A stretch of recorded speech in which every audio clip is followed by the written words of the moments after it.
Hey, I'm live. Let's see now. Now it'll show. Nope. Says I'm live on StreamYard. There. I am live on YouTube. Uh,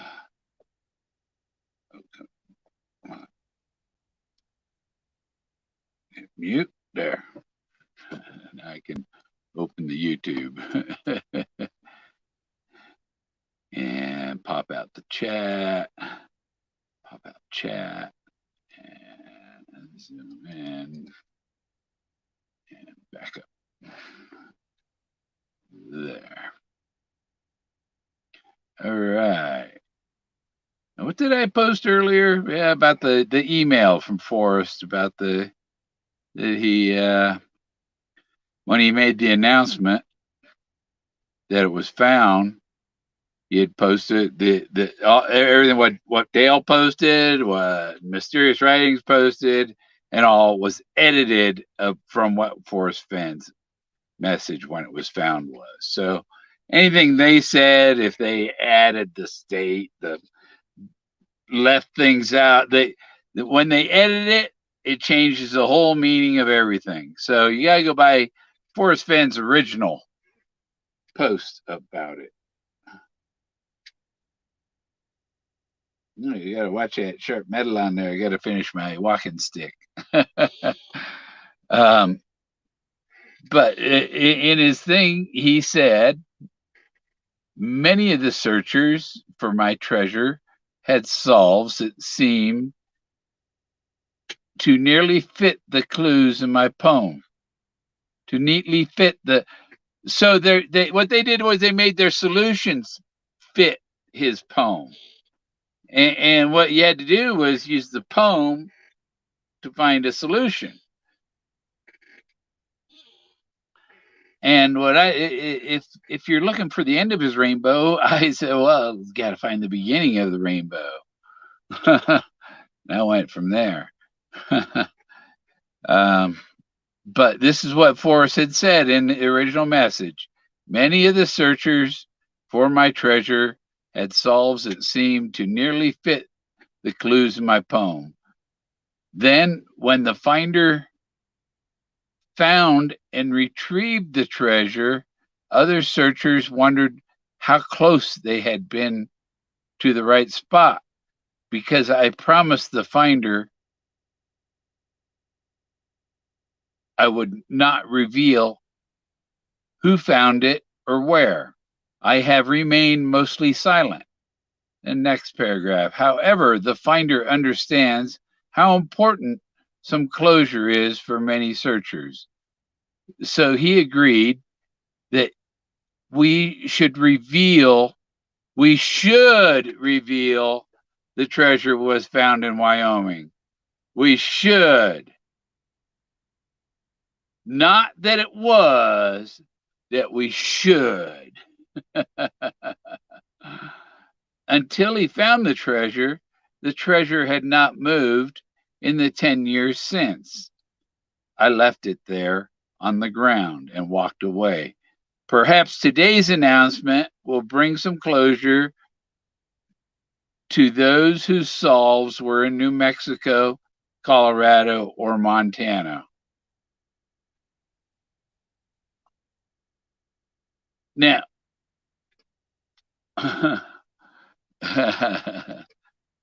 but anybody whose solve was in Wyoming, they're going nuts.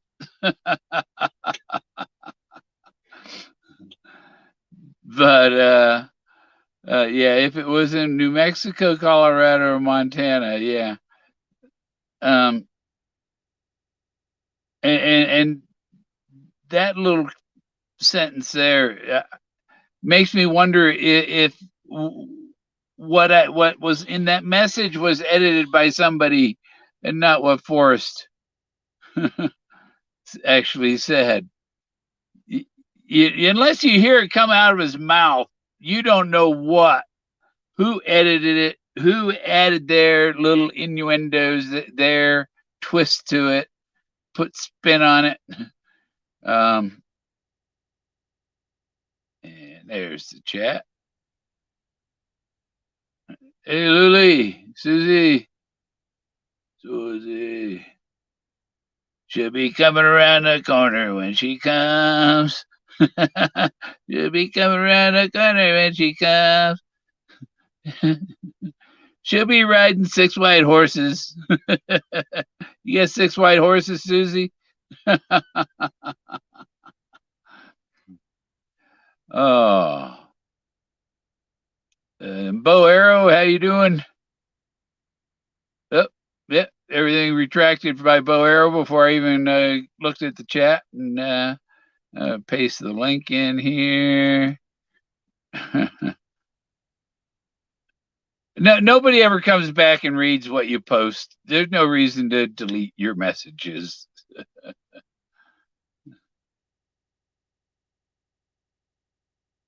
Did it pin the right one, or did it pin the when it slid up?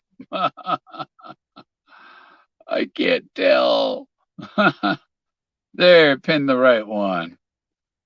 And apparently I've got 4.5 hours or something of StreamYard left for this month until the 30th. So maybe this won't be that long, and I'll have a couple hours so that I can do one more before the 30th. I've been working on this printer. This one with the blue dot, blue light, the printer, the blue light printer. And printed out probably 10 more prints to add to my gallery folder book that I'm putting together right here. Oh, it does that. I could put a little thing. I could put a little thing on the end. But yeah, my gallery, my art gallery in a binder. Everything's in here. Okay. Those are a couple I just added to it. See. Wait. That's upside down, huh? Yeah, that's upside down. It's a print. Huh? The heck? Where's the signature? On the bottom. Yeah. Signatures. I sign them right side up. what they were.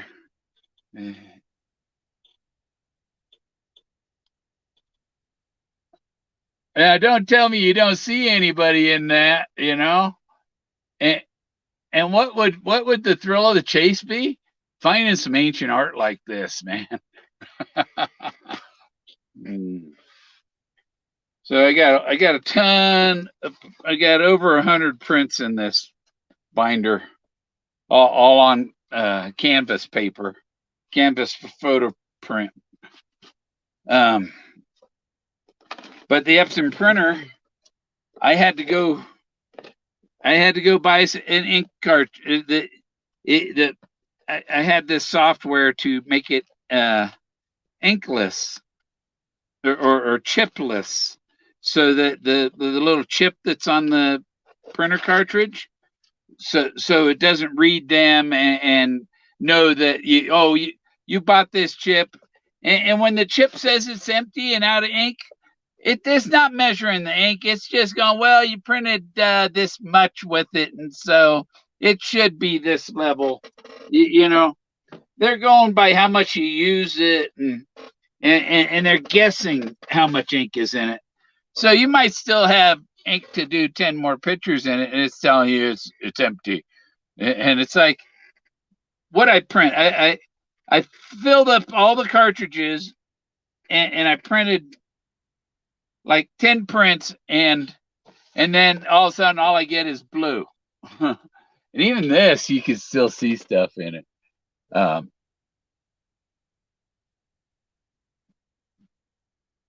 That's like a couple people sitting there, but it's the people on the bottom of this that are neat. Across the bottom of this picture, they're just all over. And see.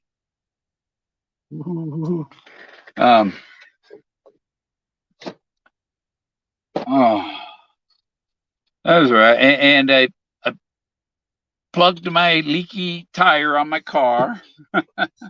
It had a nail that was on that last piece of tread before the sidewall. And the dealer, well, it's too close to the sidewall. We can't fix that. So you're talking to an engineer. I design microwave systems and fiber optic networks that like I worked on the one from San Diego, California to Jacksonville, Florida. And there's 5 drawings for each mile of that route running that fiber cable across there. And I was working physically on the part down between San Diego and out east of San Diego along what's that, Interstate 10? Yeah, I think it's Interstate 10 goes across there. And got stopped by the border patrol because you can see the Mexican border right there. Now you gotta remember to keep an eye on the guest button. Hey Tim.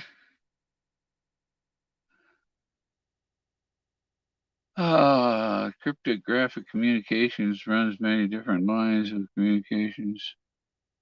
Yeah, I guess you could set up something where,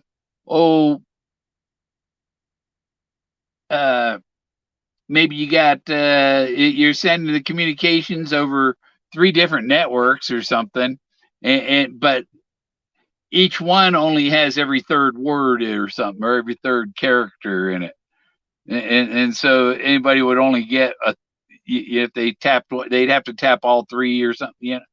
Yeah. What's that noise? It's that dog. The dog named Jack. He wants back in. He saw I was going live. I got to go out. I got to go out now. And then I got to come back in right now.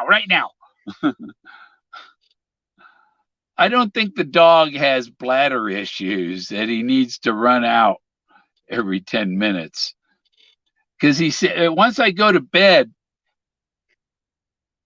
he's fine. He leaves me alone until, sun's come up. Yeah. Got my, at least I got my printer. I had to buy fucking ink cartridges because the little chip that's on them, the chip was telling my printer that, or the printer was going, I don't recognize my own chip. It's like, Epson, you don't really recognize your own children. Hang on, I gotta let Jack in. He's out there whining. Means I gotta take this off. Come on.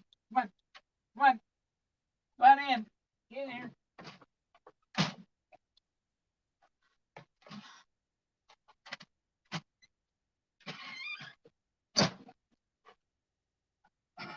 Then I got to unhook you from your leash.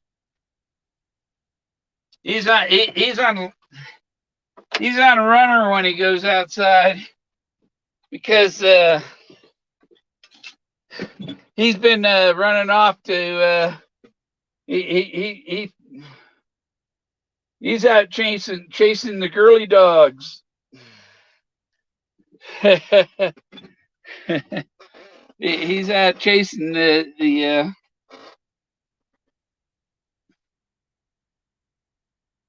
tramps, right, Jack? Are they tramps? Or are they little Aussies like you? There's a lot of Aussies out here. Even and there's 3 of them. There, 3 different people have this gray and white spotted Aussies.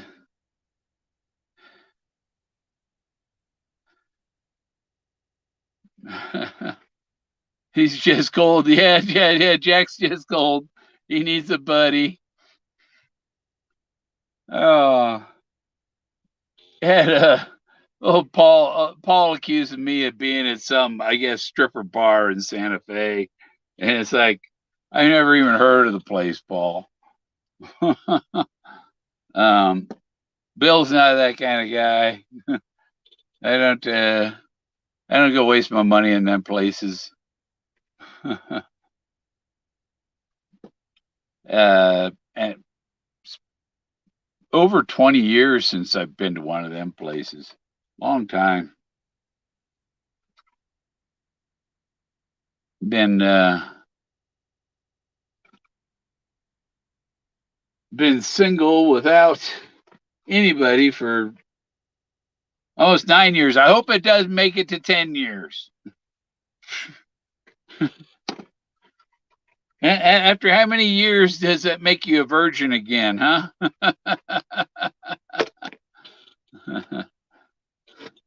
Yeah, yeah.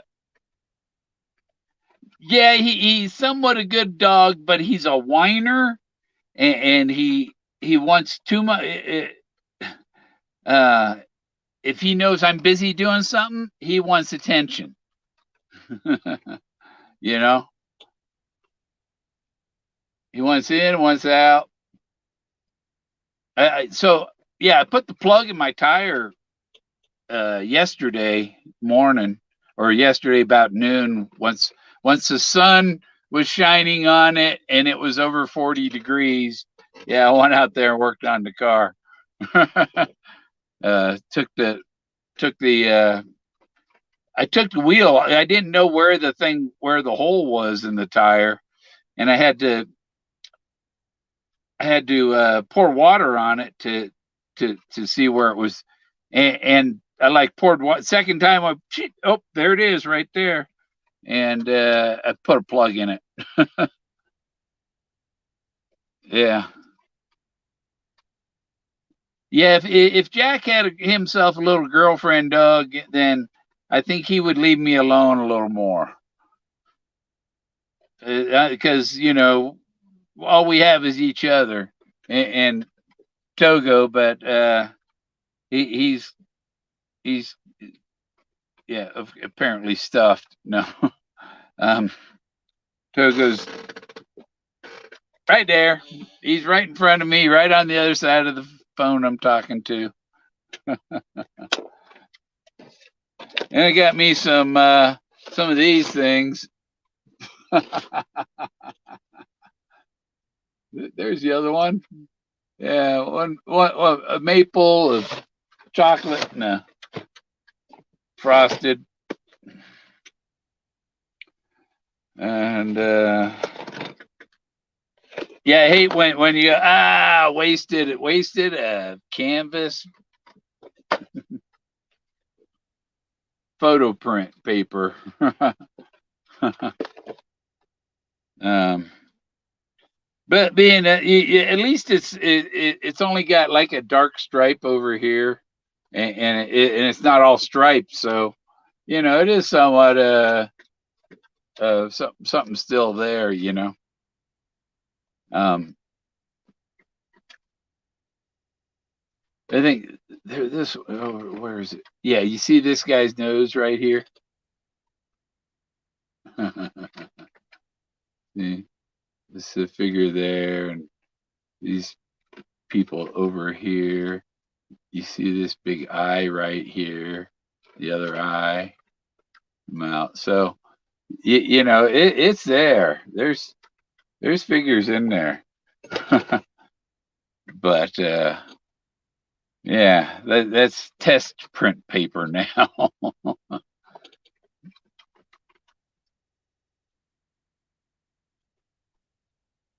I go there about once a week. Donut shop. When I was a kid, maybe a freshman in high school, I was about 15, and one of my friends uh, was in D Malay, which is the boys part of the Masonic thing, and his father owned a donut shop, and I went with them one night. He makes the donuts, and then like 4 o'clock in the morning, you're delivering donuts to all these convenience stores and things, and other stores that sell their donuts. Fraggle Rock, yeah. Yeah, I didn't know if anybody would come on and chat. Maybe we should let Ghost know we're up and running. I got to can message him. Oh no, Jack. No, no, no. You just go lay down. Forget it. I just let your ass in here. You're not going right back out. Doesn't work that way.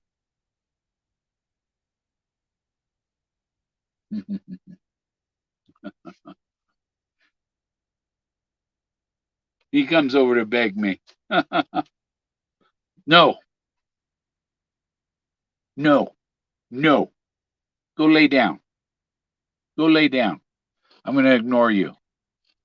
That's all.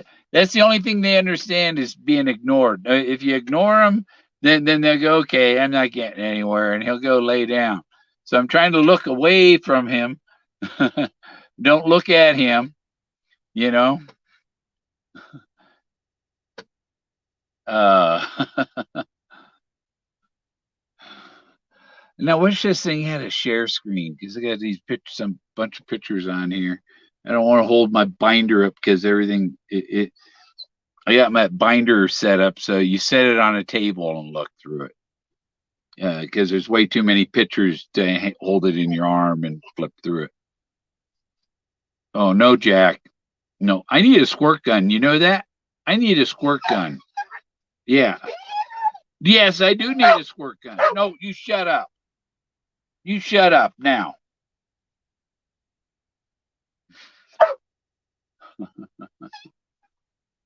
There's that one Rockwell painting. If I let him out, the thing is, I let him out in 2 minutes, he'll be right back at the door wanting me to get it, wanting to interrupt me. That's all you're doing is interrupting me, aren't you, Jack?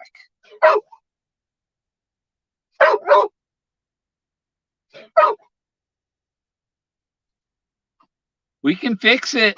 We can fix that, Jack. I got duct tape. I got duct tape, you know. Just wrap some around that snout of yours and you won't be. Oh my God.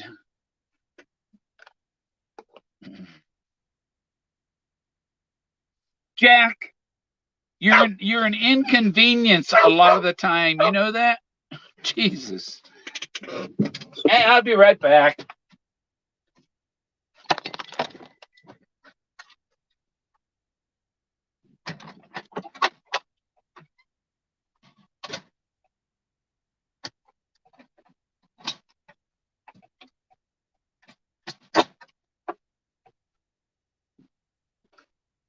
Yeah. Let him out without his leash. Maybe he'll be out there a while, not knocking at the door in 2 minutes.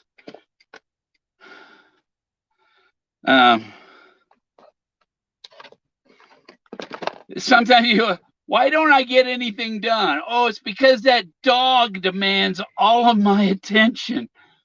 Just every day. Oh my God. I don't have the energy. I'm an old guy. I'm not 30 years old.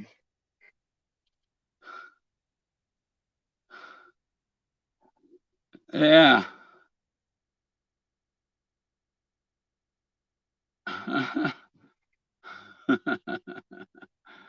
Yeah, because I tease him about you know. No, you're not going anywhere. And he, oh, yes, I am. I'm just gonna raise my. The more I bark, the more likely you're gonna get up and let me out. You can't argue with me. I'm the dog. Oh. Yeah, and the oxygen guy, he come by, and it's like the people that do it are in Albuquerque. Is where they get the tanks from Albuquerque, and the driver that comes up here uh, had the bug, and so he's off fighting the bug, and they hired a temporary guy, and the guy did only brought up and yeah, I ran out last night, but you've seen me. I don't have to. I need it when I exert myself more than sitting here, but it does drop down to like 75 when I'm sitting even. And the reason it is from because I had pneumonia a couple times in 2010. I think I had pneumonia one time back in the 80s. I had pneumonia once, and then I had it twice in 2009. I had pneumonia twice, so I get the pneumonia vaccine now. But having pneumonia, it can destroy parts of your lungs, you know. So that's the only reason I could figure because look how much pot everybody else. It's not the pot doing it. It's it was the pneumonia. If anything, the pot opens up your lungs. It'd be like a book Animal Farm. Oh my.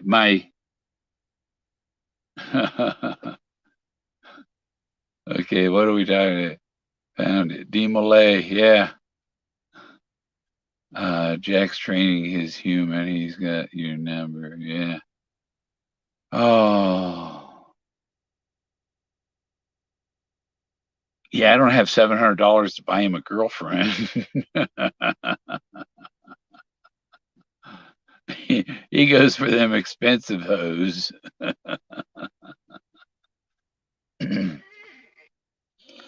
Our planet, they'll think dogs are in charge. And yeah.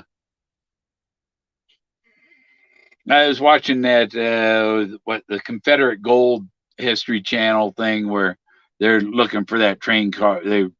It's probably something that was years ago, and I never watched because I haven't had. I've been living in a bus and then an RV since 2006. So most everything that's been on TV, I don't know because all I have is what's on the internet. Oh, TV's on there. You can get TV on. No, you can't. The only way you can watch CBS is if you log in with your cable subscriber, then you can watch it on the internet. It's like there's no cable here. This is called off grid. You only get what's on the internet. Anything that doesn't require a cable connection.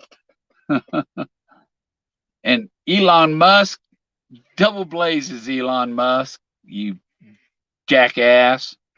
I'm on on Facebook and the Starlink group. And so and so down in Mexico got his dish, and here's how his is working, and blah blah blah. They told us that the first people that would get it are the people furthest north. That the service will open up first in the north and move south.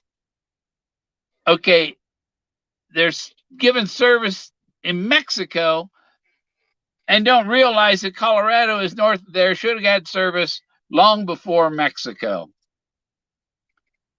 And I think there's somebody in the chase going into Starlink and fucking with me getting my dish. Elon Musk, you're a piece of shit. I want real internet, I'm on my phone and it's like, oh, you've used all of your roaming, all of your mobile roaming or data roaming. You've used all your data roaming for the month. And it's like, what do you mean? I'm not roaming. I've been sitting here. And it doesn't tell you, it doesn't come on the screen you're roaming, you know? It doesn't tell you that. And then I go, okay, well, what, I'm not on T-Mobile. When the T-Mobile, and it's like, okay, change network, change to T-Mobile. We cannot switch networks while you are data roaming. Well, you didn't have any trouble switching the network while I wasn't roaming to the roaming. You just can't. Oh, once you're on the roaming, they lock you in and they don't want to discontinue it, you know? And you go, what the bunch of assholes. Think of all the commercials we've missed. Yeah, yeah. I'm a movie buff. Going to see them so I can have popcorn. Yeah, the movie theater here is shut down. Uh, um. Well, oh yeah, I had a um. I don't know. John Teeter's not in yet, right? Because I got my timing belt kit in the mail, and I got the serpentine belt in the mail. And today I was supposed to get the camshaft lock kit from UPS. They gave me a tracking number, and it was coming to Blanca, Colorado. So I figured, oh, it's going to make it here, you know.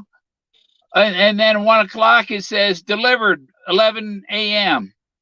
delivered Blanca, Colorado. And I'm like, went outside. There ain't nothing here. I call UPS. I give them the tracking number and my address and stuff. Oh, well, that tracking number isn't for your address. It's not even for your name. It was for some uh, um, Marisa uh, Clark or something, you know? And it's like, okay, so I notified the seller on YouTube. Friend request. It's probably a sex bot. Um, so you know, I notified the seller, and I'm waiting to hear back from the seller as to why they shipped my uh, uh, camshaft lock tool, why they shipped it to a different address than mine, and and I thought, well, maybe mine is in another box, or maybe they sent my stuff to her and and her stuff to me, or maybe my stuff is as another number and it went out the same time and should show up. No, nothing shows up.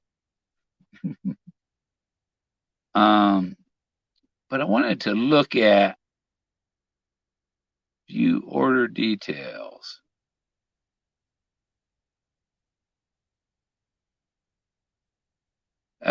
Because they told me, UPS told me it was 0.4 pounds. So it was less than half a pound. And I think that camshaft lock kit has to be at least a pound.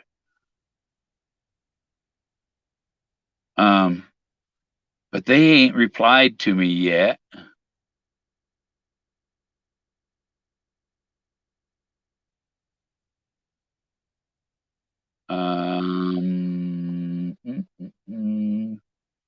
Oh, there it is. What's it say it weighs?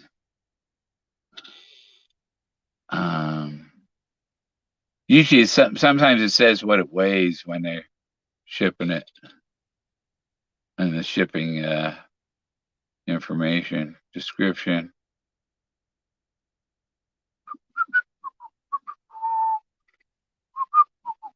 2 pounds. 2 pounds. So whatever was on that tracking number wasn't big enough for what I ordered. What it was a quarter the size of what I ordered, you know. Who knows? But I messaged them and they're not messaging back. So it's about time I tell eBay, hey, get my money back. I got to buy another one. And hopefully my timing belt don't break before the frickin' thing comes. But I can't change it without it. You got the other parts. I thought it was gonna. So yeah, there's no travel in my next week.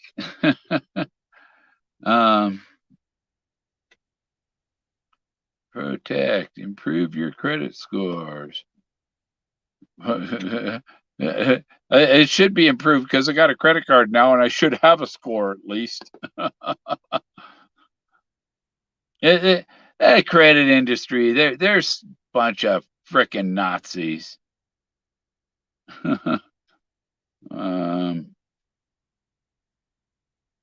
You know, and you watch these car repo people, and it's like they're giving loan, they loan money to all the people that they're no good, but they won't loan it to a guy that has a fixed income.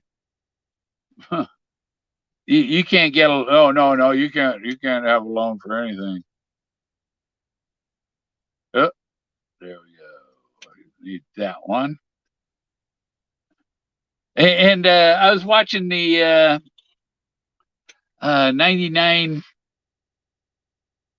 in the Wood 99 video, and he was talking about wheelwright, and it's like when I was at the campground, the sheriff deputy come by, and his name was Wheelwright.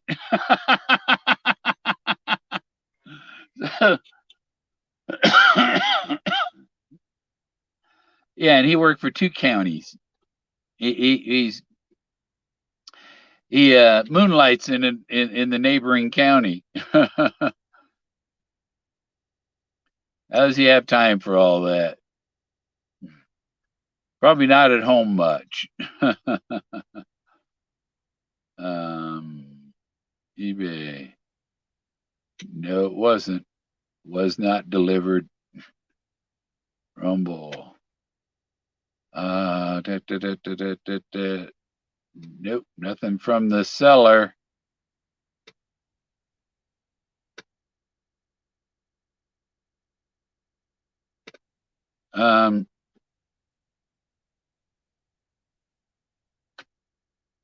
Yeah, they didn't send my freaking stuff.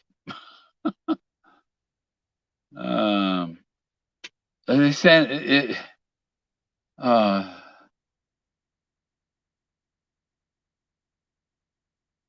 You know, and the thing is, eBay has a thing when it, okay, you can ask for a refund if it wasn't what you ordered, or if it was damaged, okay, I need a refund because they didn't ship it to me. They gave me a tracking number for somebody else's order, and I don't know what's going on with mine. I have no idea when it's coming or if it's coming at all. As far as I know, I thought I was going to have it today. I don't have it today, and now do I order another one? Is this thing? Do you have a real tracking number for it? You know, they don't give. Oh man, it just okay. So that happened, and then I went off to go to my mailbox, pick up what was in my mailbox, because I had the serpentine belt was there, which I have right here. make sure it's really the serpentine belt. And I think I got my vitamin B12 too. It's real stupid. The B12, I have to inject it, right? And so they got to send the vials of the B12, and they're supposed to send 3 month supply of the B12, 3 syringes, 3 needles. So I get them all separately at different times of the month. uh, because the VA has their head in their ass. They said this is a genuine GM serpentine belt for my car. Yeah, it might be genuine GM, made in Japan at least.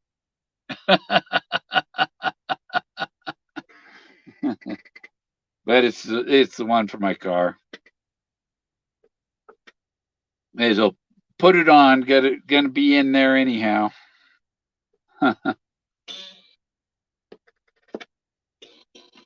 Throw it over there.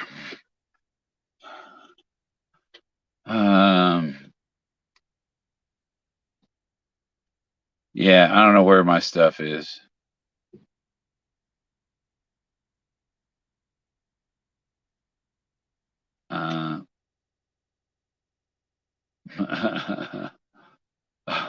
Oh, the guy the guy that I'm buying my land from, he has lots in Arizona and stuff. And what's this?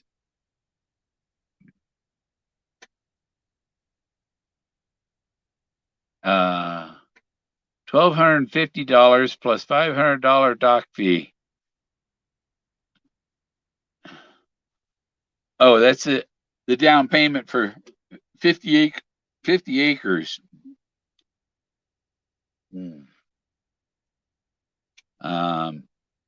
He didn't put the full. You got to go to the web page to see pricing and info. It'll tell me how much he wants for it,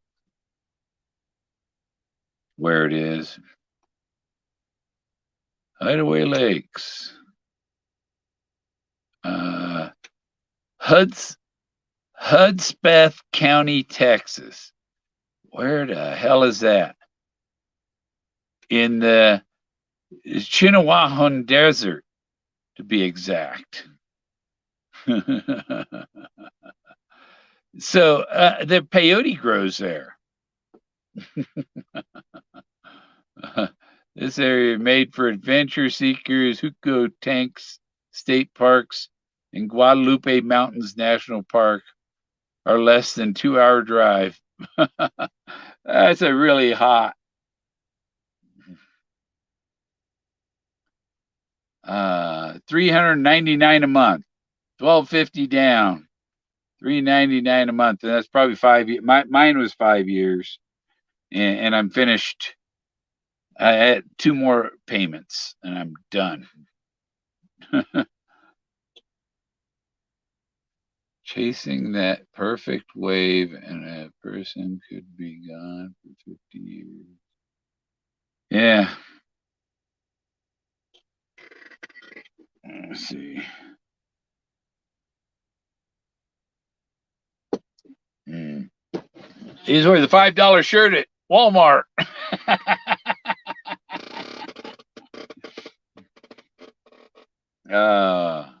Yellowstone established 1886. That's about when my mother's family came from Hungary or Austria and England, Scotland.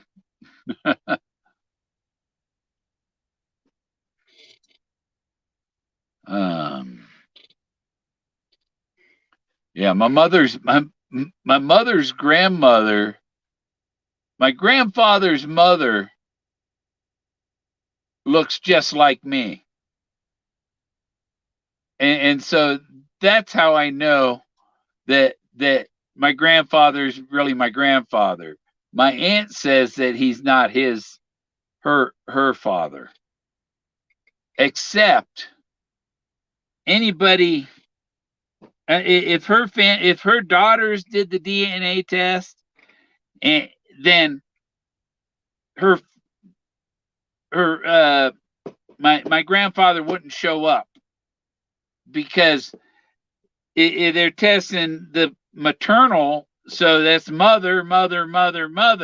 So if my cousin did the DNA test, my aunt didn't see her father's family history in there. It's because you can't. It doesn't go. Your mother isn't gonna. Your DNA will show your mother's mother, but none of the fathers, are going to show up on your mother's side in your DNA report. On your father's side, it's only the father. So what didn't show up, my dad's mother isn't in my paternal DNA, and it's not in my maternal DNA comes from my mother. So the paternal comes from my father's father. All the Gormans all the way back to the troglodytes.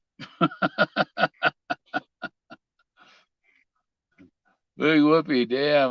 You're never late. You're not expected to be anywhere.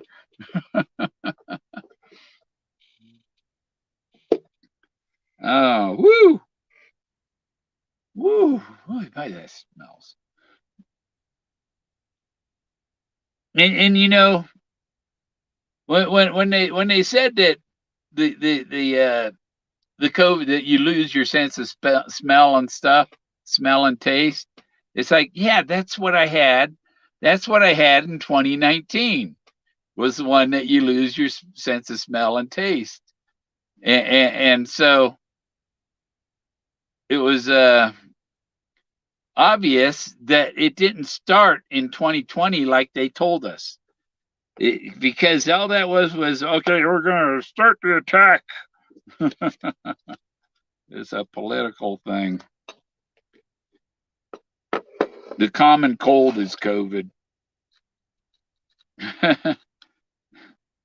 Let's just bring this word on. They didn't know that this was the common cold. Let's just tell them it's a new virus. And all the gullible people out there will believe us, and they'll run down and get this. They'll run down and get the experimental thing that we're telling them will prevent them from getting it when it's never been tested. They're the guinea pig. You're a guinea pig.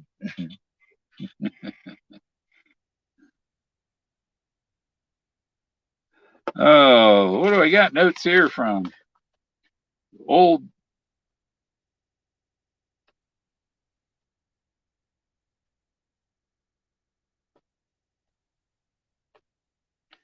Yeah, I was just reading that. If anybody went to court and testified that Jack Stuef was the finder, and then it's found out that he isn't the finder, what do they call that? So you don't.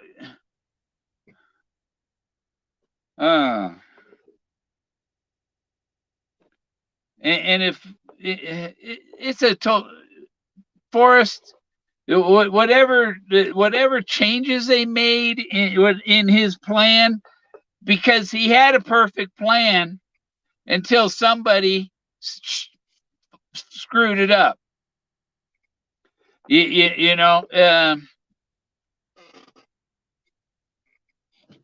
There's got to be some examples of people who developed something that was perfect, and somebody else went and added their idea, their little concept to it, and it totally bugged it over. It's like when Walt Disney died. The people that are running it now, Walt Disney would probably shoot them.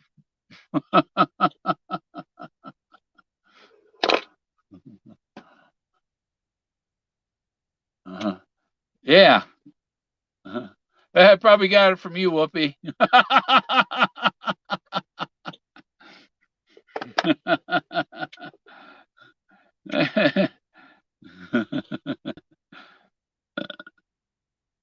No, I got the belts. I don't have the camshaft lock. No camshaft lock kit. They gave me a bogus tracking number. They gave me somebody else's tracking number. That's why when you're selling stuff on eBay, you got to get it right, you know. I had somebody asked me to sell she had a clown doll. It was a doll. It was an evil looking clown doll, and I sold it as an evil clown, you know, on eBay. And I packed and I had it packed nice and all, and and somebody, some Karen, I believe, ordered it and smashed it. Oh, it came all smashed. It's like bullshit. You know, it was not like that when I put it in the box. Nothing at all. Stuef had him for 2 weeks and had a cough that would go away after 3 weeks after that. Yeah. Yeah.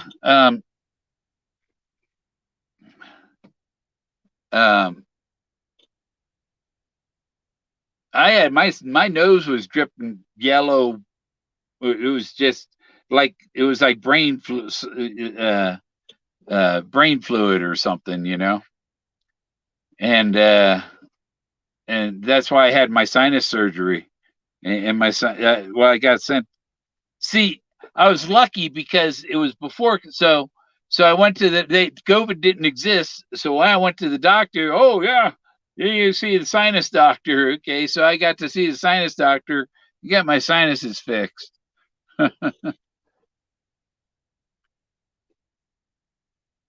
um, but I have the prescription for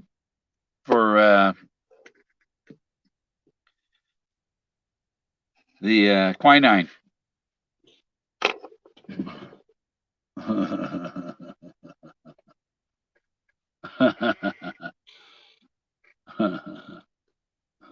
Yeah. The Jack Stuef is a hoax. He is. Forrest Fenn wasn't a hoax. Jack Stuef is a hoax. He's a fraud. And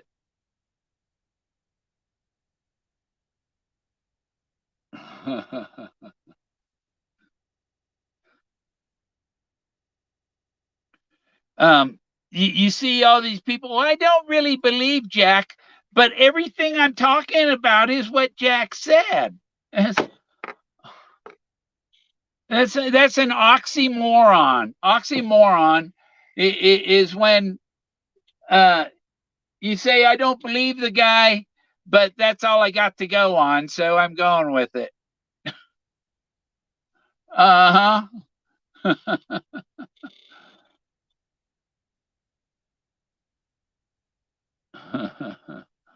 It looked pretty boring. You can't even see him.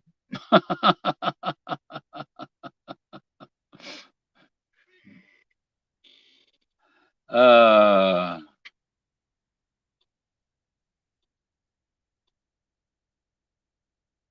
what is this? Chinaman Sam trying to talk like a Chinaman. Oh, can we say Chinaman?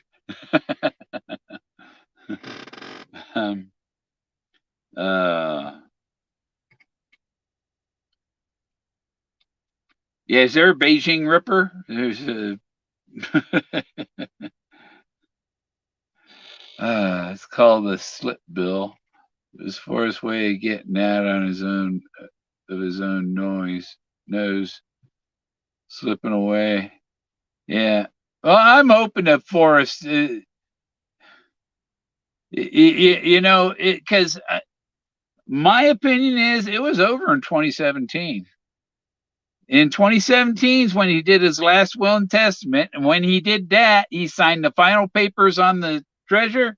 That was the last time that he signed that he was of sound mind. So he wasn't of sound mind after August of 17.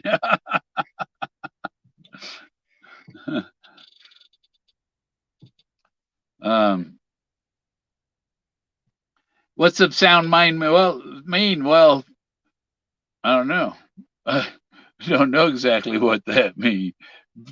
It means you know what you're talking about. I know what I'm talking about, and I know what I'm doing. You know, um, but you could tell in some of the interviews after that, like the one where he said information is more important than knowledge. Information. It was supposed to be imagination, but he said information, and it's like you could tell that there was a little uh, senility, Alzheimer's come, taking hold. To Hawaii in some lumber, haul in some lumber. Oh yeah, okay. Yeah, I noticed there's a place over here that makes furniture. I noticed a big pile that looks like scrap wood out there.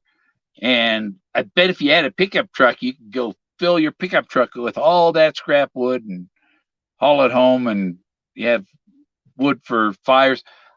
It looked like if they're making furniture, and it looked like there were scraps in there that you could make picture frames with.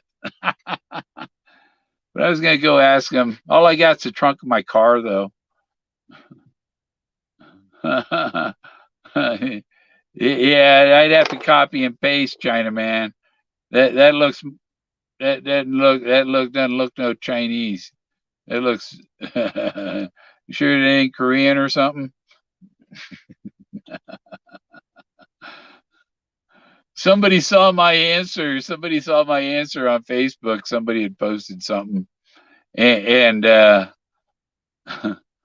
I posted a reply. Was there?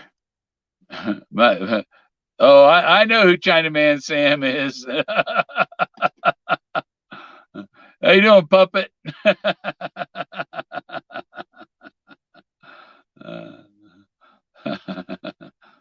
Yep. Because I had posted something on somebody said your ex mistakenly sent $80,000 to your account and calls you to send it back. Reply in 3 words.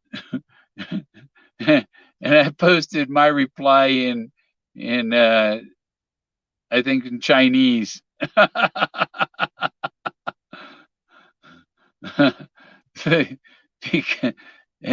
where this goes. I know. Yeah.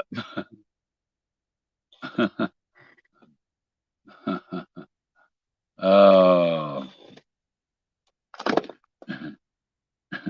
They use a translate page to figure out what's going on here.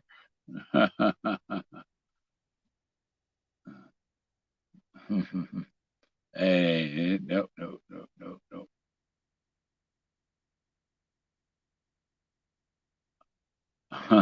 Why this is still going on is what he said.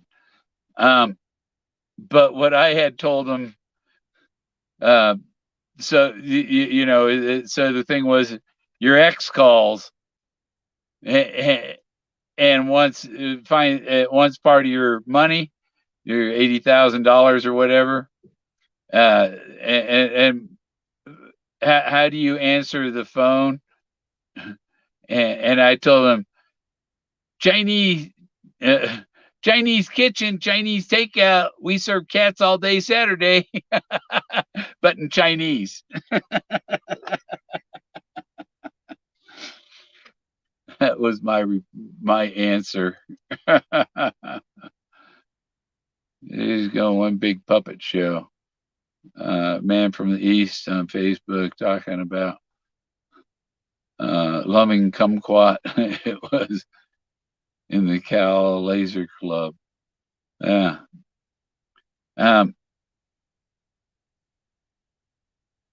What were there were these little yellow fruit things that my uncle he had a tree of them in his backyard. Um, Not kumquats. There's something else. There's something like that, but they were really tasty little fruit. I think Jack will be in cuffs by the time this whole thing is over. No, I think he was put there to protect the real solver. Um, like Forrest Fenn's email to me.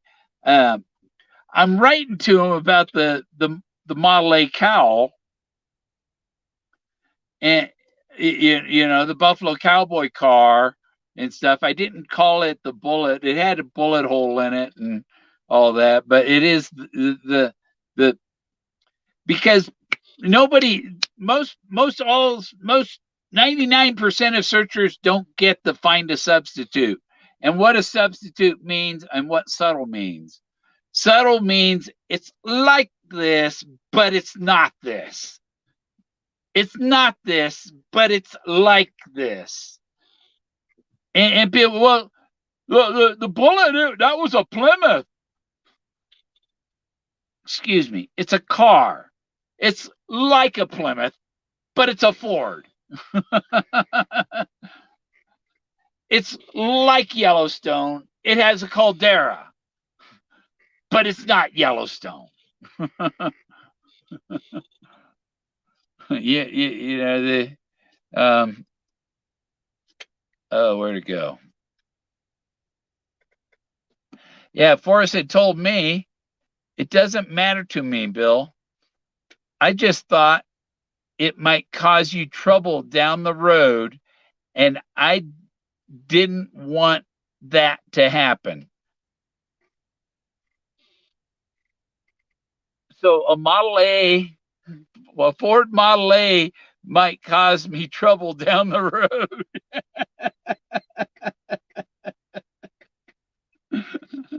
It might overheat. When the warm water halts you. Where warm water halts. You're going up the mountain and the thing's steaming over. Warm water halts. You stop on the side of the road and look at the landscape around you.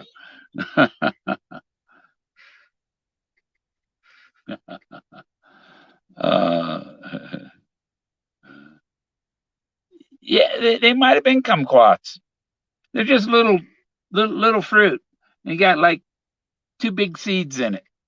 The thing's like mostly seed and I don't know, 2 or 3, 4 seeds, little pods in it. And so it's these pods that are surrounded by a layer of fruit in the skin. Yeah. Peggy told him you should call it the Bullet because it is shot. And and so therefore Peggy told us what it was. What is he saying is to stay on the good side of life.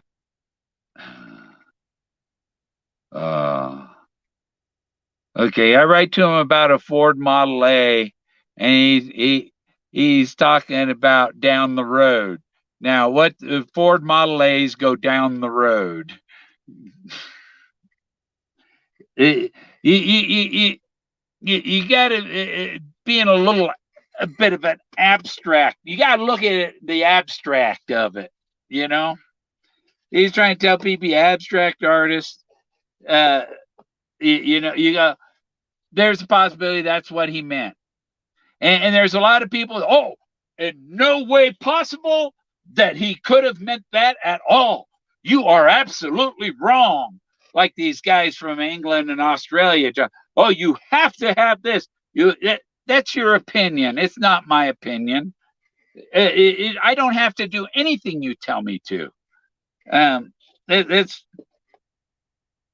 one thing. People that if somebody told me I had to do something, inside I tell myself I'm never going to do that.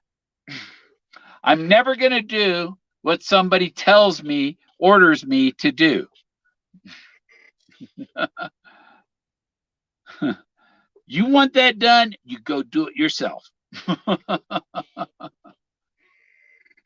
Oh, I hope that bottle of laundry soap that the dog knocked over isn't leaking. Oh,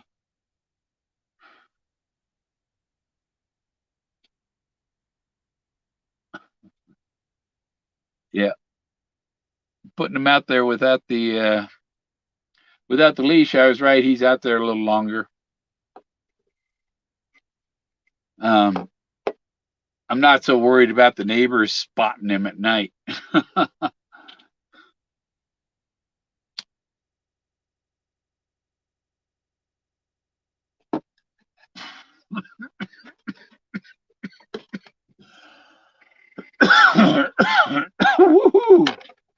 Ah, my new jar. Oh, I got it a week ago, maybe. Where's one of the big ones in there? There's one. There's one. Oh, it's a big brick. Big old nuggy.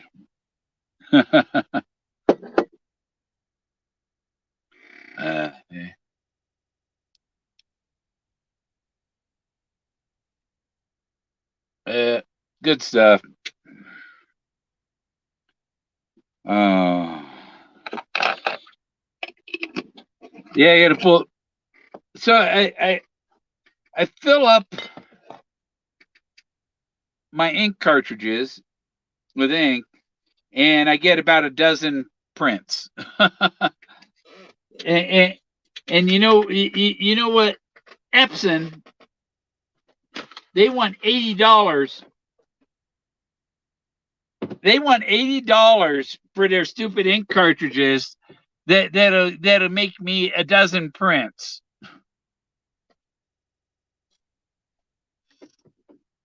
I spend $15 on these refill bottles, and I with where they're at, I've made 200 prints, or 100 and something, well over 100 prints with what's missing from them. Where's the needle on the bottom? There's some needles there, huh? What would happen if you injected somebody with red? Would they turn red? uh,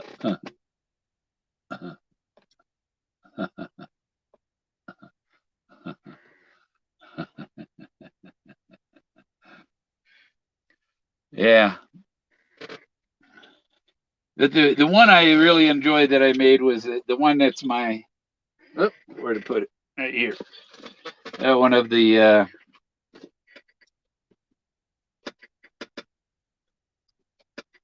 I printed it today. Where is it? There he is. See this one here. This one, the guy, he's sitting there with his arms wrapped around his knees, and look, he's squatting there, his arms wrapped around, looking off to the side. You know, this one here, this is a big face.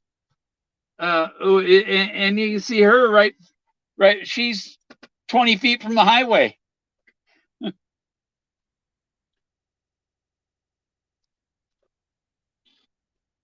Um, hopefully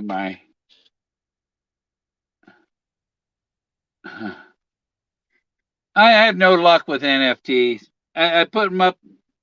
Nobody wants to buy my NFTs, or the CIA is not allowing me to sell them, or whatever. I don't know. If you got some stupid freaking pixelated monkey, you can sell all the NFTs you want. If you got some real art, you're never going to sell it as NFTs.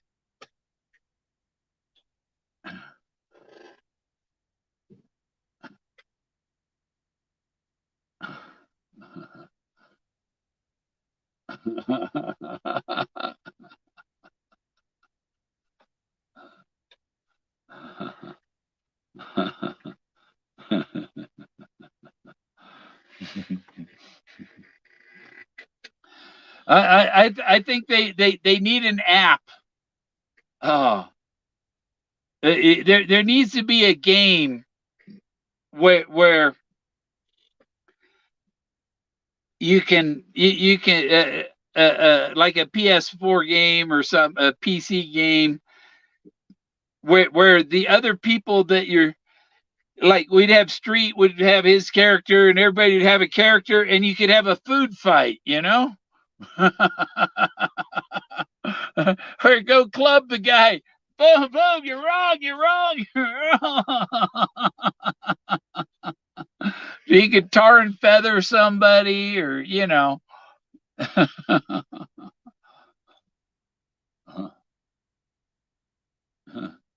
Yeah, yeah.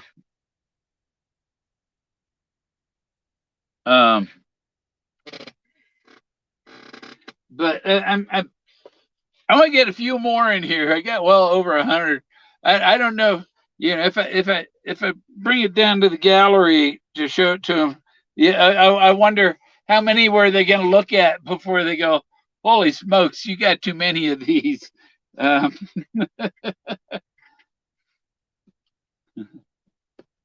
I do have too many of them. Like this guy right there. That's not obvious. That's some guy's face, just as big as mine. But that's off a rock. Those are rocks. You know, how do you do that? And it's like I take a picture, I put it on the computer, and I tell it to use these colors on it. This uh, paint it like this. Or use the colors that are in this Van Gogh or this, you know, like these people here. I mean that. Oh, it's pareidolia. My fucking ass, it is pareidolia. You people, anybody calls that pareidolia, guaranteed their heads in their ass all the way up there to the shoulders. Thanks, redneck. Boy, when I went in boot camp, I sure had a redneck. Everybody got, yeah, sunburned out there marching every day. And there's Go in Peace, the peace sign, the hand with the two fingers up. You see the fingers folding over. You see a face over the edge over here. Right here. Where is he? There. There's the eye. Whatever. That's his hand. Let's go in peace. You know? These guys cool. There's the Jolly Green Giant. You see what's in his lap? Look at that right in his lap. He's got his little sausage right there. His summer sausage.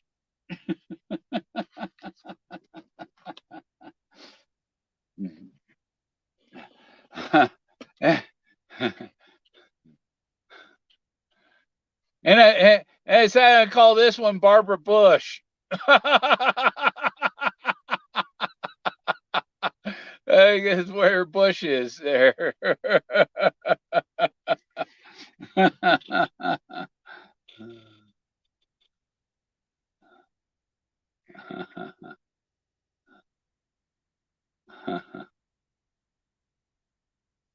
um, okay, he mentioned Shakespeare, of entrances and exits and all that, and blah, blah, blah. Shakespeare said, let your indulgence set me free. And that relates with Moses, set my people free. Boom. And this guy's sitting there like a cross. Oh, his arms out. You see his legs, and he's sitting there.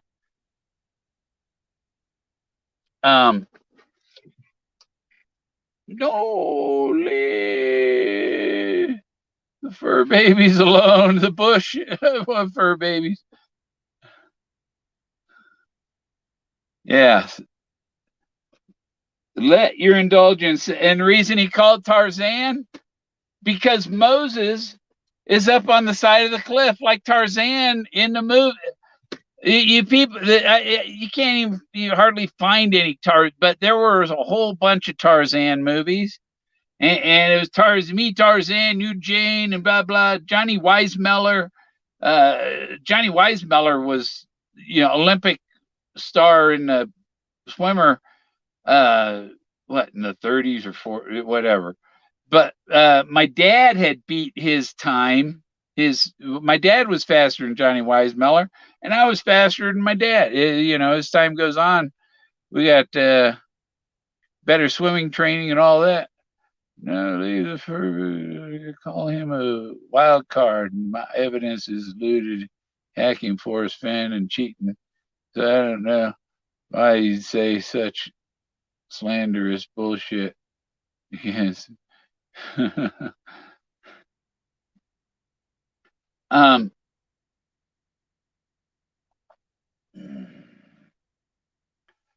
I never understood F naming it Tarzan or indulgent, because Tarzan is standing on the precipice like Moses. Moses is up there on the precipice. When he said it's not on a precipice, the treasure isn't there where Moses is, it's down below on the ground. But Moses is up there on a precipice, and you don't need to, he's telling you don't need to go up on the side of the cliff. But Moses is on the side of the cliff. The pictures in his Moses stories in the scrapbook on Dale's page has other, that once upon a while it has like one picture of a picture or two of the Moses, but in the scrapbook he has other pictures of Moses, including the backside of Moses with the brown knot in Moses' butt. That's why Forrest always wore clean underwear. But the picture of Moses, he said he was on the second step to his den, and the picture of Moses on the step, Moses isn't in the middle of the step, he's on the precipice of the step, because he's on the precipice of the cliff up there on the canyon wall. And Forrest said he was going to, they found him on the steps to his den, right there in front of Moses. He threw himself in front of Moses.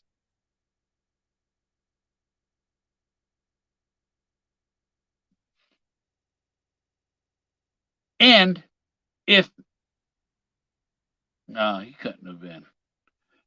It made, oh. Yeah, if you throw yourself on your chest, that's landed on your front side, just your chest. That's about all there's that. But,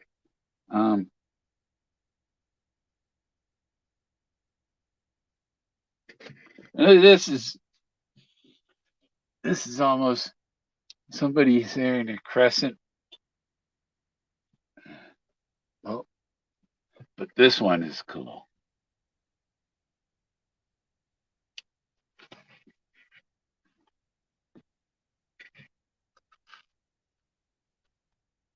I printed this one today. Uh,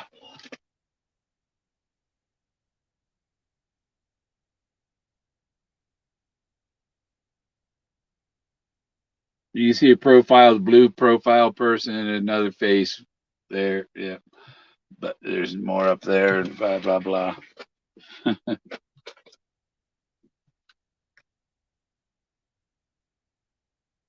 This is one's really cool. I printed. Oh, um,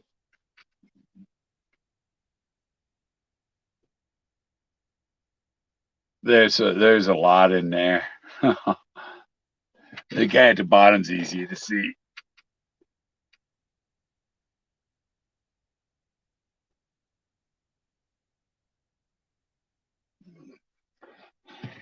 It's like it's just these groups of people. It's not just you know Mount Rushmore of Washington. And then this one was kind of neat. I did it today. Printed that today. Um, you see a couple of legs, and yeah, it's um, half of it's not it's not just in the picture; it's in your imagination. What you see, even reality. A lot of things what you thought you saw weren't really there. Where's the signature on there? There it is. Yeah. Everything I put in here is signed, so that it can be sold right out of the binder. But there's scenes and there's magic things happening in these pictures. It's like getting a letter from Atlantis. You know, like look at this. You don't see the person there in the blue with their arms up and they're like walking or but there's different figures in there.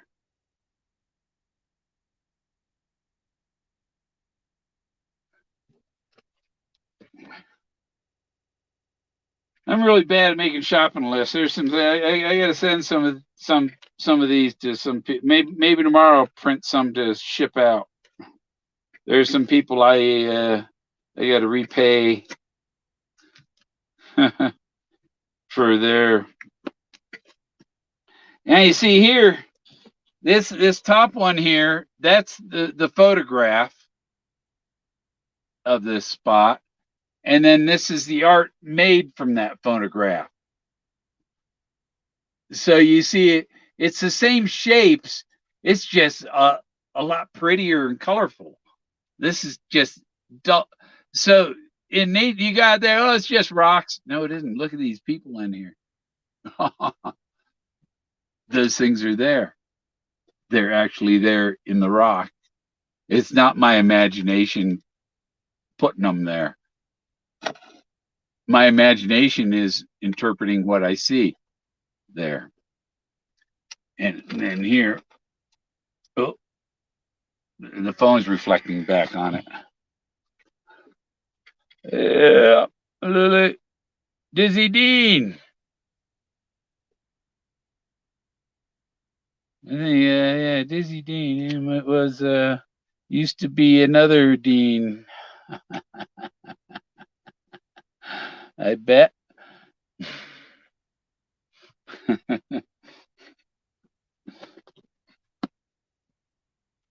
And of course, we have Thoth riding the ibis. This is a man riding a bird,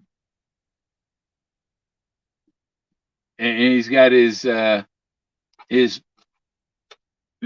fishing stick right here. That's his fishing rod stick.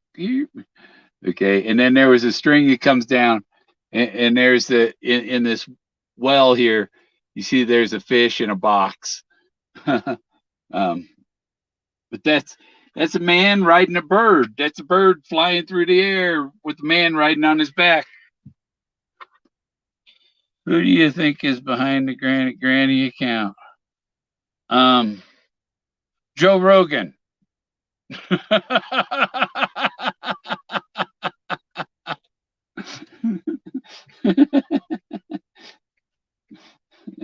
that a good guess? There's the Anubis. People run into Anubis.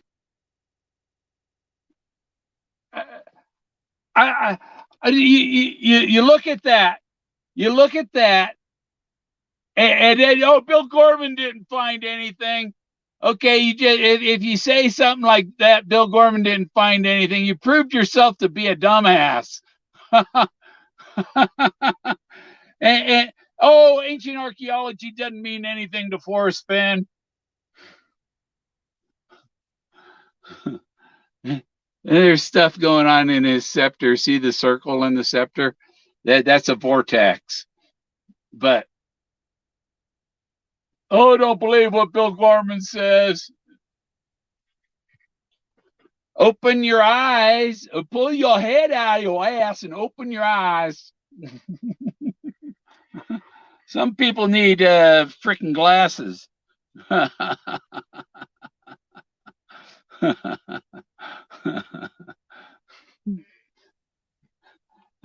Now, what if Granite Granny might be Steve Martin?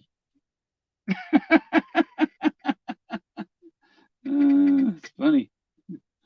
And it's my Clovis Queen.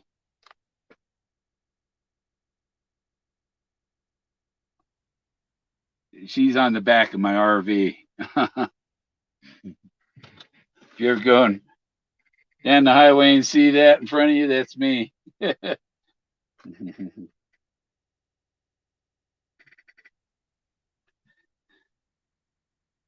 But Moses is right there where I'm pointing. He's up there on the side of that cliff. But you see, that's a big head. He's like right in that guy's mouth.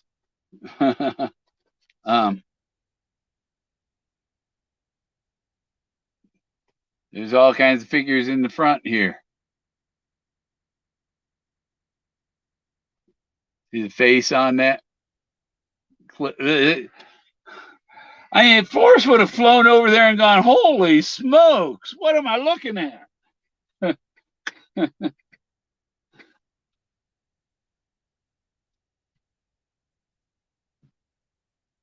I'm going the wrong way through here. Flipping that way.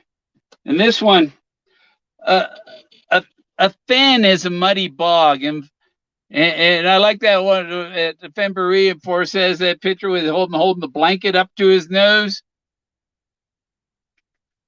You know, because there he is, sunk in the mud up to his nose in it. And that is right below Moses. I metal detector around there, nothing there. I gotta still go try and climb back up there and look again, but I'm pretty sure the thing's in Santa Fe now.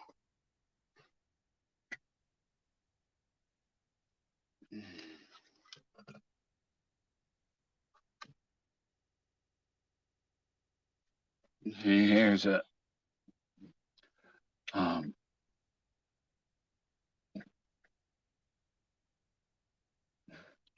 it's like a scene right out of the Bible. See the, you know, crazy stuff. You go further back and close up, you see different things.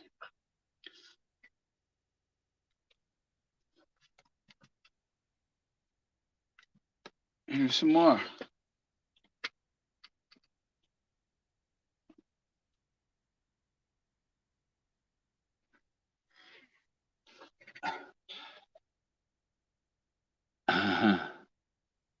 The skull and oh, it flew by. I didn't look. You know, you go outside. I don't have my camera. My camera is in coming back from being repaired.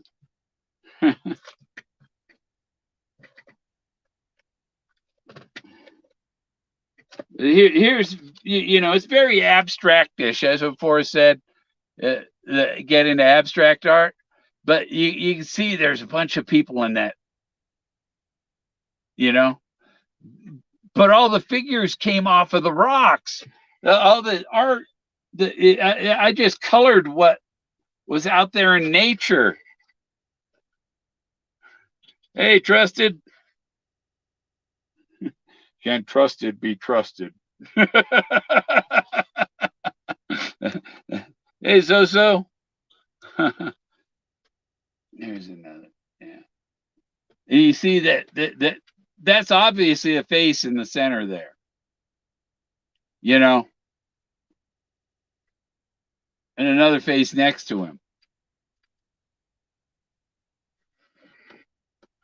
You can't. Um.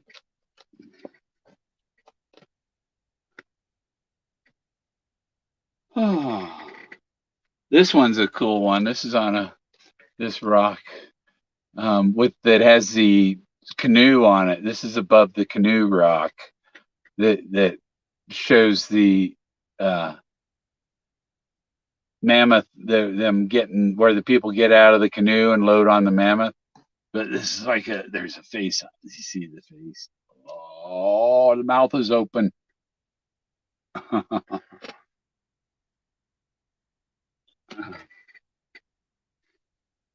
My clothes clean. This one's cool because it looks like a guy reaching out and grabbing the treasure chest.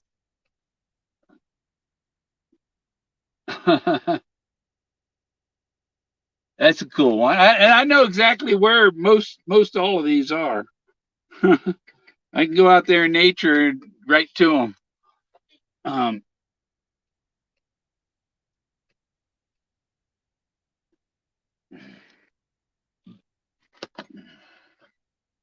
Thanks, Bo. Bo Hero. And that's the most of them spear points. If they're over 2,000 years old, they were spear points, not arrowheads, because they say that the Indians didn't have bow and arrow until uh, about 16 until about the year 400 or so. Mm. Um, so my my UPS package wasn't mine. It was somebody else's UPS tracking number. And then I go to stop at Burger King and ordered the Bacon King. And before I pulled out of the parking lot, I opened it up and where's the cheese? You know, it's like they one thing after another is fucked up. One thing after another. This one I just put in here today. It's kind of a, and they're kind of, it's like a dream. You're seeing, you got to interpret what kind of message am I receiving from the past?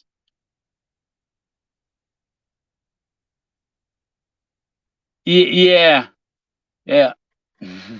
Hey, John, I got all the parts except for except my the timing belt or the camshaft lock, which they didn't. They gave me a bad tracking number for it.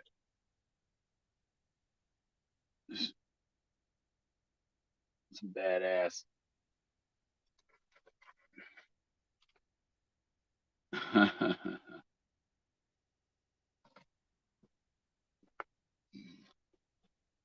Yeah.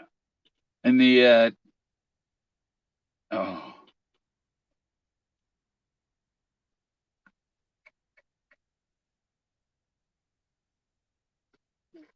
Mm-hmm. I put this one. These are the ones I put in here today.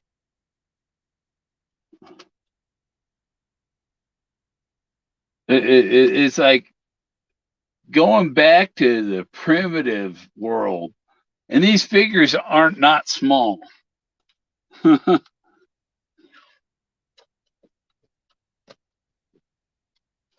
this one here, it's like it's got a big face, and it's got you see a person holding another person is like laying across in their arms.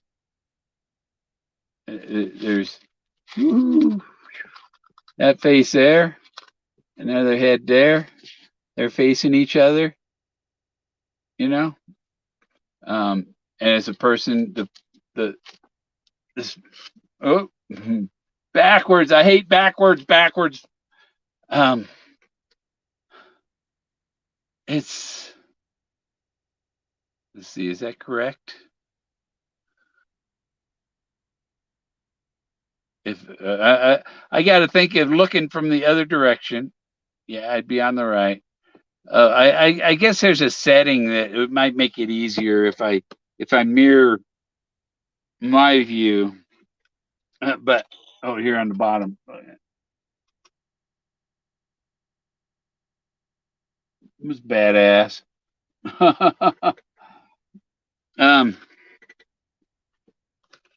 I mean, you can make a really cool psychedelic movie with this stuff. I have a slideshow. Figure since Denver has legal mushrooms, that it can make a slideshow for the IMAX theater with all this stuff. And yeah.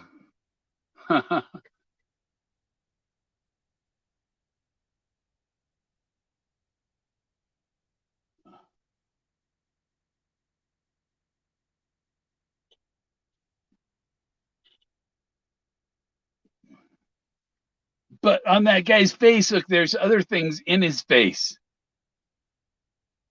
That's what people can't figure out. Why is there another person on the guy's nose? Once upon a broken heart. It's really good. Oh, old books are fun. I got some old pictures here too. Here's another cool shot. See, the black figures are people, and then there's other colors of figures of people and stuff in there. It's just amazing what is out there in nature, and nobody else saw this stuff. But if Forrest Fenn saw it, he'd go, "Holy shit!" and you people go, "Where's the gold? Where's the gold?" This is the treasures. And look at there. There's the couple. She's sitting on his lap facing him, and they're doing the wild thing. Wild thing. I think I love you.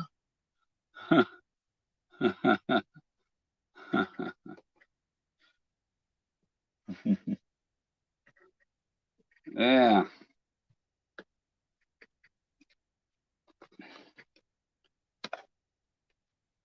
So yeah, and then I got extra pages in here. Let's see, where'd she go? There she is. This is the girl standing there looking down.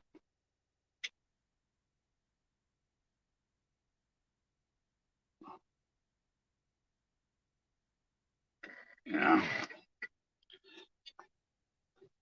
And that other picture was just a sunset.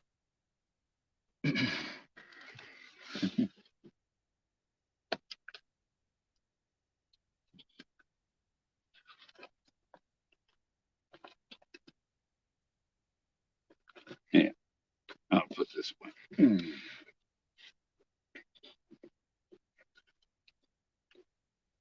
Yeah, when I got a backpack, I put this in so that if I'm driving around in the car, it doesn't get screwed up. You know, because the dog jumping around the car and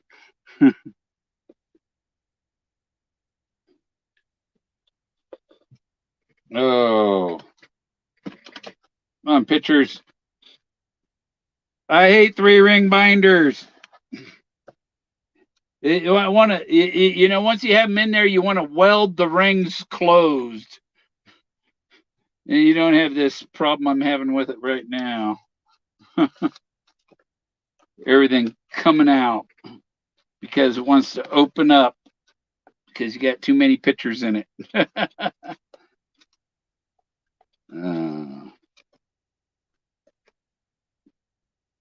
Come on, you're not hung up on anything, stupid thing.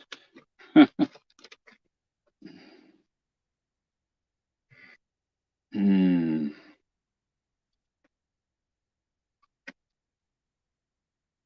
Uh, so yeah, and Forrest email, an email. He said if I was still in the if I was still in the business, he didn't say art business, but that's what he meant. If he was still in the business, he would like to handle my art. And he said he said he doesn't know who the players are in that market nowadays. It was just what he did for money. He wasn't really interested. Uh, Maybe he did it for the money. I did it for the money, honey. Um, uh,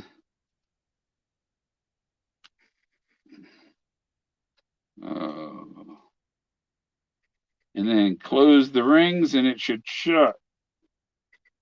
About 20 pages. The top two rings, the pages came off the rings. And there's something you can probably put glue on them, and that'll keep them from sliding off them things. Or the locks all need to be at the one end, not in the middle.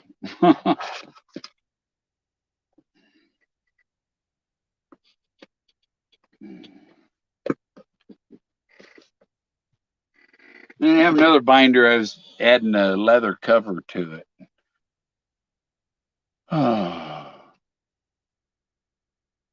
And I wanted to make one because that's all the art stuff. And then I have the photos that were before I turned them into art.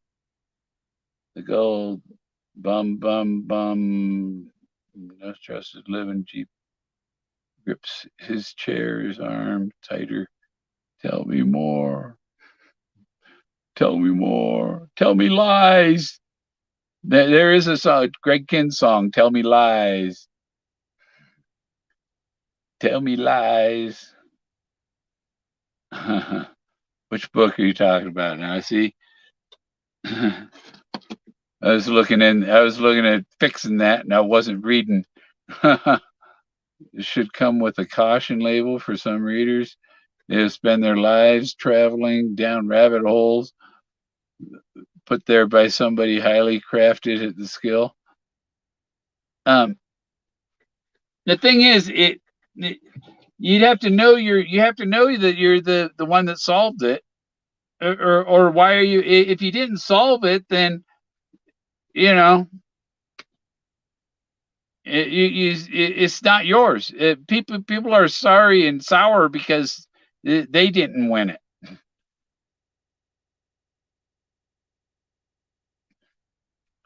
Orphan Annie decoder ring.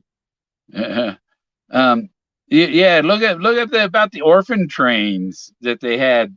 They were shipping kids out of New York and Pennsylvania and Jersey and stuff, shipping them out, putting them on trains and sending them out west to families who needed children. Mostly they became, were slaves. I think my ex's father was one of them. No, it was in the 1800s. Um, yeah, people. I don't know. They have babies and they didn't keep them. They didn't care what happened to their children.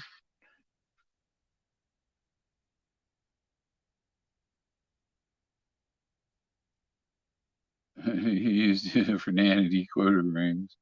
Maybe he might have had a Dick Tracy decoder ring too. I do it for the loot. So hold on. Yeah, but the other thing is everybody was out there looking for that box of gold.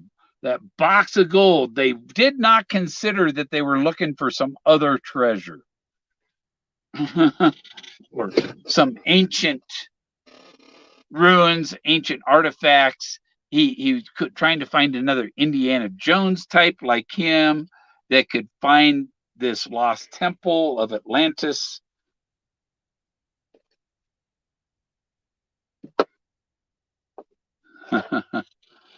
Everybody, the gold, the gold, the gold. You would have found the gold, the gold, the gold. No, he said, my trove for all to seek, not my treasure chest. And when he says, take the chest, this is Tarzan taking the chest. Oh, yeah, that's taking the chest. You're saying, I did it. I did it. I'm the king of the jungle. You know, that's taking the chest. And the cowl, that cowl I have, you can go on Google. If you're too lazy to do it, then shut the fuck up. But you can go on Google, search for Polo, Ralph Lauren, cowl, COWL, insignia. Or just Ralph Lauren and cowl. Or logo, whatever. The little that you can get a Ralph Lauren shirt with the Ralph Lauren polo shirt with a cowl insignia, and that's the little polo guy that sits on your chest, the little guy on a horse. And if you and you, oh no way, fuck Bill Gorman, fuck what he says, then you're just being stupid and ignorant. That's what ignorance is, ignoring what somebody tells you. Hey, there's an airplane falling out of the sky, run. Oh, bullshit. You're dead. I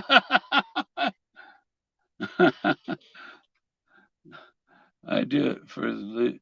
Hold it. This thing ain't scrolling. There. Now, how much did I miss?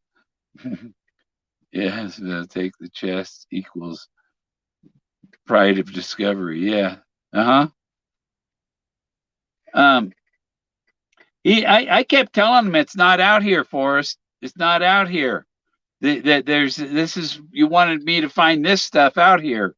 I'm never going to find the chest here. I don't expect to find the chest here.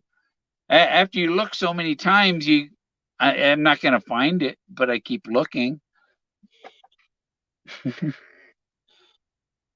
Because you don't find it.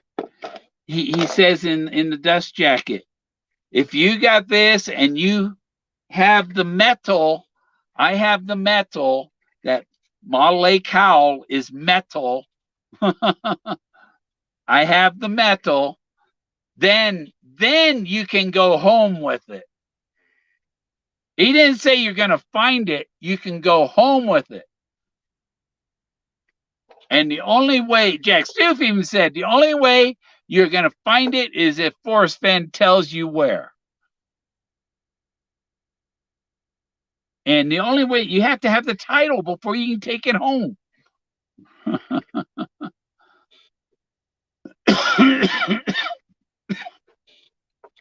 And at 2017 February is when he did that hand of God and doffing the hat. That was like christening the night, giving me title to the gold. I earned it before 2017. I actually found it in September of 16.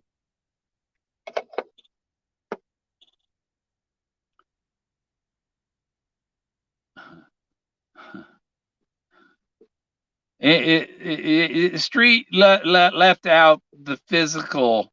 He got the spiritual idea of it, but not the physical. You had to be there. You had to physically be there and find that metal in the belly high grass. Trip over it. Yes, you could trip over that cowl that was out there in that meadow. That was a Wyoming. It was a river meadow, a creek meadow, whatever. Where the river kind of it takes different routes through this meadow. It kind of a little swamp. It used to be maybe a pond and is filled in with silt and I don't know. He made a wrong turn and took the wrong road. He's not on the street. Who, Bill? Bill? Lucky if he's not an actor, it's going to be a serious blow, methinks. If who's not an actor? Stuef. I think she is. Lucky, I think he's talking about Stuef. Okay. So, political forces wanted somebody to rip on Sarah Palin.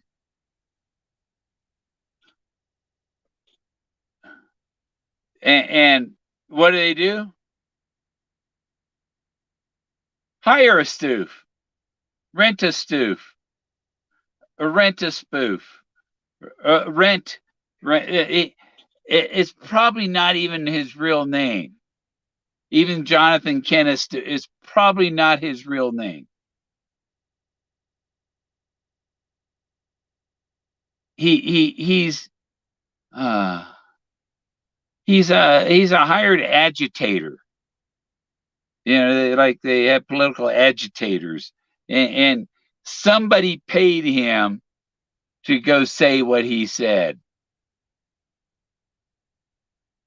and he was just dumb enough to go do it.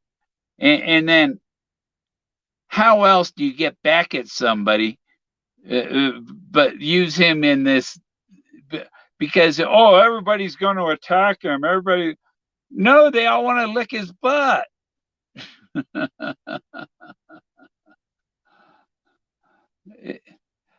he was a hired journalist, just like Barbarisi. People forget these two guys are journalists.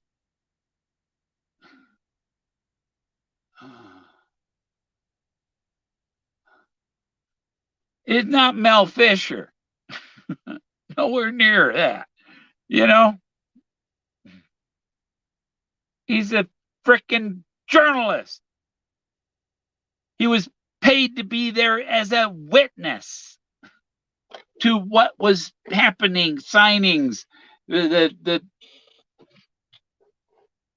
I think he let Forrest know that, hey, you better say it's over before somebody else dies, and blames that on you too, because Stuef knew that it was over in 2017. There's pictures of Barbarisi at the 17 Pembury, but can somebody find a picture of Jack Stuef at this 2017 Pembury? I challenge. Okay, who was at that Pembury? Well, Cynthia was there. The guy from Australia was there. The was it Netflix guys or what? There's some documentary people there. Dale was there. Oh, and Gay Delkin was there. Gay Delkin, go through all your shit and see if you can find a picture of Jack Stuef at the 2017 Pembury.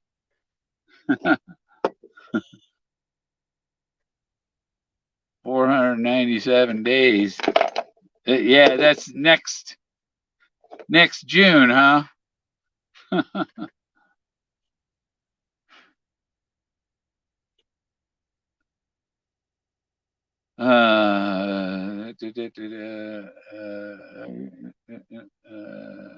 132 days. from today. And we do the calendar, and May is 31, March is 31, that's 62, and April's 30, that's 92. Yeah. 497 days. That's the New Mexico statute of limitations on tort. Except, I believe Forrest signed the papers to the real finder in 2017, and with that, because he didn't announce it to everybody, they found out that it was too late when the announcement was made.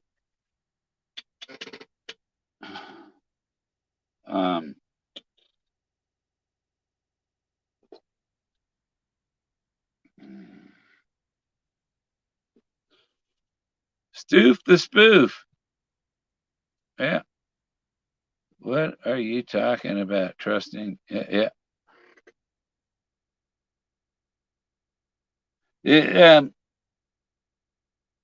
If you're wise, you don't need to ask.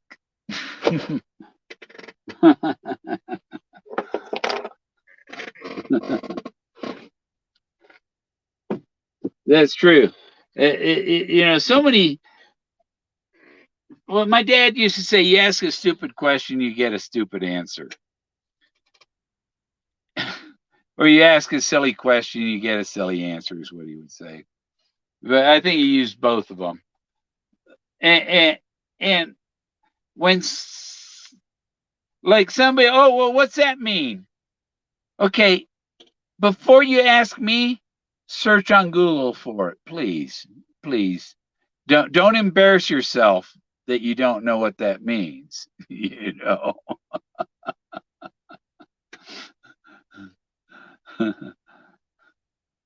I hear someone mention something I've never heard of before. I go look it up on Google.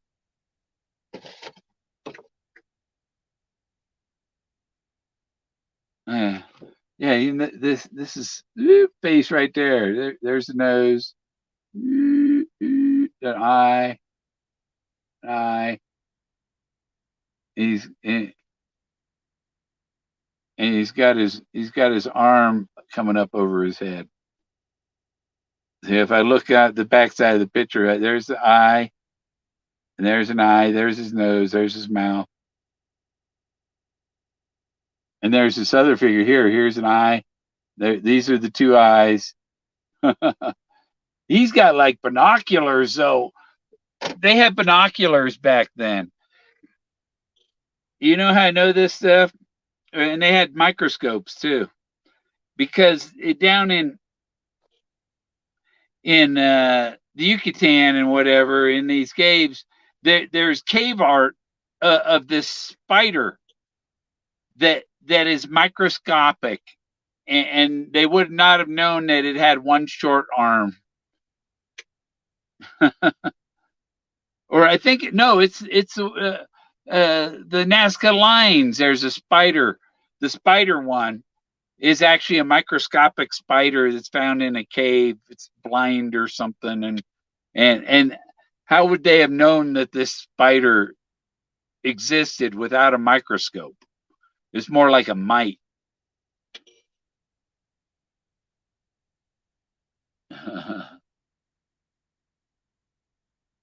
Yeah. And like the cowl, like Mario. Oh no, the cowl doesn't mean that. It's like, okay, why does the Ralph Lauren polo shirt have a cowl insignia? The cowl insignia is on the chest.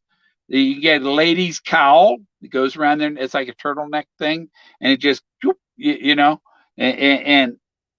it's like a dickie for a guy. That's a cowl for a man, but it covers the chest. A cowl covers your chest, and Mario couldn't put that together. I'm like shocked. It's like, okay, Forrest fucked with words, Mario. Remember, he fucked with words. He didn't go strictly what it said in the dictionary. I don't care what the dictionary says. This is what it means to me.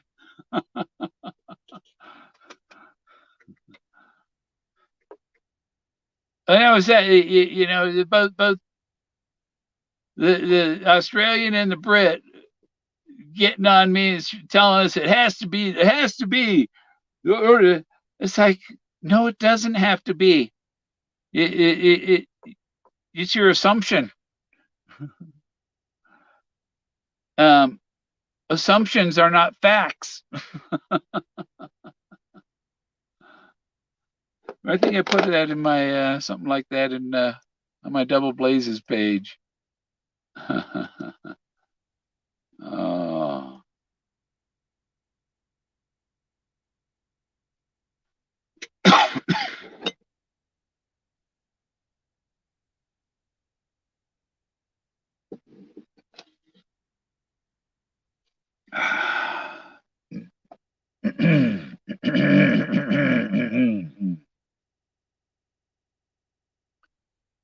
um, yeah, your assumptions are not fact. That's what I put on there.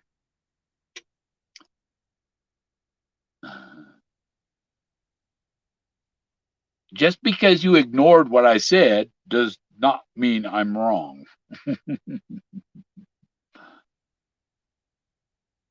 Oh, what happened, Chinaman?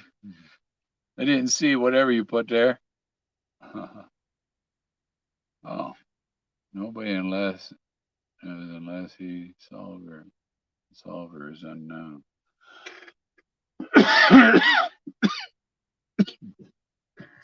That's all right.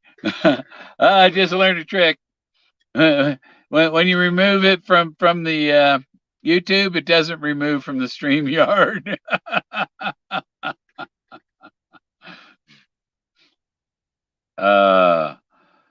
Forrest Fenn wore Dickies. Yeah.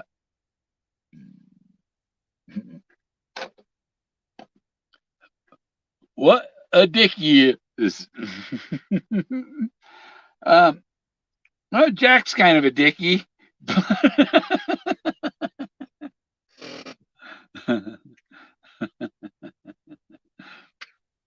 um, and people ignore me when I tell them about the cowboy punching Jack Dempsey. But what's Jack Dempsey's real first name? Real name?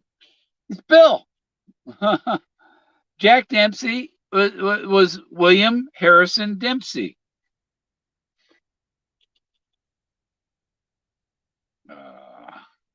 Tried to push them up into my. They need glasses with a secret tube in them that comes down. Whoop! You don't see it, and you just plug the thing into your glasses.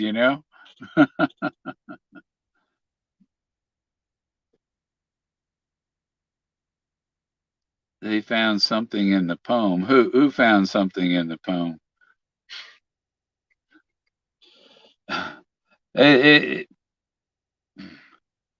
I have the bomb, the Model A bomb. The Ford Model A is the A bomb in my shed. And 99% of searchers do everything they can to ignore that fact.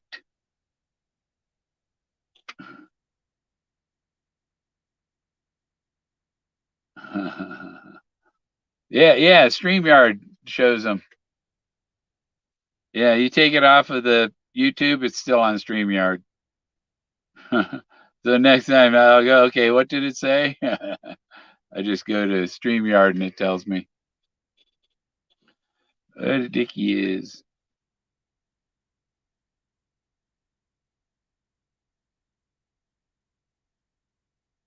Yeah, I think, no, I wasn't. I think I had a turtleneck shirt in one of my high school pitch. I think my junior year. Jack's been out for an hour and a half. if he won't run away. No, no, he's not. He always comes back, um, especially at night. He's been on the leash for about 3 days, and so he's just enjoying himself out there. He's probably just laying there relaxing, you know. Oh, now I'm off. What do I do? Oh, just sit here. Um, and there sometimes he's out all night. He doesn't care if it's 10 degrees. He's got a thick coat of fur. He's just fine. And it was shot. Not a good sign. Yeah, yeah. The hat, the mildew hat, was shot. I'm never gonna wear that hat. And he's only gonna wear that hat if somebody found his treasure. And he wore the hat in 2017. Meant somebody found his treasure. Found what the target anyhow of what you were supposed to find. What you were supposed to find, but I found it. Because you refused to what he said twice. And he said things twice. It was important. That's why when I told him three may keep a secret if two of them are dead, and that's why he jabbed me in the chest twice. Are you threatening me? Are you threatening me? He said it twice because that's a clue. Because two can keep a secret if one of them's dead. Okay, somebody else knows his secret. If that person, yeah, is that person is a threat because they know your secret, one of you's got to go. Oh, no way, Gorman. No way. I can't. My brain doesn't bend that way, you know.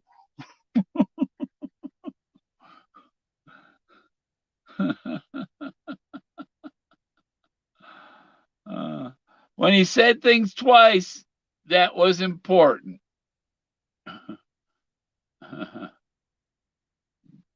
Branded from Dos Rios. Yeah.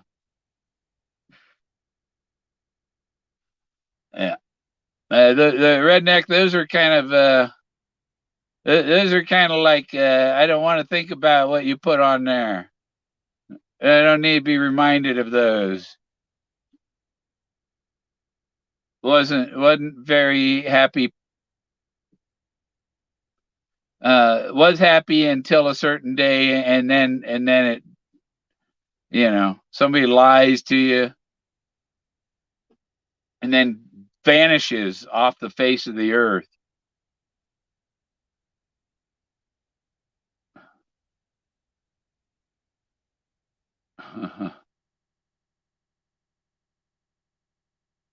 It's not funny. It's not a joke. They make you think something serious happened to them when it was all a lie.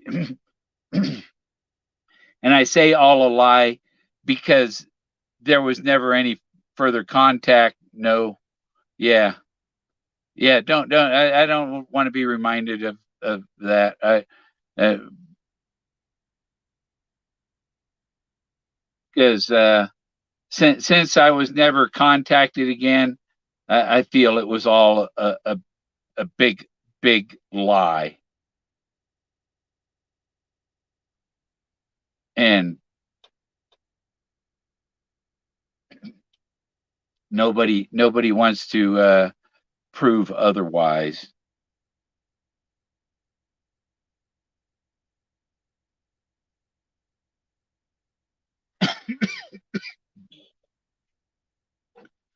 Hondo Hills. Mhm. Yeah.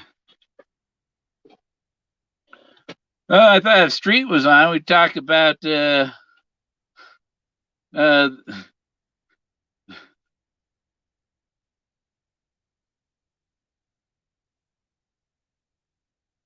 You know, the women that deserted us. uh, I had met a real estate broker from New York City. She was hitchhiking out in San Francisco Bay Area, uh, near the airport,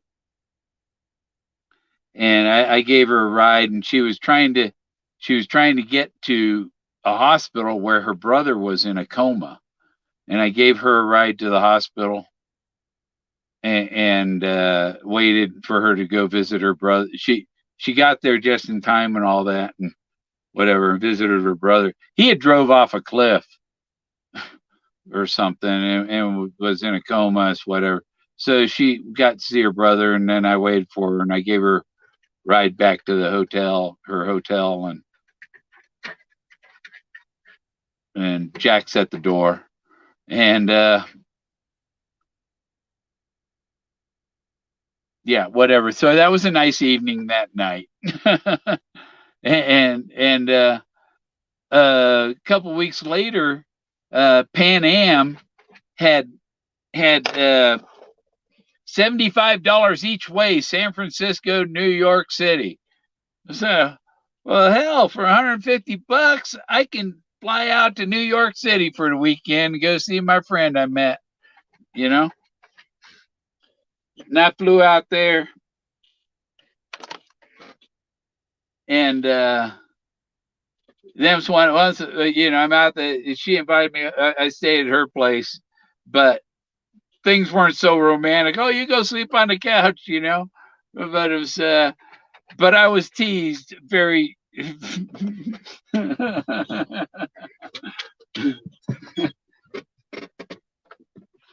very, very much teased.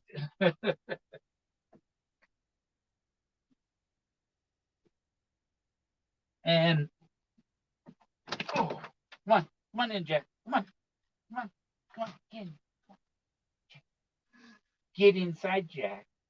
You gonna come in? I want to close the door. You gonna come in? No? Okay. You want a treat? Come on, I'll give you a treat. Come on. That works every time. That works. Promise him a treat. He'll come in. Now, where are his treats?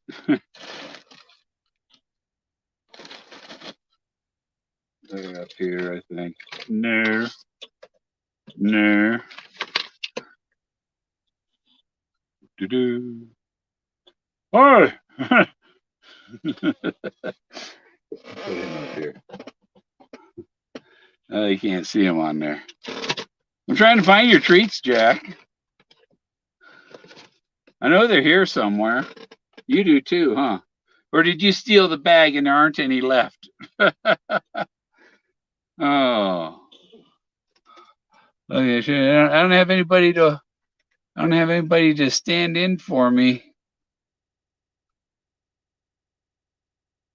Because when I stood up, I it's like the bladder gets to stretch and goes, oh, I'm ready to go. Why don't you go to the driving range? Why do you want to go to the driving range? I went and played night golf once. And let me see. I don't have that on, so I can do that. And I can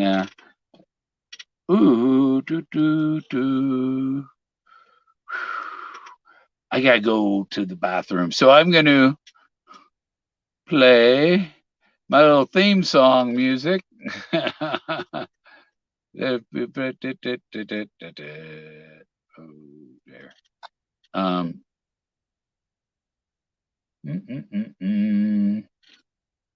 There it is. Hola a todos, mi nombre es Forrest. Escondí un tesoro y lo escondí muy bien. Oh, it's not very loud, but I'll be right back. Escondí un tesoro y lo escondí muy bien. Hola a todos, tesoro y lo escondí muy bien.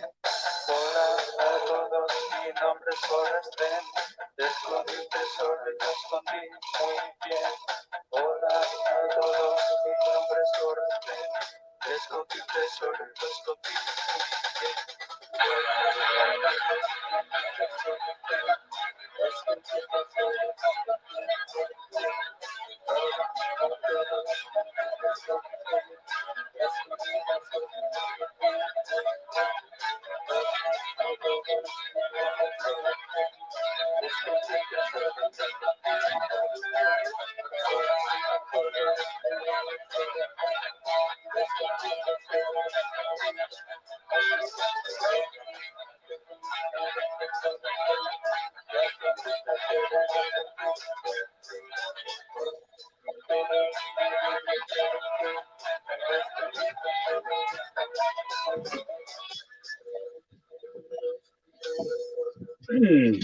All right, so that was a good amount of time. I guess I could connect it to my other audio. Oh, it's playing again. uh,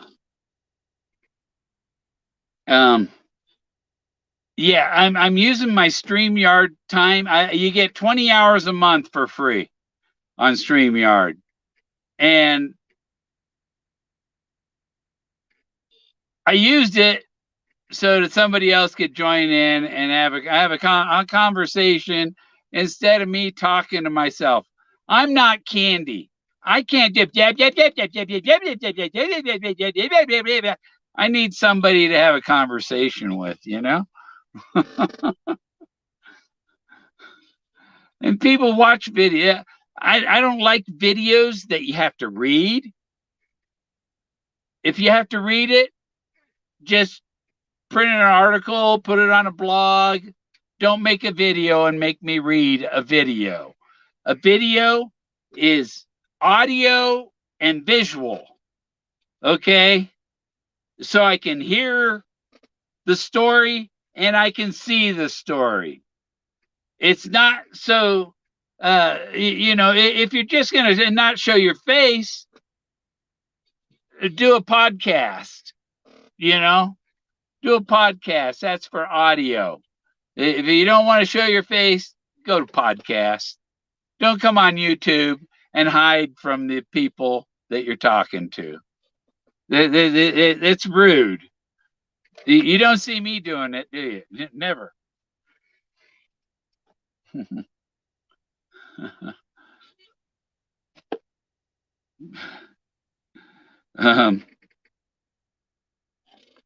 Yeah, I don't worry too much about what I look like. Oh, back to the chat. Get the chat on the screen. There. Oh, it's up there too.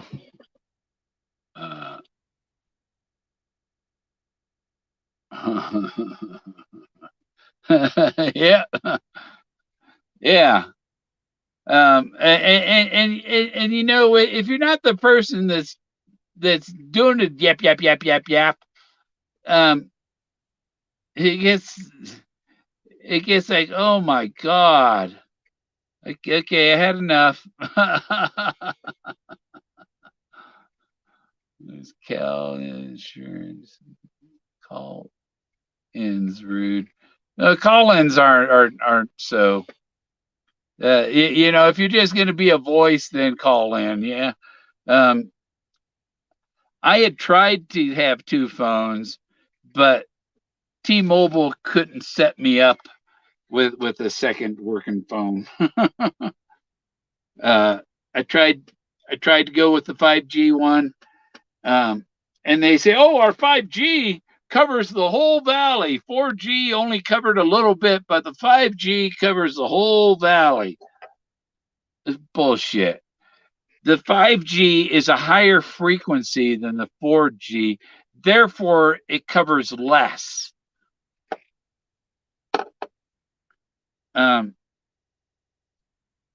They're selling you a phone with super capabilities and limiting it to 1% of what it can do as far as communication speed. In China, you get full speed, but in America, oh, we have to oppress the Americans because they are privileged. That thought that somebody's privileged. You go any city, you can find white people sleeping on the sidewalk. You call them privileged just because they're white, you know? Forrest said, I'd rather done it and wished it had than not done it and wished I did. Yeah. Well, there was one way he can make sure that nobody stumbled upon it, and that was it wasn't out there. It the treasure chest was not what you were looking for. You were looking for his trove of ancient art that he had found, and included in that ancient art is a lot of his stories. The Walmart has these. They're on sale. I'm sure it's black light color too. You know, if I thought, where's that cord go? I know that I got to find the end of the power cord for that.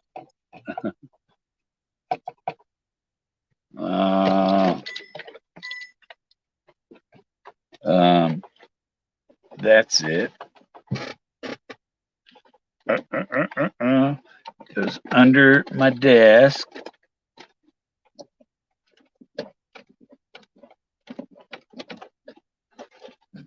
Because I think okay.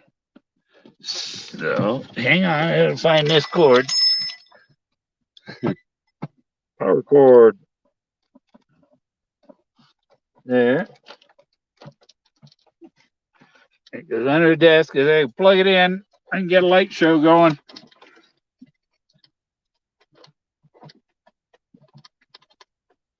Oh, come on. You know, when the one wire goes through with a bunch of other wires. Okay, if I can touch those fingers wrapped around my table.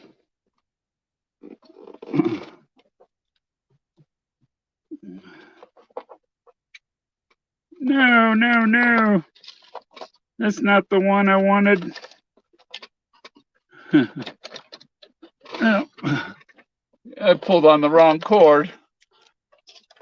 That's my monitor. I thought I was following the power line for my dancing light, my little light show light. It goes here.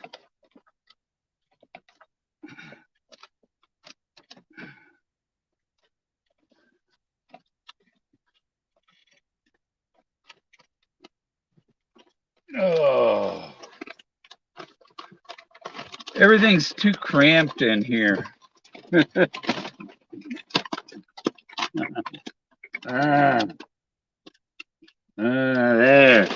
Now I'm following the right line. What's that? A bag of candy? Oh, those Jack's treats. Found them.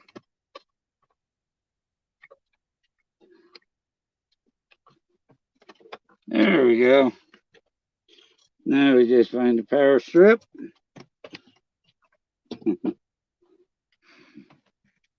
Oh. No. Has to be long enough. Up.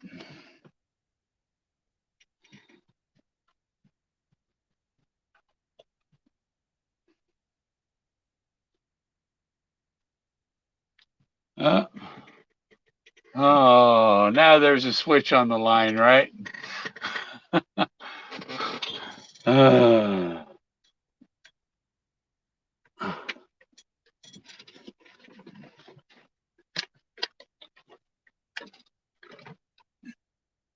Nope, the thing's dead, I guess.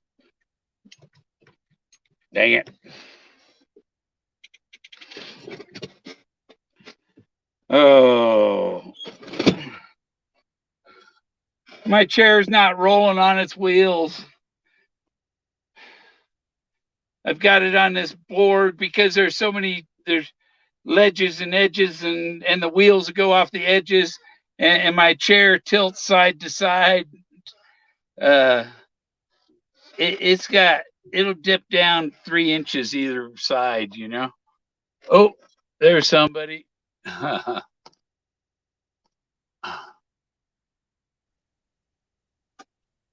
There. Hey, Bill, how are you? Hey, okay. You able to hear me all right? Yeah, now we know that you're not Carl Summers. No, I'm not Carl Summers.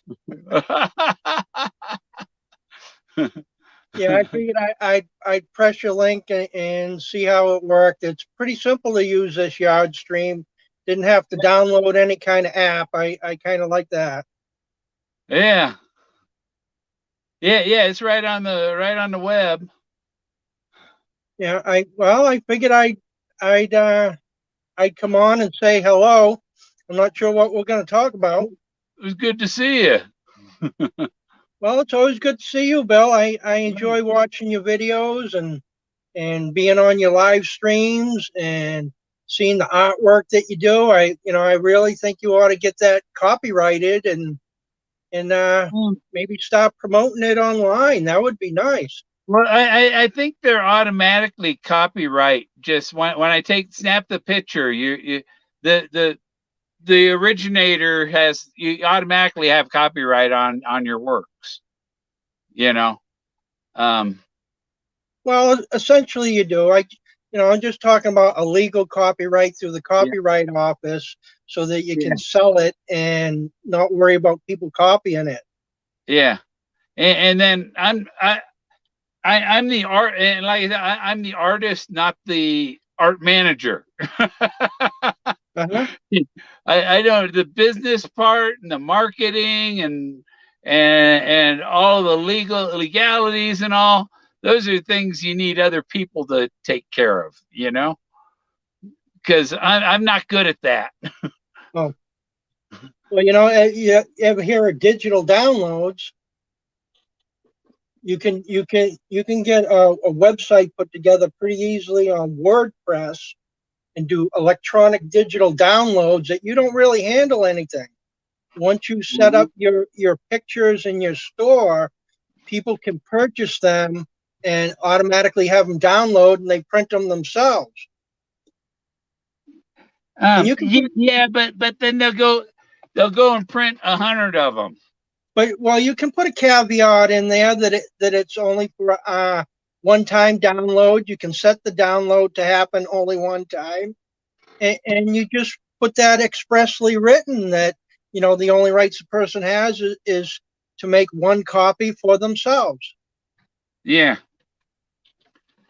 Yeah, but even people, I know people that will go and they'll like I have this picture and they find a piece of it and they cut that out and think they can go sell the little, a quarter of your picture, or um, and there are people that complain if you make a penny on it.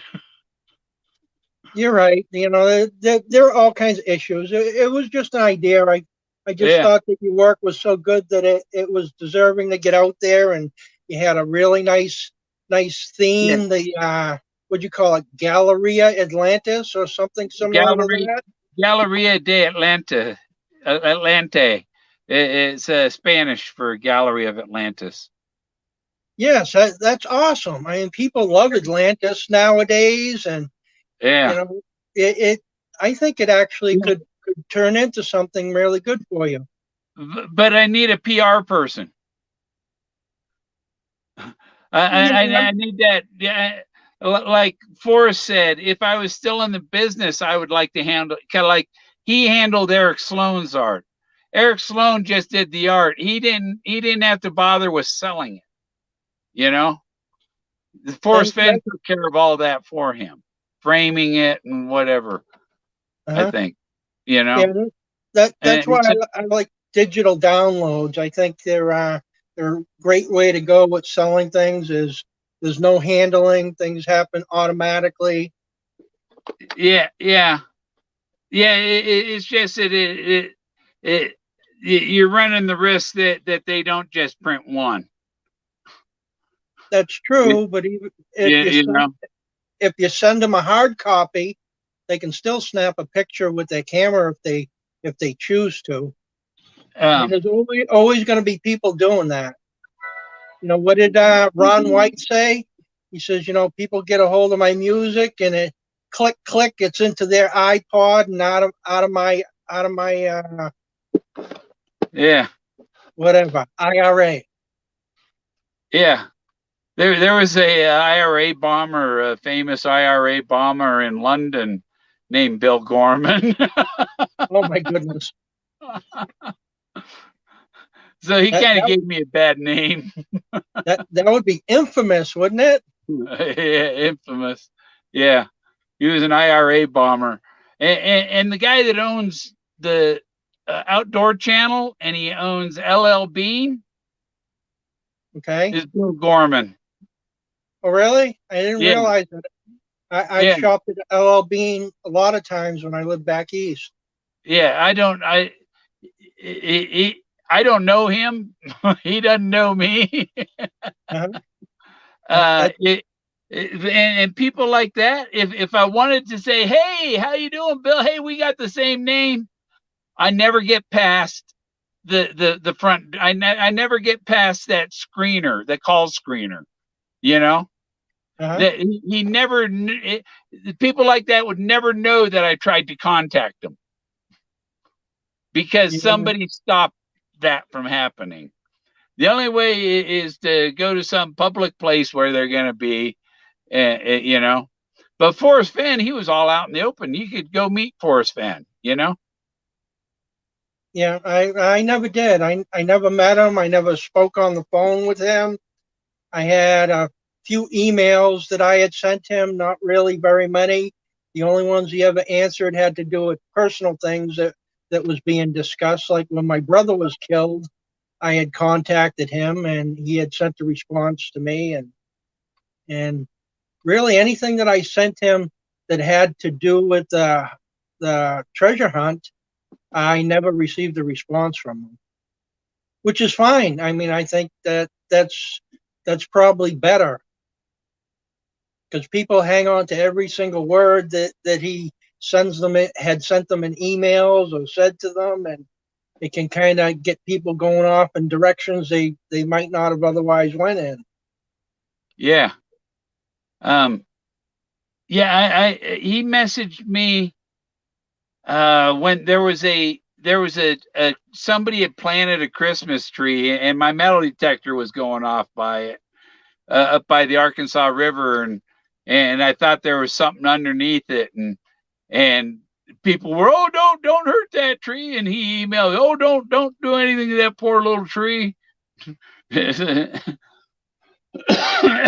tree's 3 feet taller now, but so I didn't do anything to the tree. I wasn't gonna. I dug under it. I went under it from the side, and I didn't break any roots or anything. I just looked, and there was nothing. You know, because it's old mining area, so there were like buckets and tools and I think the railroad goes by there and everything, so the railroad spikes and all kinds of stuff, but I What didn't hurt that tree. was that on private land? No, it was BLM, but there was a mining claim on it. Uh huh. A mining claim doesn't make it private land. Uh huh. They only have rights to those minerals. You could get a right. They have mineral rights, but you could get a permit to harvest the trees on that same land. Uh huh. You know, because that guy doesn't have a thing for the trees, but you got one. You can go take the trees off of his mining claim. Yeah, there's lots of things you can do in Colorado with mining claims. You can fence them off too. You can also get permits to put up a little cabin there and use that to operate out of. Yeah, you're allowed to live in your RV on them too. I don't recommend living in an RV. I've lived in it too long already. How long's it been? 5 years? I moved into a school bus in 2006.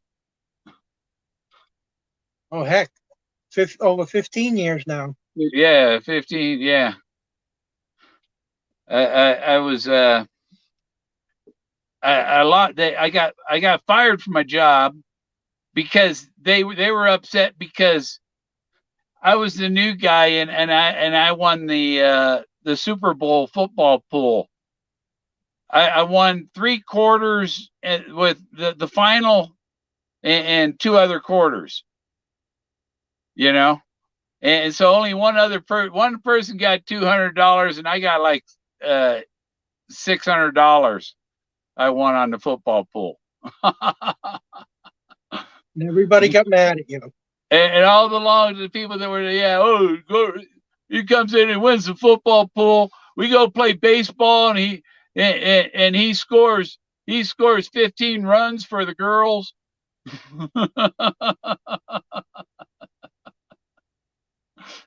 Because I could hit that ball if there was there wasn't a fence, but if there was, they would have been home runs.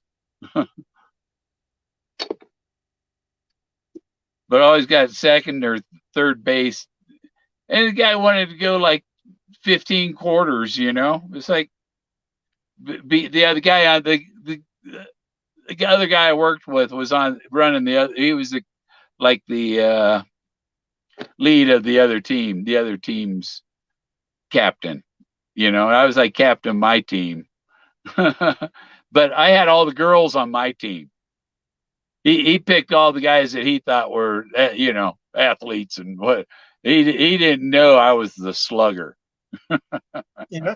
Well, hey, there's a lot of women that are very good softball players. Yeah.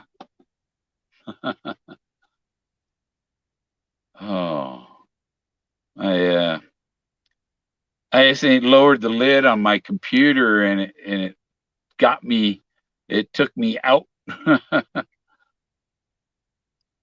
of the chat and everything. So I gotta go back, start my pop out. Hey, Bill, this chat button that's at the bottom of the StreamYard, is that for the live chat? Start my pop out. Hey, Bill, this chat button that's at the bottom of the StreamYard, is that for the live chat? Yeah, that's the live chat on the StreamYard. I think you can even post. I don't know how. Well, I know if you push and hold it, it'll highlight it over on the side. It just says private chat and it's gray. Yeah. Comments. Yeah, I am looking for a house, Lucky. Oh, the comments just popped up. I had to press a comments button. Yeah. I just pushed the mute button on my computer and it wouldn't mute. What the hell's going on with that? Usually the light comes on.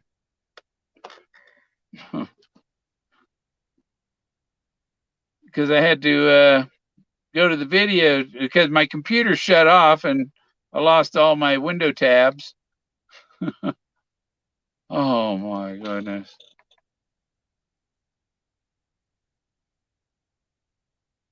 Oh, great.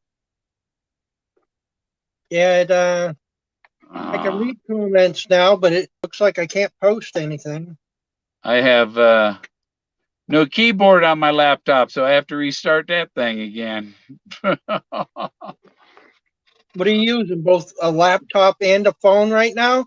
Yeah, I'm streaming with the phone, and the laptop is tethered internet, and the tethering, they go slower and they limit the data on it on the laptop, so I can't stream with the laptop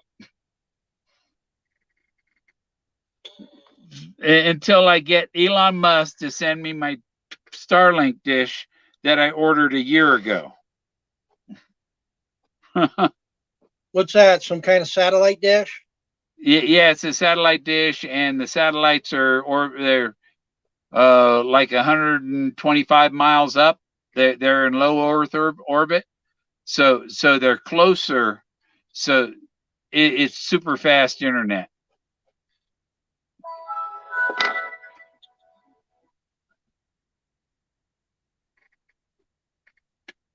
It looks like there's one of those bad links on there, the bot links. Yeah. I don't know how to remove it. I don't Yeah, get. I'm trying to get when I get my laptop back up, I can do something with it. Will the mute button work now? Yes, it worked. So when the keyboard don't work, the mute button doesn't work. That's why the mute button wouldn't work, because the keyboard wasn't working. And the mute button's part of the keyboard.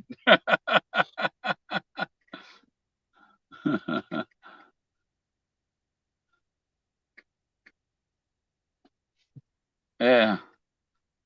But I used to work at IBM in 1989.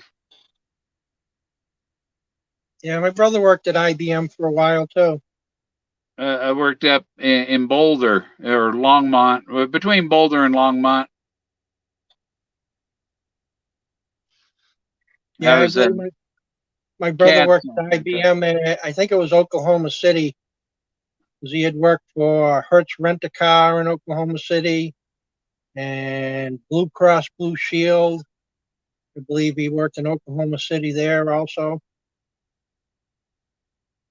He was an IT guy specializing in internet security.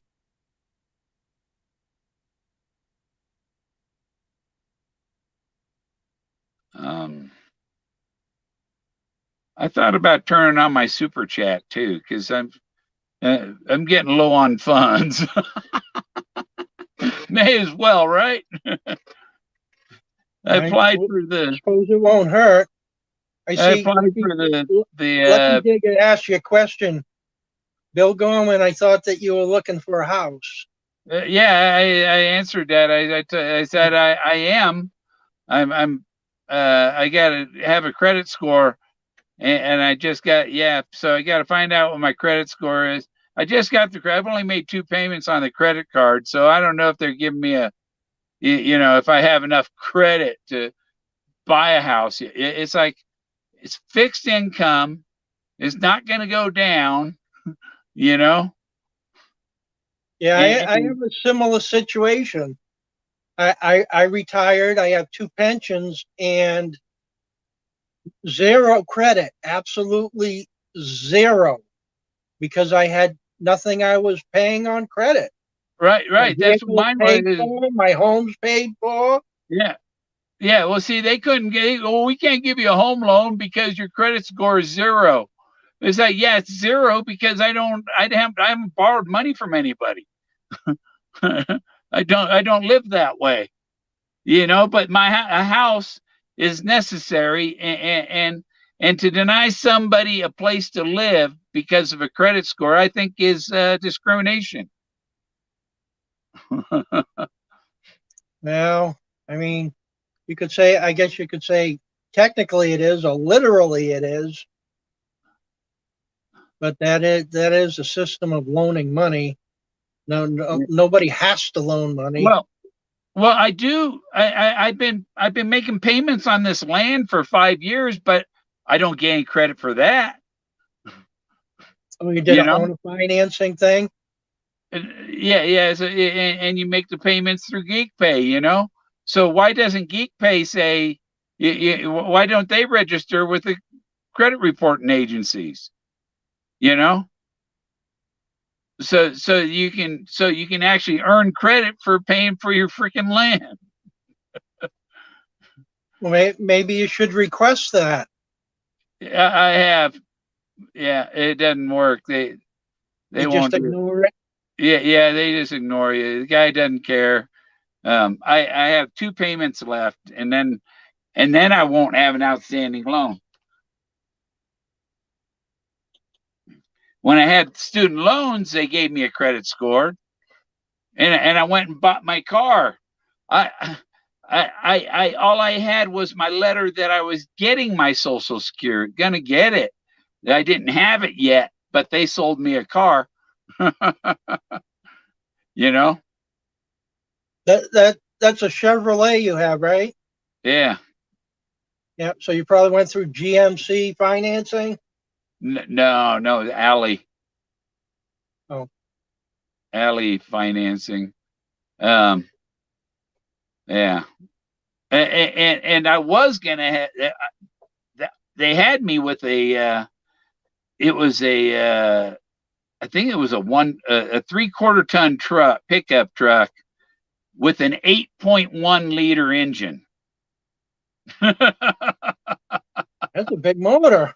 Yeah, it got better mileage than my RV. So I was gonna get a fifth wheel with that, you know, and then because it was used, uh, they wanted me to. They said we can't finance you on it because it's used, but we could put you in a new car, you know. So I got this Sonic, and it's got 118,000 miles on it now. It's time to change the timing belt. Yes, I bought a vehicle in 2009. I paid cash for it, and I figured, well, that'll bring me to retirement age of 55, and it has. And I did a lot more traveling than I expected, and I have over 320,000 miles on it now, and it still goes pretty good. Yeah, yeah. I think I only made 3 payments. 2 payments, $418, and then 1 payment, $19,000. Uh-huh. Yeah, and that was paid for. And I paid 16,000 for the RV, Yeah, and that was 2013. yeah. Then I had 5,000 left over that was for repairs because I was going to go off. And my second day out with it, I had a blowout, and so there was $850 for 2 tires. Oh my goodness. And then uh, I had another 75 miles to get to a friend's place out near Redding, California. And before I'm coming down a hill and the brakes aren't working. And I'm coming up on a flatbed and there's no passing, but there were 2 lanes coming up and I couldn't see anything coming up. And I took a chance and went around the flatbed. If I didn't, I was going to rear end it, you know, and made it around it and got down the hill. That guy was going extra slow down this hill. And I had no brakes to stop for somebody going that freaking slow, you know. And I blew around, and once I got past him, at the bottom of that hill was another quarter mile, and then it was pretty flat, and I had to go uphill to get to my friend's place, so it wasn't a problem there. So I made an appointment to get the brakes fixed at an RV shop, and I brought it there, and it was like $3,500 to get out of there. Oh my goodness. All new calipers, new pads, and everything, and then blah blah, and I had a Napa warranty on it and all that, and so after and on the way to there, that was 3,500 because I on the way to get the brakes done, another tire blew out. So there's 2 more tires, the brakes, and all that shit. And then okay, so I'm gonna head south and go to the Grand Canyon and head for Florida, right? Or whatever. And coming into Death Valley, the brakes caught on fire. Oh my goodness, you got nothing but miserable things going on with that. Well, what caught on fire was the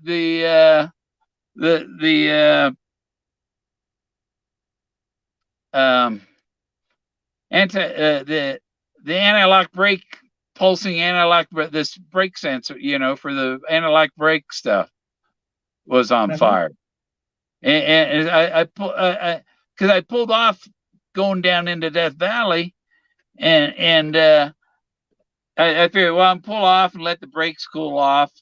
And I was walking around looking at some rocks, and I turned to look, and what's all that smoke coming out of my wheels, man? That thing was on fire, and it just went over, and it was out. All I had to do was blow on it a little bit. But the thing, they literally caught on fire. And I see a questionnaire from Lucky Digger. I think she was asking it for me. It says, wow, what kind of car is it? It's a Ford Focus, 2009 Ford Focus that I got and had excellent luck with it. I didn't really even take care of it very well, and I have over 325,000 miles. I had shut off the chat on this end because I didn't like looking through the gray and looking at you, Bill, because I don't know, because I'm talking to you, and like you said, you said it's nice to be able to see someone's face and talk to them. And I agree, because that gray shading over the front of you, kind of distracting. I got my colored light going now.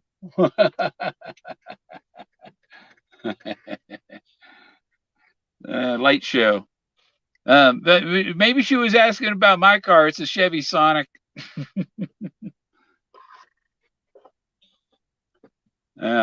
And the tire I just fixed, it was a slow leak, and then it became a fast leak. They couldn't find where it was when it was a slow leak, and then when it was a fast leak, and I plugged it, I think what it was a slow leak, and the tire wore, and it pushed the nail further in, and that made it a faster leak.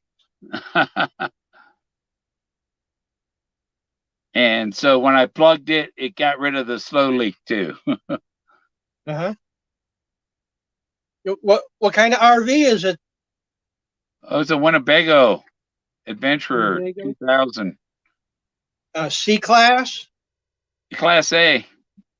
Class A. Class A. That's the one that doesn't have a front cab, right? It's bus just type. What is it? It's like a bus.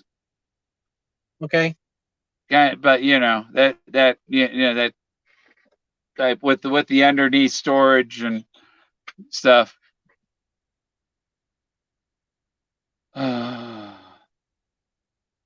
They need to do more to make them rodent proof. Like when they drill holes in the body to put hoses through and stuff, they need to put a metal screen or something in that hole, and then because if you just fill that hole with foam or anything else, that rodents will eat past it. So you need a screen barricade, a metal mesh screens to keep them out. My bus I had rats. It was a 5-speed, and rats ate through the rubber boot for the gear shift to get inside. Oh my goodness! And so if you have a school bus with the 5-speed and the rubber boot, pull the rubber boot up and put chainmail across there. Cover that hole with something that rodents can't chew through. And steel works pretty good for that. Oh yes, the mice will make a mess of anything. They'll get into your engine compartment and set up house and get inside your air cleaners and your duct Yeah. work for your heater and air conditioner. Yeah. Oh, and the freaking drawers for your silverware and shit. They just it's all open underneath there for so they can run in there and jump up there and poop on your fucking silverware and shit.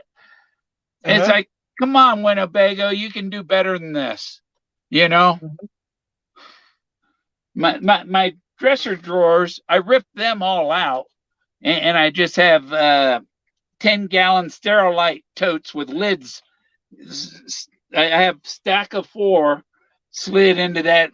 I have two compartments, and so all of my clothes stay nice and clean and in there, and they can't get in here and climb through my clothes and stuff. You know, I can't stand that. So you want to run away, you know? Yeah. Yeah, I And tend to then, get mice in my house each year. When the fall time, the end of the fall time comes around, they find their way into the house, and I got to trap them and get rid of them. But I started a couple of years ago of putting all my dry goods into glass mason jars and vacuum sealing them so that they can't get at anything. yeah, And that made me happier about it, knowing that they weren't going to be able to tear open a bag of flour or rice or pasta or um, anything like that. Because I have hundreds and hundreds of pounds of dry food and thousands of cans of canned food just to be to be ready. I mean, I could yeah. literally stay here for years if I had to, if some crazy Right. kind of economic collapse happened. A lot of that canned food, you look at it, and it's only good a couple of years. Well, it's So, 3 years, I think, is the most recent stuff that I bought, but that doesn't concern me. yeah. I don't go by that best used by date. Anyhow, we used to do our own home canning, and I've had pickles on the shelf for 15 years and opened them um, up and ate them. The yeah, trick is if you have something in glass, is keep it away from the sunlight. Don't let the UVs get at it. That'll break it down.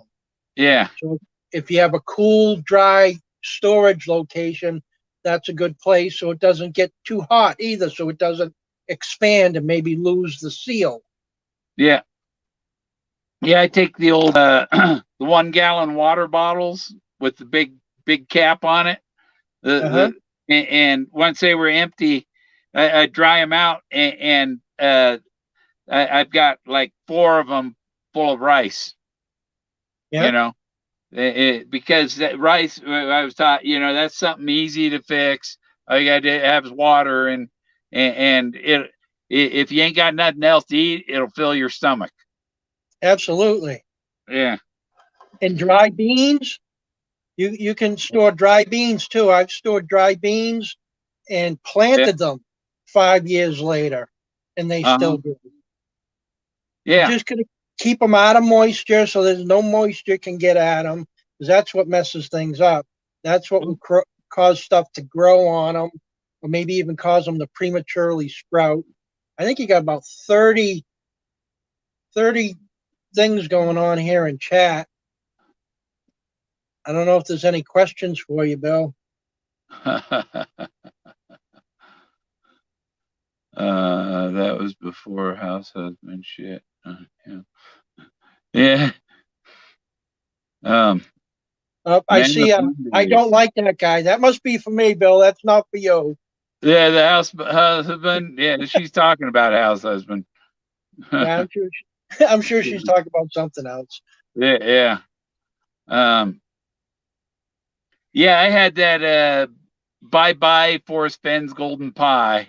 I I ad libbed the song, and I had a part in there about Candy and house husband drinking all night or something.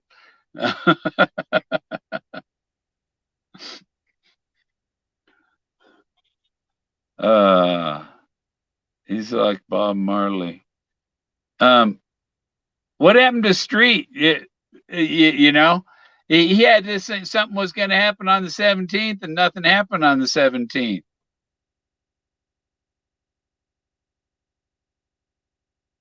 I don't know. Yeah. I see something from Bo Arrow. He's talking about when I was a mechanic for Ford, I never saw one Ford, let alone a Focus, with that kind of miles. That's not diesel. That's pretty good luck, trusted living. Well, Bo, I'll tell you, I did something different that a lot of people probably don't do. Is when I had the break-in oil in the vehicle when it was brand new, I did the recommended service, which is actually just draining out the oil and not removing the filter and then filling it with oil. Then the second oil change, I went to one of those quick oil change places. When they went to change the oil, they asked me what the hell did I put in the engine. It was bright green, and I told them what I had did. And I don't know if that has anything to do with it as far as the lubrication of the oil, but I really haven't maintained that vehicle. I haven't Antifreeze? I haven't tuned it up or anything. I Yeah. hardly changed the oil on it. I've gone as far as 50,000 miles without changing the oil on it. The only thing that I do is pay attention and make sure that it doesn't run too low. I really didn't take care of the darn thing. It is it's kind of amazing. Yeah. I go to the dealer to change. It's $39. If I go to one of them Quick Lube or I can't even remember the name, Grease Monkey or any of them, 60 Uh-huh. something dollars. So the dealer here is really fair. And I got my tires for for oh was it $350 or something. It was like less than I could have got them at discount tire. I got Firestone tires for less than they charge for Korean tires at discount tire. So Those um, 15-inch tires on that. yeah, Yeah. on a small car. That's Yeah, right. unusual. The Focus is the same way. I was kind of Yeah. surprised. I figured they'd be 13-inch tires, but they weren't. I think that's so they get the mileage. Oh, Bigger increasing gas wheels. mileage? Yeah, yeah, because smaller wheels, they got to turn more to go the same speed. You know, it, Yeah, that it, makes sense. the engine's not working as hard with the bigger round tire. Um, but put them great big ones on there, 30-inch wheels.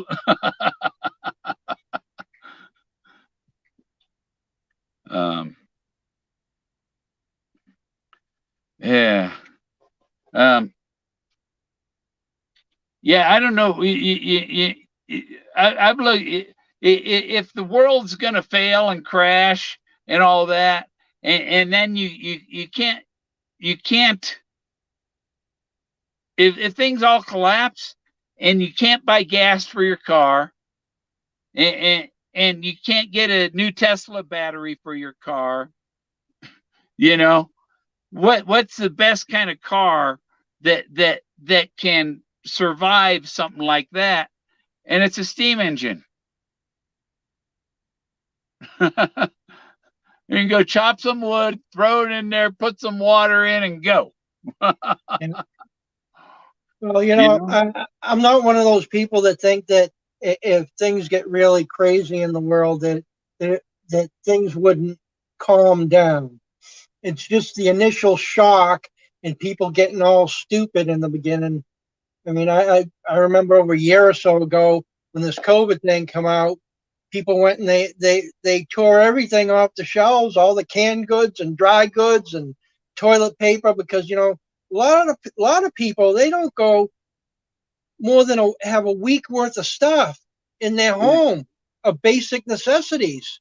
Some people Um, only buy one roll of toilet paper when they go to do a week shopping, planning on that this store is always going to be there and it's always going to be open for me. And yeah, heck, living in the Northeast, I knew, well, even a snowstorm can knock something out, or ice storm that knocks out electricity and cause a problem for a week or two. but in the Northeast, you always have maple leaves. Well, we have maple leaves and a lot of maple trees too. knock down some rock maple Maple trees. leaves make good toilet paper. Yeah. Smooth too. Well, in a pinch, you'll use anything for toilet paper, right, Bill? Use a Yeah, telephone book like the old days before there was toilet paper. the garden hose. Oh no, I'm not doing. I'm not doing that. I'm not doing that. See, I've always kept that stuff in my house. When I Yeah. built a house out in a rural area, I built a big house out in a rural area, and I bought one of those big boxes that they have at the store that they put up on Yeah. the shelf that are about 2.5 feet or 3 feet tall and 3 feet wide. I must have had that thing for 15 years in that house. And that's what's All you happened. need Kids and is everything. you use a super soaker and some of this tubing, and you can make your own bidet. No,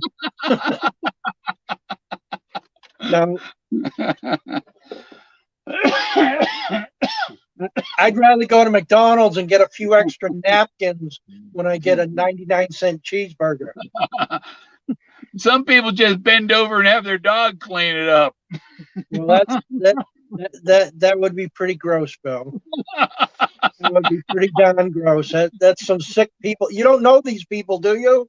No, no, but you can imagine what are the other options if you didn't have toilet paper? What are your options?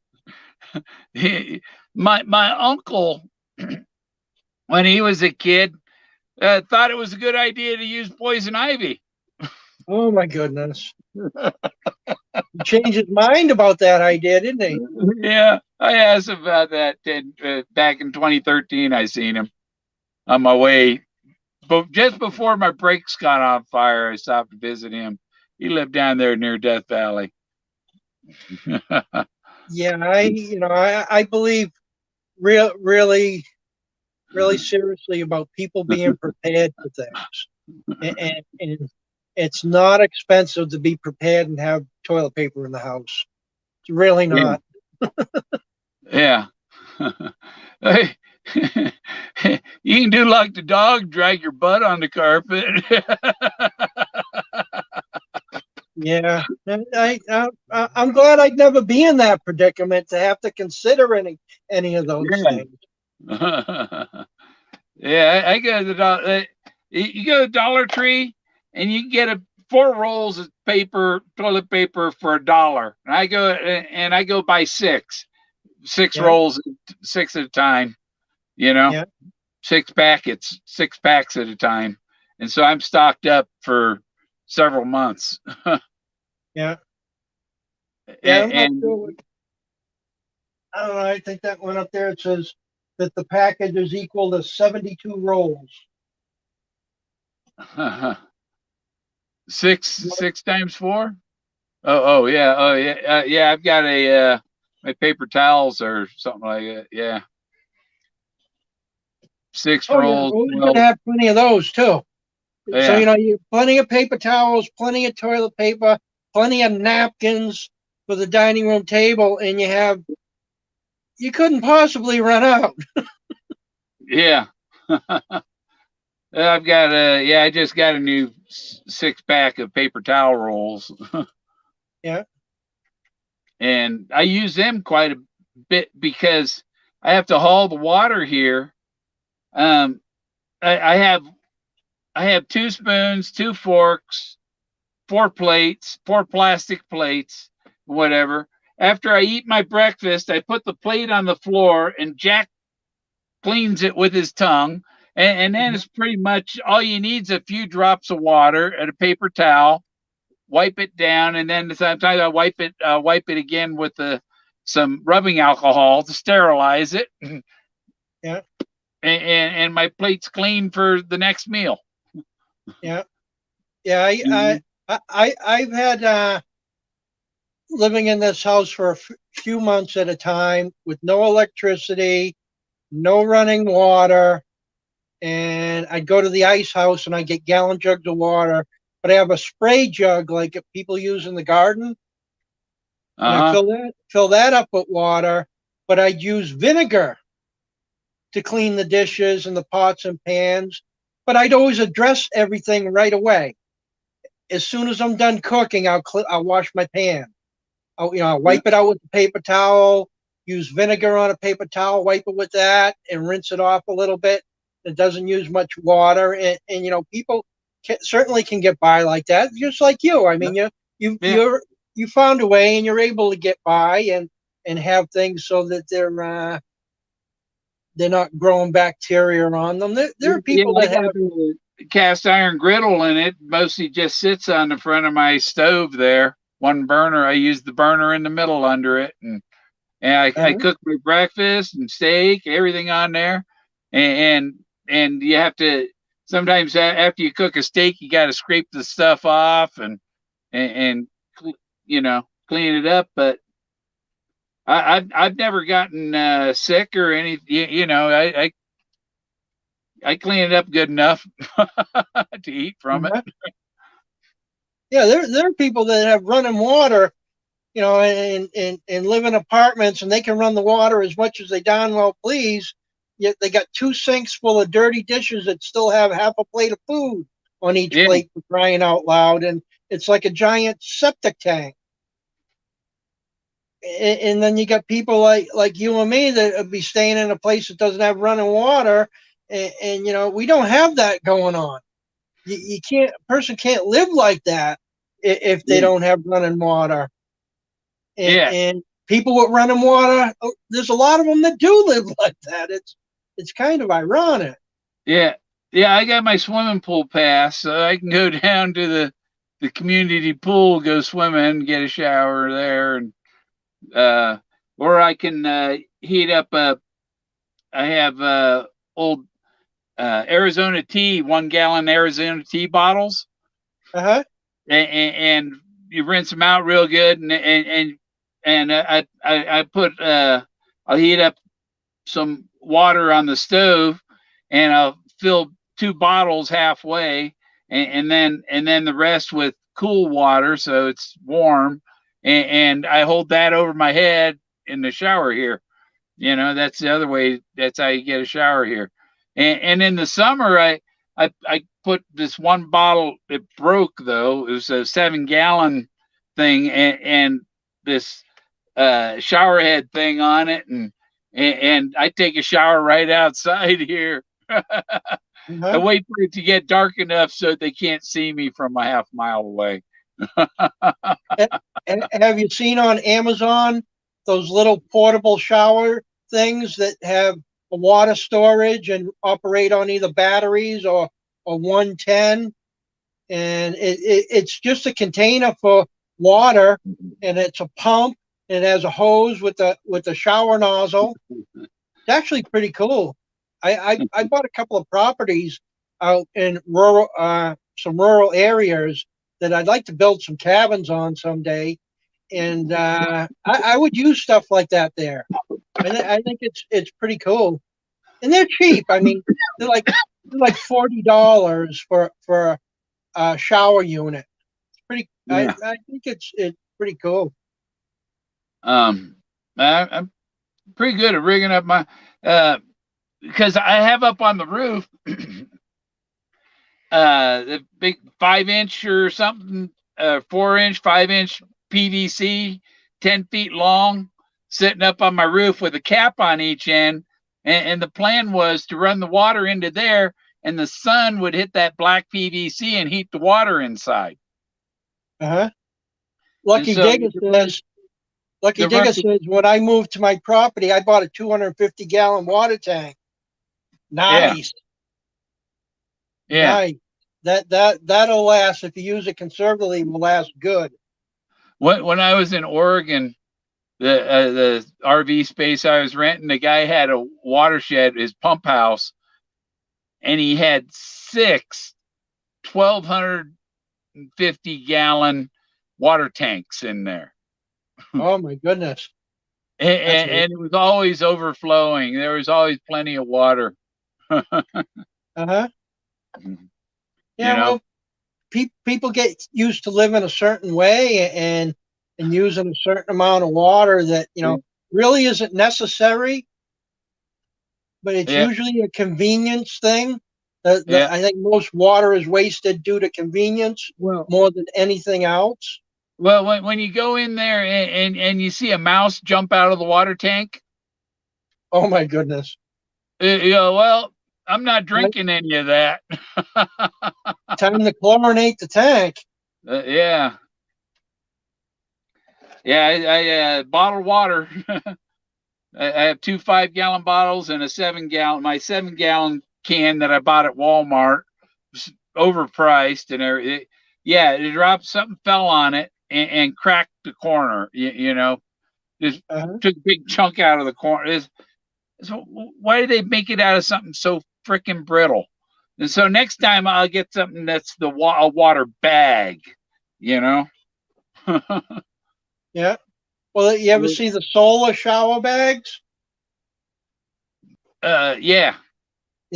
We use those when we built the house out in the countryside. That You was see, the I could just first year. strap one of them down up on my roof like I have that 10-foot tube up there. Yeah.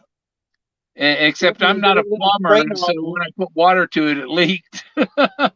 Uh-huh. Yeah, I filled it up with water, and the water pressure blew the cap off the end. Uh-huh. And so I'm sitting there at the camera, pop, and the water just phew, right over the cascade down the windshield. Yeah. I have my satellite dome thing up in the front. He's painted like R2D2. Uh-huh. Well, you can use 5-gallon buckets too. I've done that before and put my own spigot on the bottom of one. Bo Harrow says that's how my mom passed away. Puff, puff, boom. um, I've taken this and um, you got to get the lighter like right close to it for it to do anything. Um, I don't. I'm not on the. I'm on a medium setting. I'm not on the high setting. Yeah. Yeah. There's also water filters.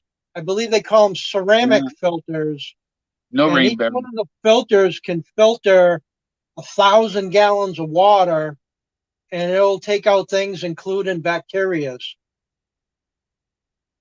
Yeah. Yeah. I have a one of them water filter um, little. You know, it's a thing with the water filter. You pour the water in the top, and it goes through. And but dispenser. But and to change it. But I don't use it too much in the winter because if I go somewhere else, like if I go to my son's for the night or Denver for the night, and I have water in that, and and don't not running the heater, and it gets down to like it's 13 degrees now. That if there was water in it, if water would crack it and break it. There goes the $30 water pitcher, you know, filter Uh-huh. pitcher.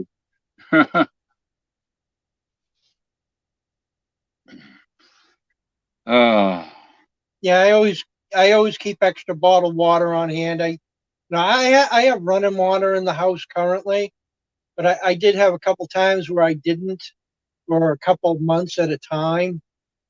But even with running water, it's still a good idea to have jugs of water on hand. yeah. I mean, Well, things my happen. neighbor has a well and a pump and stuff. And Lucky's asking if I have a rain barrel. No, I don't. Um, yeah, I need a water tank to bury in, put in the ground. And about probably about have to put it in the ground here to keep it from freezing. uh, town water and electric now. Yeah, I wouldn't trust the town water though.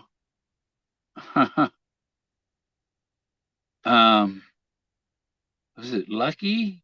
Is it Lucky or the no? It was who was it lives in around the RC Gorman Ranch is up above Taos. It's not far from Taos, up Highway 64. up in the mountains above Taos.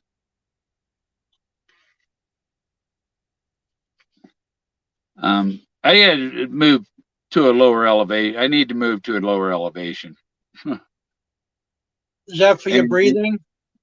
yeah, because even in Denver, Denver, I get enough. Up here, it's 7,650 feet, and there's just a little too thin for me. um, so I'm looking at, I'm looking at real estate. I'm looking at things under 1,000 feet above sea level. What state? Oh, I've been looking in Florida and New England, like Vermont and Oh, it's Maine. pricey up that way. Huh? Vermont, Maine, that's pricey up that way. Actually, I'm looking at stuff that needs work, and it comes cheap. Yeah. I mean, Mhm. I kind of pay attention to Maine real estate. I lived up there for 20 years and I still pay attention to it. And I can't believe how small amounts of real estate are available. And the real inexpensive stuff that I used to be able to find, I can't find it anymore. It's all Oh, well, been bought I'm up. sure I do the realtor.com and I look for things that are under 100,000, up to Yeah. 100,000, Yeah. because that's and they, oh, well, no, you need $150,000 house. It's like, yeah, sure, but I can't afford it. It's what can I afford is what, you know, why I look for the price range I do, you know, Yeah. because I want to have some money to buy some groceries after I pay the mortgage. Well, in Maine, if you were to look in the Aroostook County, which is the northern county in Maine, right up into the Canadian border, Yeah, Aroostook County is where you're going to find the lesser expensive homes. I kind of have a grudge with Canada. Well, you don't have to go across the border. And actually, I can put I'm William Gorman UE. UE? Yeah, What's the UE? for Unity of Empire. So you want to start Uh, your own town? no, I have a Canadian title. That's a Canadian title? It's a Canadian title. It was granted to all the descendants of those who fought in the American Revolution and lost their land and had to move to Canada. When they lost their land in America and had to move to Canada, those people were granted the title of UE, And they're able to pass it on to descendants? and all of their descendants carry that title. Yeah, Oh, I never heard of such a thing. yeah. So what does that do for somebody nowadays? I mean, Oh, oh. does the title come with Well, why benefit? didn't somebody tell me he was there?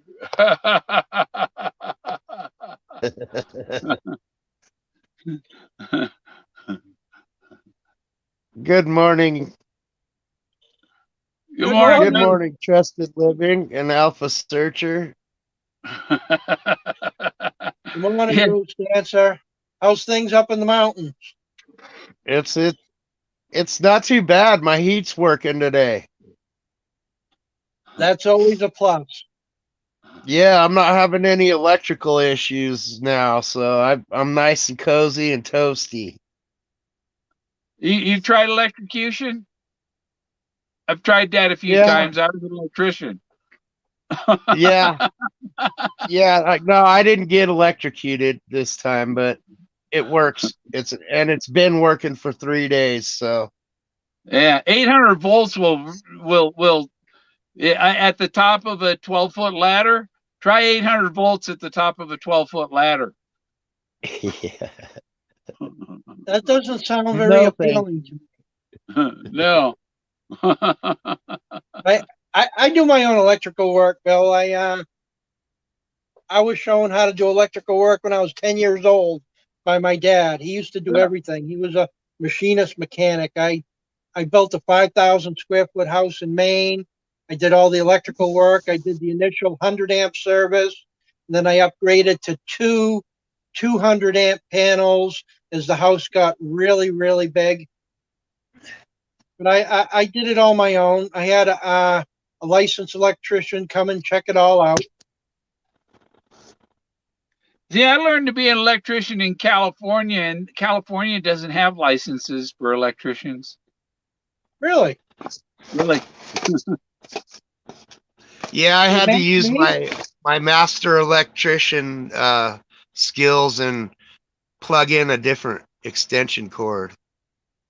Well, when I got the 800 volts, I was I was in a shop where I worked in 1979, and I was going to change the ballast, and I lowered the I I undid the clips on the tray on it, and I was lowering the tray underneath the ballast on the light fixture, and the wire nuts that were connecting the ballast to the and all that had like turned to dust, and so it was the wires were sitting on the tray, and as soon as I removed the tray from ground, became the path, and You I'd let became go the of that ground. thing. I didn't fall off the 12-foot ladder, but it burned the corner of my finger. It was like a quarter-inch black, just fried that little corner of my finger. Damn, that's But that was crazy. 800 volts off of ballast. Yeah, it's never fun getting a shock, I'll tell you.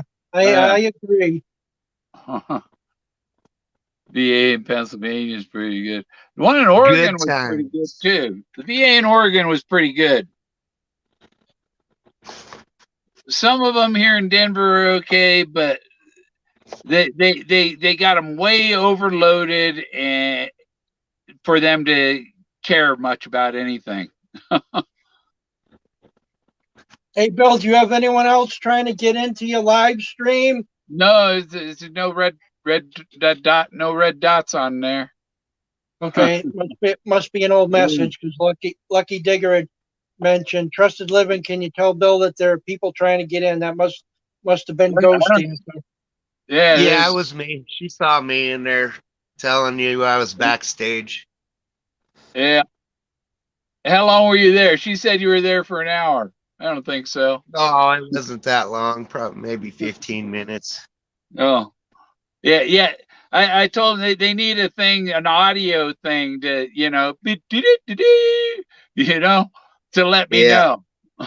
For some reason, I thought I saw that setting somewhere where Yeah, I it's couldn't a find little it. tick mark. Yeah, Um, I don't know where it's at either. but I the wonder reason if it's that one of an those options. alpha searcher is because Forrest Fenn. What's a lead searcher? No, there's no lead searcher. There's an alpha searcher. Well, remember how he worded it too. I mean, he worded it in such a way where he said that it doesn't concern him. Yeah. So you know Yeah, we know. because and it wouldn't concern because if there was already a solver, there wouldn't be a lead searcher because they've already made the discovery.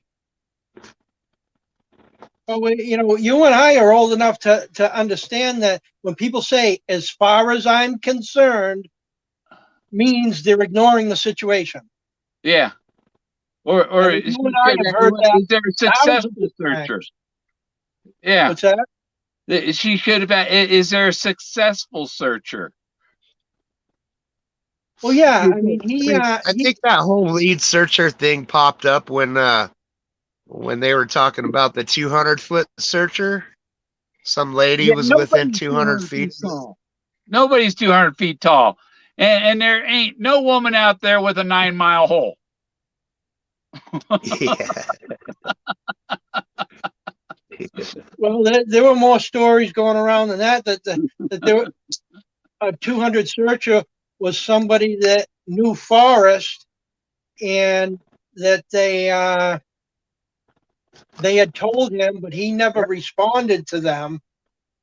I believe that's what, if I'm remembering it correctly, that it was somebody that he knew. The person was wealthy. They didn't even need a treasure, but he never even confirmed to them that they were within 200 feet. Yeah, well, it was somebody that drove by, you know. Well, I mean, we're speculating as to how it occurred, but I And believe. the other thing was, if the treasure, if there was a proxy in the field that you had to find, and the treasure was on his balcony getting some sun, like he had Moses outside on his balcony for 10 years to make him look aged. He brought Moses in. He put the treasure out there to age it for 10 years out on the balcony, second floor of his house. Nobody went there but him. He was the only person that would go there. Wait a second. Is that where you're telling us you believe that's what had happened? He, he, he has a story. He put Moses outside on his balcony for 10 Okay. years to weather him. Okay. And the wind blew Moses over and his hand broke off. There you have a broken blaze, but Forrest glued the hand back on. So the blaze was broken. I guess I don't understand what you're trying to tell everybody here. Are you trying to tell us that the Moses statue was a treasure? No, there were two double blazes. I was right with double blazes. Even the single bladed axe with the axe man, and when you get to the hungry logger, there's the guy. He's got a double bladed axe. It's double blades, double blazes, double your pleasure and double your fun with double mint gum. But how I mean, Bill, I see your artwork, and I see where you get it from out of nature, and it's awesome, and you can recognize patterns. But I don't understand, how does the statue with the axe fit into the geographical location in the poem? Because he's up on 1,000-foot karst. The guy with the axe, he the trees were the clues. So you're talking about in the thrill of the chase book. This is a guy that he cleared all the clues. He completed the job. It's over at that point. Where the guy with the lumber, but the guy with the axe is at the Hungry Logger restaurant. So if I told you I've been to a location that pretty much all the trees were cleared down, little stumps left behind, a single tree here and there, could that also be a location that matches that book? Yeah. Actually, when I was camp host at Big Meadows, the campsite across from me had the stumps were all right there. I said, holy shit, man, they're right here.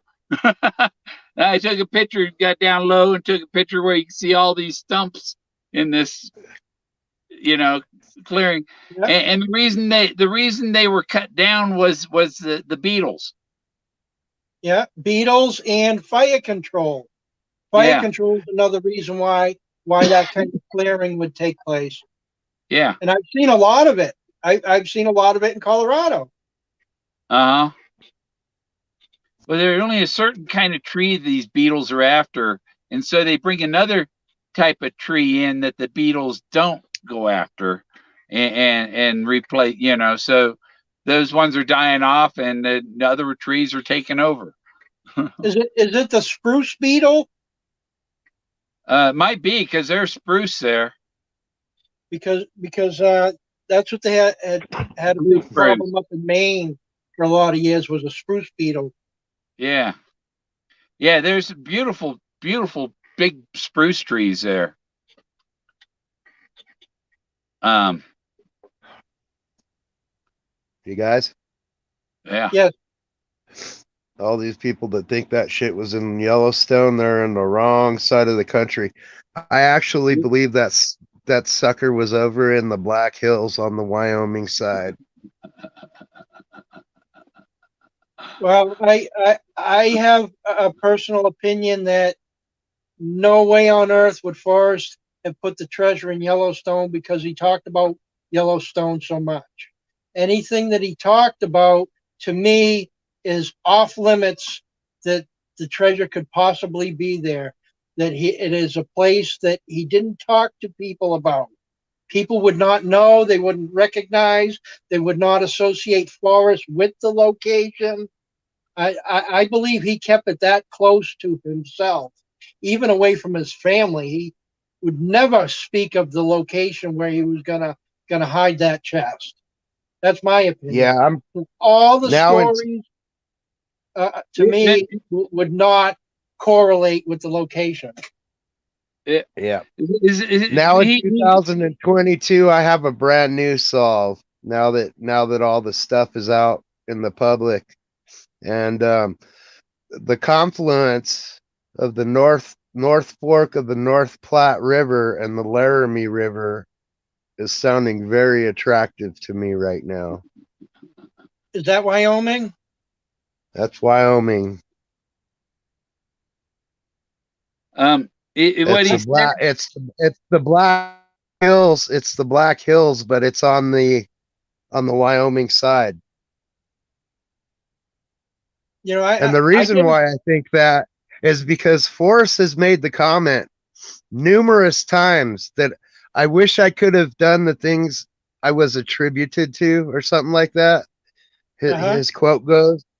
And what takes me back on that quote is the things he wanted to do that he was attributed to. He wanted to kill Indians, bro. He said it in his interview right on. If you look up his YouTube channel, he's got all his interviews that I believe Dell did. And he says it right there in one of those interviews. He wanted to be an Indian hunter.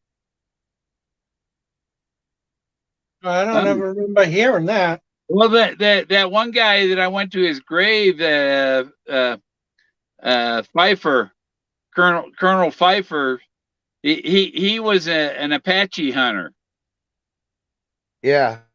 Yeah, that was good money back then because you could bring those scalps back down into Denver and all that stuff, and they'd pay you money for Indian scalps.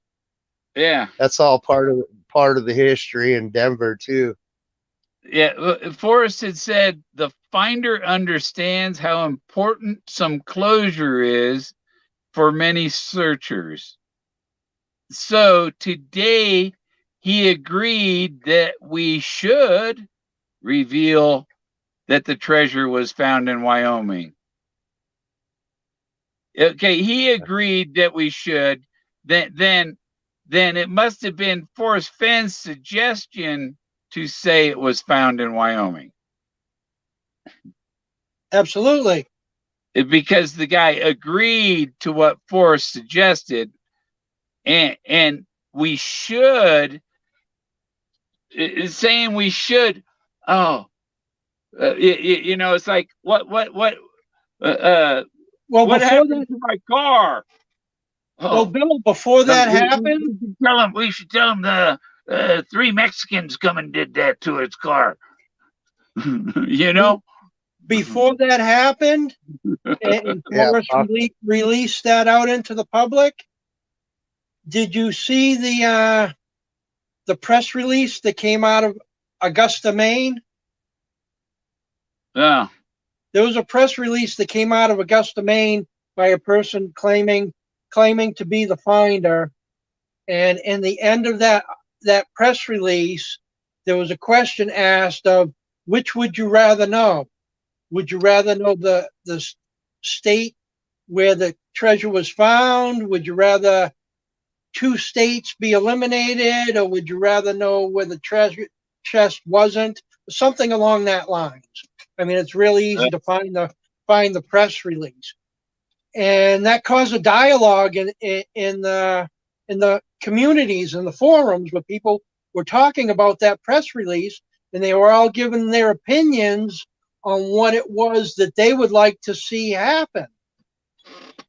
Forrest certainly could have taken that information and say, yeah, that's actually the guy that solved it, and he would agree that I should say that the chest was found in Wyoming based on the response that he had made on the forums.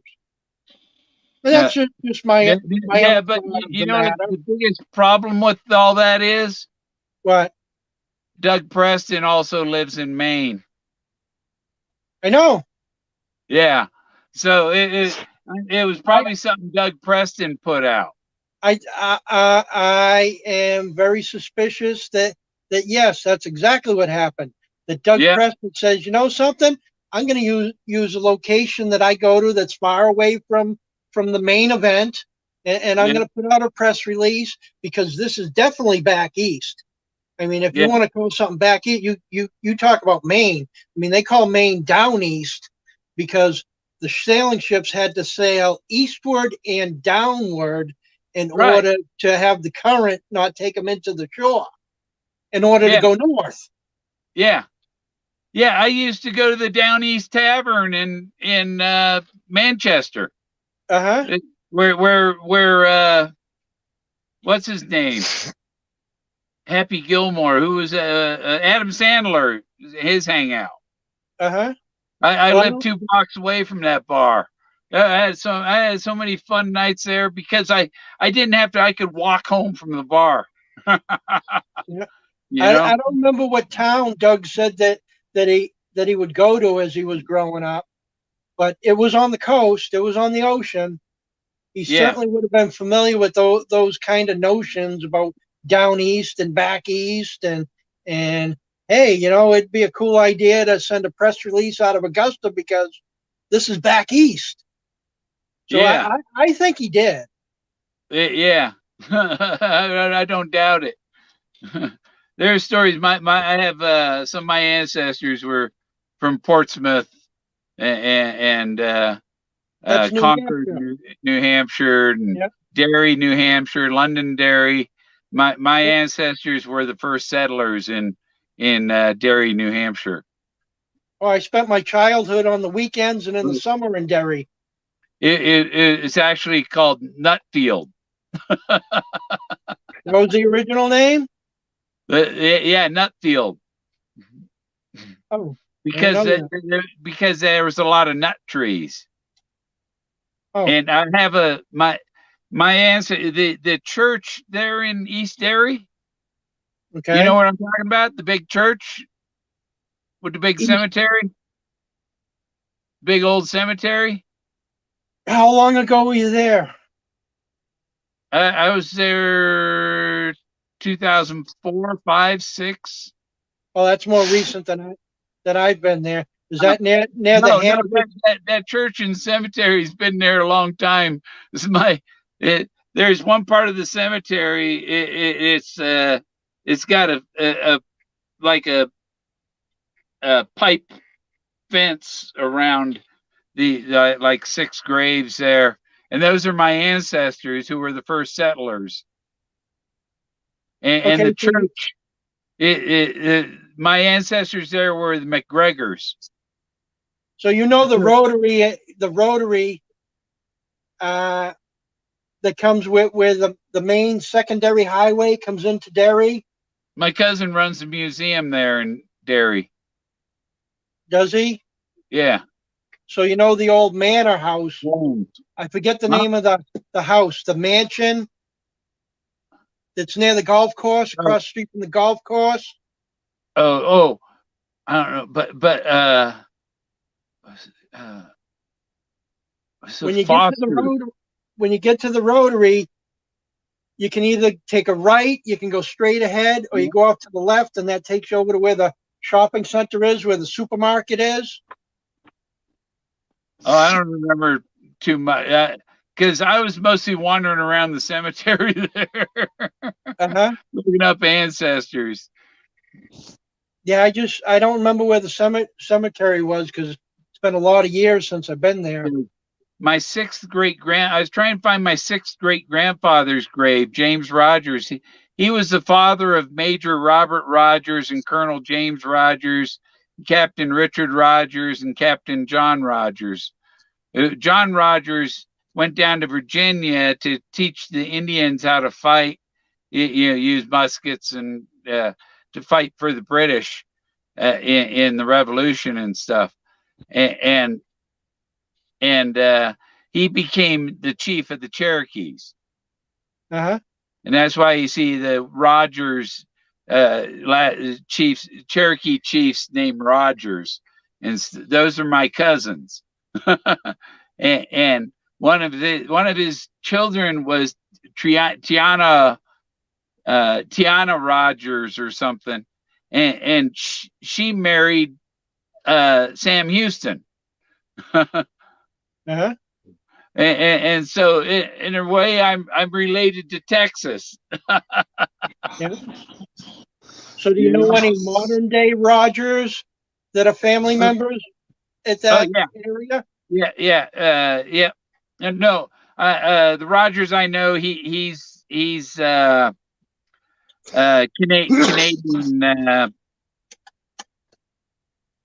I don't want to say what his job is. It's classified. Yeah. Well, yeah, it's not nice sharing too much information on people. But Anyhow. Robert J. Rogers, he wrote a book, Rising Above Circumstances. It's about my family. Cool. And these people, the guy that wrote the book, A True Ranger, about Robert Rogers, all these people, they know that I am definitely a descendant of James Rogers and Ethan Allen, because James Rogers and Ethan Allen conspired to make Vermont independent of the U.S. and Britain, and so while James and Ethan were conspiring, his son James Rogers and Marianne Allen were playing. They were teenagers, and they ended up getting married, and they're my fourth great grandparents. Yeah. And my great great granduncle, what was his name? James Harrison Rogers, I think it was his name. He donated Ethan Allen's blunderbuss to the River Falls, Wisconsin Historical Society, and now it's in Fort Ticonderoga. Uh-huh. As Ethan Allen, because it was his great grandfather. Yeah. And my great great grandmother's great grandfather was Ethan Allen. Yeah, I trace my family lineage on my mom's side back to the Mayflower, and two of the people that were on the Mayflower, Isaac Allerton and Richard Warren. Oh, I'm descended from Hopkins and Allen. Yeah. And then Ethan Allen's family came on the Mayflower. There was another one, and I forget his first name, but he was in the Daniels family, And there's actually a bronze plaque with his name on it in Connecticut. He's the one that started the banking and insurance industry in Connecticut and turned it into the financial industry it is today. Oh, yeah. It's like in Barnstable, my ancestor William Chase was a pilgrim out in Cape Cod, and so that I'm related to Chevy Chase and Chase Bank and the Yeah. thrill of the chase. Yeah. I think Forrest got that thrill of the chase thing from the wide world of sports back in the 80s or the 70s when they said it's the thrill of victory and the agony of defeat. You I remember remember those? those commercials. That's where I first heard it. I mean, it's not word for word, but it kind Well, of we used to correlates watch with it. each other. We used to watch it on TV. The agony Yeah. of defeat, and it's the guy coming off of the ski jump. Yeah, where he wrecked. Yeah. He wrecked really bad. 3 new. I knew a guy up north that did that. He did that same exact thing. Broke his back. Survived it. I mean, survived it and lived a very active life afterwards. But it was a horrible experience for him. Yeah. Yeah. Now, Tresley, do you think Forrest had a bet with Doug Preston that it wouldn't be found before he died? I don't know if he did. He certainly could have. Yeah, that's a possibility. It's logical. I'm sure. I think absolutely he did. Yes. I'm sure there's lots of things that Doug and Forrest talked about. They probably had all kinds of laughs about a lot of the women that were going after Forrest. They probably had all kinds of running jokes going on. Yeah, what was that? What was the deal with Doug Preston's story about when he went to look for the treasure? He said that some lady that owned some land was convinced that Forrest had put the treasure on her land, so Doug Preston went up there and looked for it. I wonder where that was. I don't know. I think he mentioned the name of the person, and it was somebody that knew Forrest, and it was an elderly woman. I think he said in Yeah, her exactly. 80s. Her name was Elizabeth or something like that. I I didn't catch a last name, but her first name was Elizabeth. don't really remember, but I don't think Doug Preston looked at all. I think Doug Preston knows a heck of a lot more than he has ever told anybody. And I don't think he had any intention of ever looking for it. Basically, because he didn't even need the money. I mean, there's most of the people in the chase of people that actually need the money. And that was Yeah, their biggest motivation. That, man, if I only absolutely. could find this thing, this would be a life-changing event for me. It wouldn't be a life-changing event for Doug Preston. That's true. Yeah. So people It's very true. Oh, we that lost that Bill. that are the people that already have plenty that are after it, is it that and people that give up their career for it when they don't have a chance of getting it?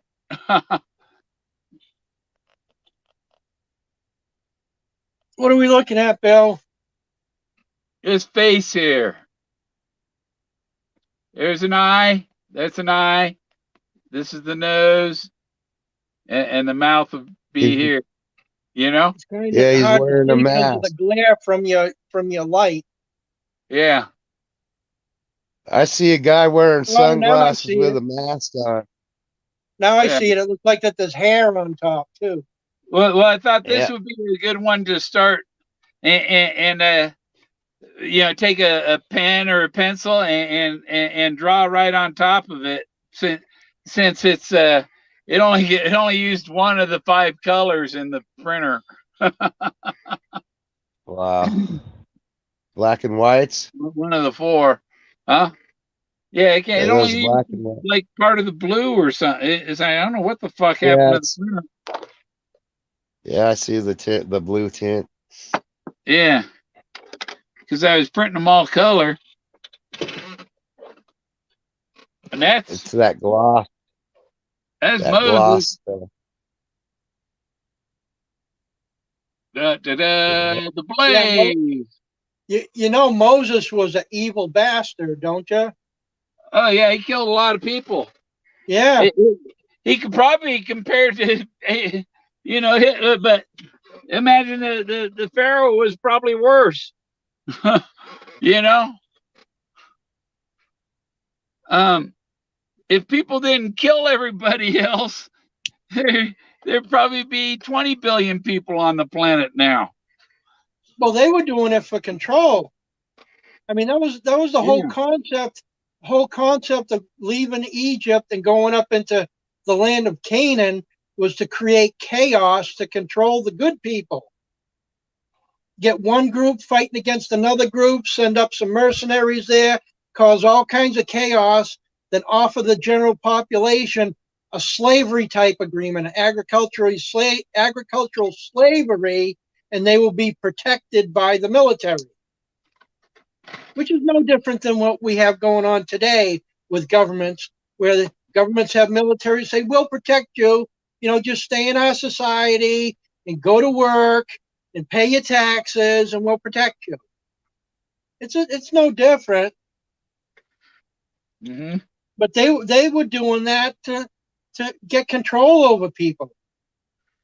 And the whole bloodline concept was, the same way we look at monarchies out of England, to try to keep a particular bloodline people in power. And these people were sick people.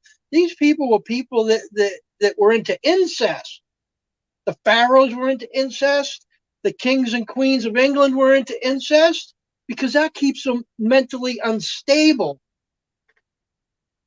And the people Yeah. and the powers that controlled the money in the military wanted the spokesperson unstable in the freaking head so they could control them. Yeah. Even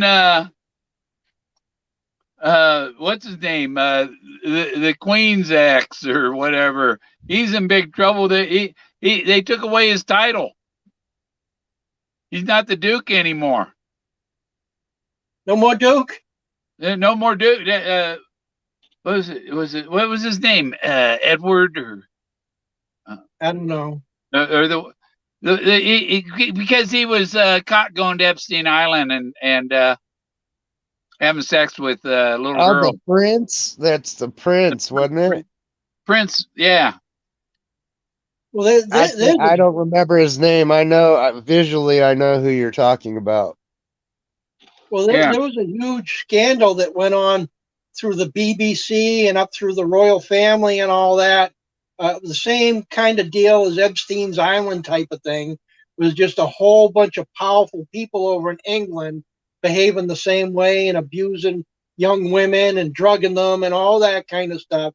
And there were some people trying to bring it out to public, and they get met with the same fate that Epstein got met with. Yeah, and the Vanderbilts are involved in that shit too. Yeah. Yeah. Yeah, I believe there's a lot of high level people, but I don't believe that that any particular family that they're all like that.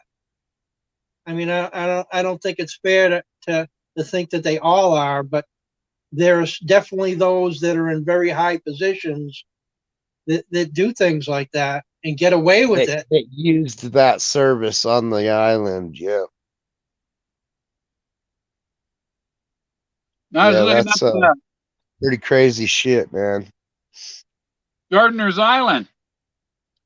It's off the east end of Long Island, and it's the same family's owned it since Gardner owned it. You know, he bought it. He bought it from the Indians before there was a country here. You know, he could have said, well, we're not going to be part of the U.S. No. Isn't that where the Kennedys live and all that? But there was 20. Captain Kidd had something like 24 treasure chests buried there, but they came and took them all.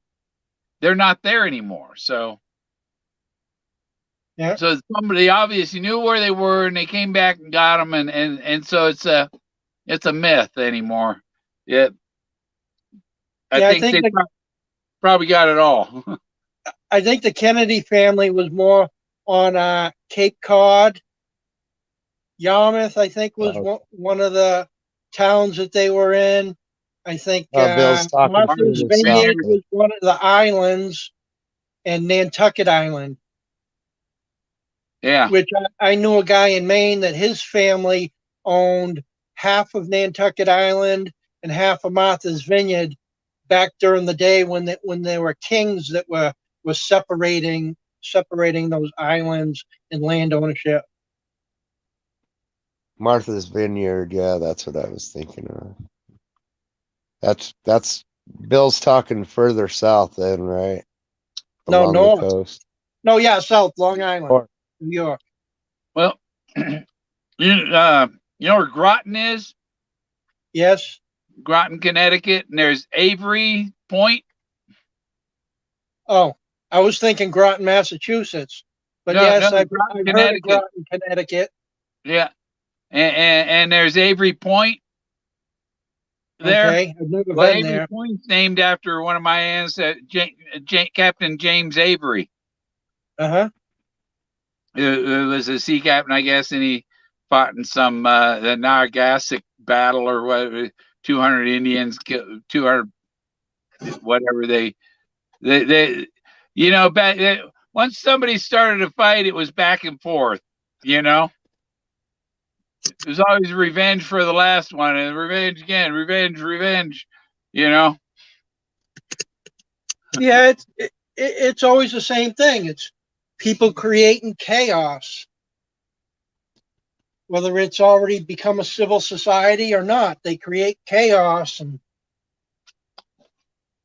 what do they say? Organization rises out of chaos. Yeah. There's a lot of chats that have gone by. You see 49. I got 63 since I've logged in. Dumbing longer. What? Washington? Lucky Digger says Narragansett. What is this? What is this Russian shit? And they type VUM.NGO. Is that a bot? That's what I've heard people say. I don't touch it. They used to come up blue like they were linked. I block them, but because those pop up in my show too. Whenever I try to broadcast, I see them all the time. I wonder what that is. The Russians trying to hack us again or something.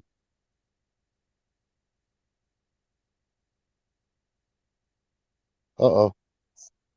Yeah, I see another one there that has one of those link type addresses there. Yeah, I just block them usually. Yeah, there's Russian. If you're trying to speak, to us, you need to get an English translator or something, because I don't understand that stuff. Boero says yes, it's a hacker just trying to appear Russian. I hid them, but you guys can't see what their thing went away for you. No, I could still see it on the chat here in StreamYard. Yeah, and it's not giving me any options to undo or take further Digger action. said it's a scam. What? I don't know if she's talking about the bot or whatever that is. But. Yeah. Well, yeah, don't pay attention to that. Nobody's going to click on that shit. No. You'd actually have to copy and paste. It won't link. It won't create a link. Yeah, YouTube won't let them do that. Oh, Yeah. Lucky Digger says that those are dating sites. Oh, Oh well. I've been dating myself for a long time. Yeah. No, it isn't. It's it's Paul. Paul Ammons. Moose Man.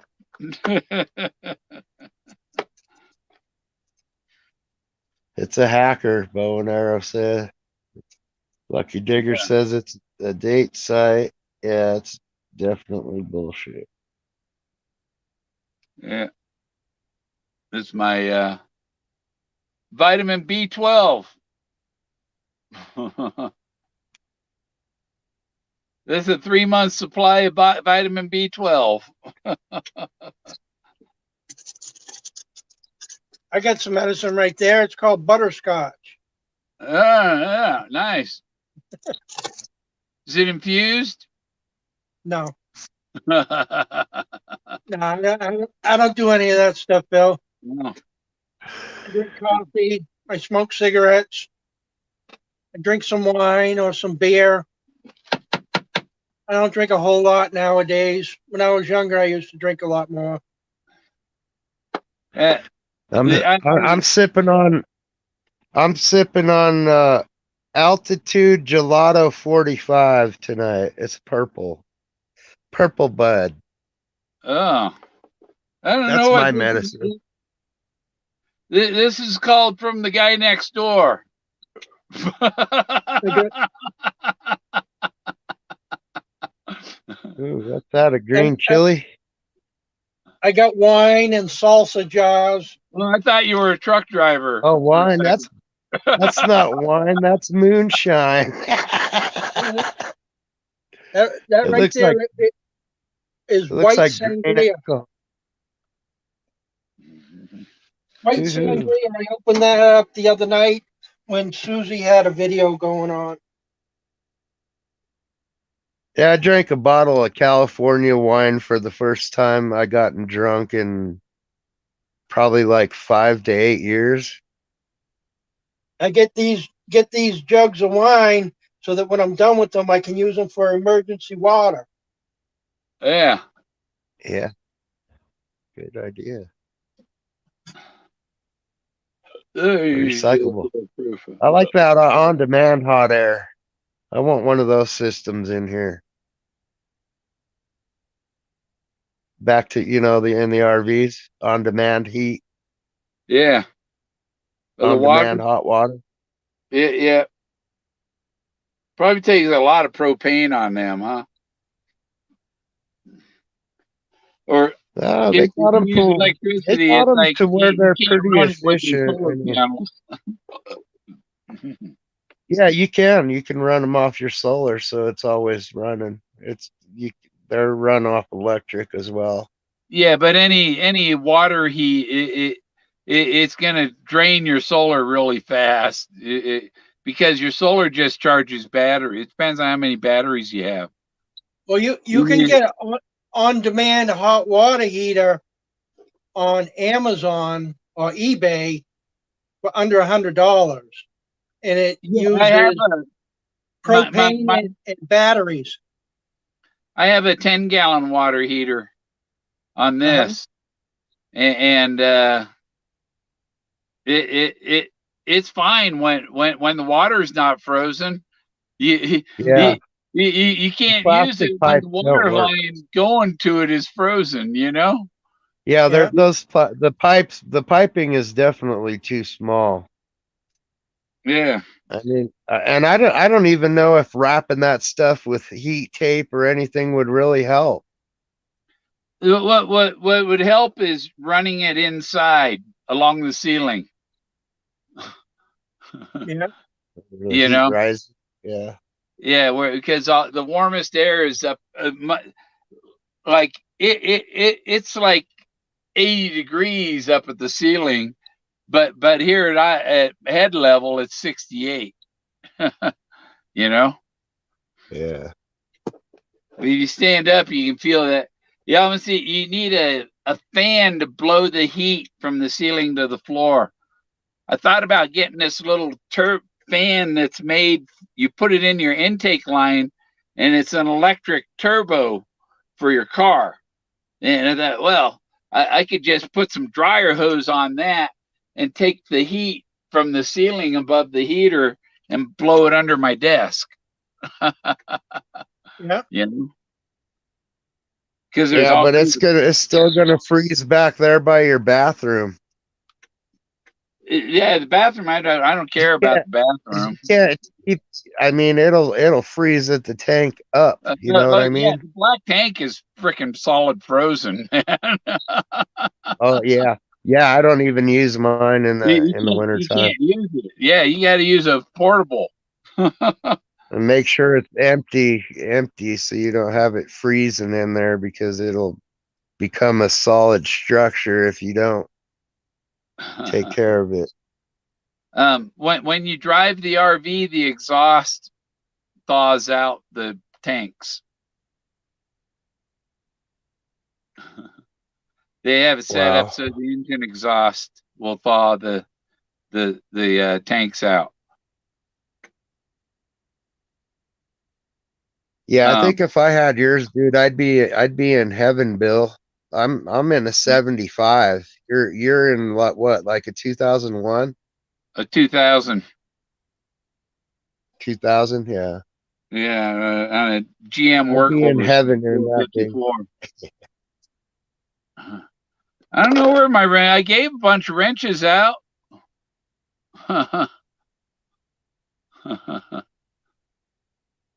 I'm definitely ready for an upgrade. When you find your house, Bill, let me know. Yeah. I might make you an offer on that thing if you're selling it.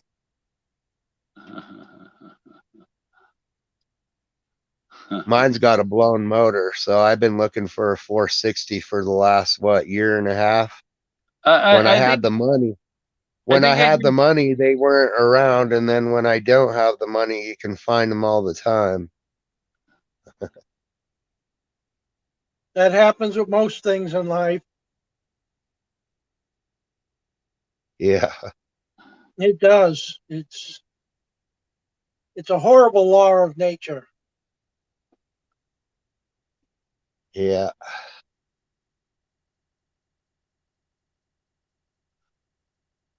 yeah. One thing that Forrest Fenn did teach me: don't go chasing pipe dreams and give up your whole lifestyle for it. Yeah. Because I definitely downgraded my lifestyle looking for that chest.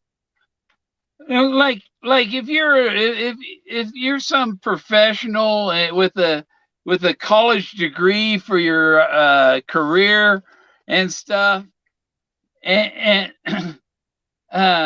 you don't go throw that away for the treasure hunt. You do it during your vacation or whatever. You don't let it destroy your career. Yeah. Yeah, You, but if you have the ability to go after it full time, I mean, that's more of a chance you have of finding it rather than just yeah, on but the that's weekend. but then if you're somebody still in the working age of people, and you got a career that you depend on for your income and all that, and you don't throw it away for a maybe. you know No, Yeah. especially if you have a job where you're making $100,000 or $200,000, where you're gonna make the value of the chest in 10 to 20 years anyhow. yeah. Yeah, if I was making that much money, I wouldn't even have been looking for it. Yeah, I the would. highest Wouldn't paying need job to. I ever had was 55,000 as an outside plant manager for Time Warner. My best year was 125,000 of wages and benefits in the bricklayers union.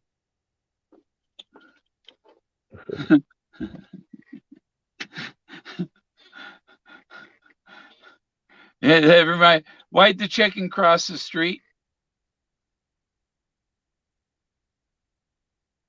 Well, I know the common answer to get to the other side. To watch There a was man bird lay side, brick. bird seed on the other side. To watch a man lay bricks. I like it, though. I like Chickens it. lay eggs, men lay bricks. Yeah. Yeah. And the chicken said, I got to see this. we we we were out on the Homosassa River in Florida, where the manatees are and stuff. And I was captain. I was driving the boat. My friend rented it, but a pontoon boat. And we were going by, and there were some bricklayers laying bricks. And we yelled out, I yelled out, why'd the chicken cross the road? And he said, I don't know. I said, to watch a man lay bricks. And they wanted to come kill us. I don't know why. It's just a joke, you know? Yeah, I don't know why either. Those guys didn't have a sense of humor. They weren't in the bricklayers union, Bill. No, no. No, they were in the shit throwers union. The reason Cape Road Forrest Fenn said one person was obsessed with the chase. Who do you think that was? Oh, you know who it was. The one filing lawsuits. And no, the I know the one that got the bronze chest, the one that got the replica chest. She's very obsessed with it too. There was a lot of people that were, and then there was what's her name that the blonde, what was her name? You know her, the girl that expired the same Seats. time Forrest did. You know, that's cool. Yeah, there you go, Bo. I think I gave trust. You got a wrench, don't you? Trusted? I do, but I don't know how to use it in this. You do the three dots on the right side. You click on them, and you can take action there. There aren't any three dots on the left side, on the right side. On the right, yeah, on the right side. There isn't three dots on either side. Well, if you put your mouse over it, they show up. I don't have a mouse. Or you. I put my thumb on it, and there's nothing showing up. Oh, there is on a Streamlink. Let me see what happens. Show comment. Oh, okay. So if I seen that person in the thing, because there, okay, well, there. Unhide. Now it will show up on here. I gotta go put the block on these Russians. You can put the block on with the stream link, but you can't. Oh, it's not showing it to me.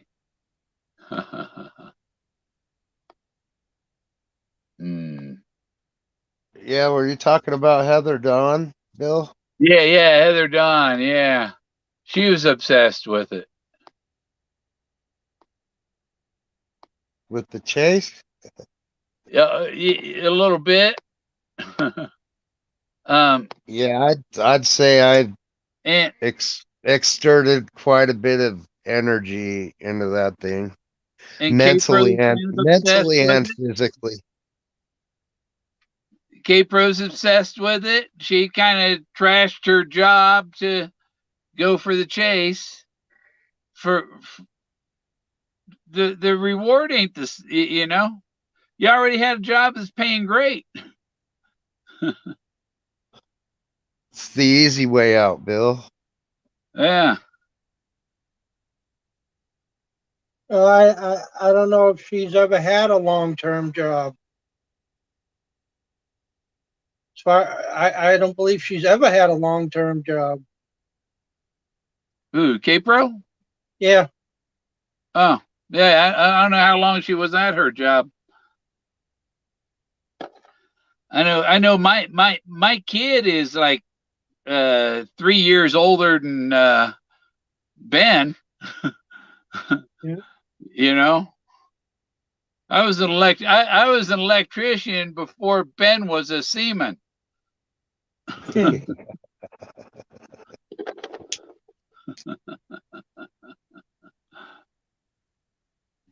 Yeah. How old's Ben? 37, right? Yeah. Oh, is he? No, no, he's I thought uh he said 38. yeah, he'll be 39 this year. All right. He's a smart kid. He He's needs to very play smart. the Benny Goodman's Tea song. Where'd you put my tea? Tea is pot. Oh. Back then, that's what they called pot, was tea. No, what we called tea was tea. THC in a pill form. We used to call THC total hack control. You know, the hacky sack. we THC. we call it KGB, Killer Green Bud.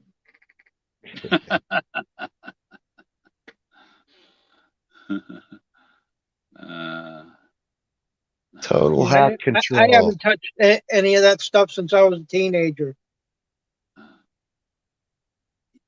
yeah.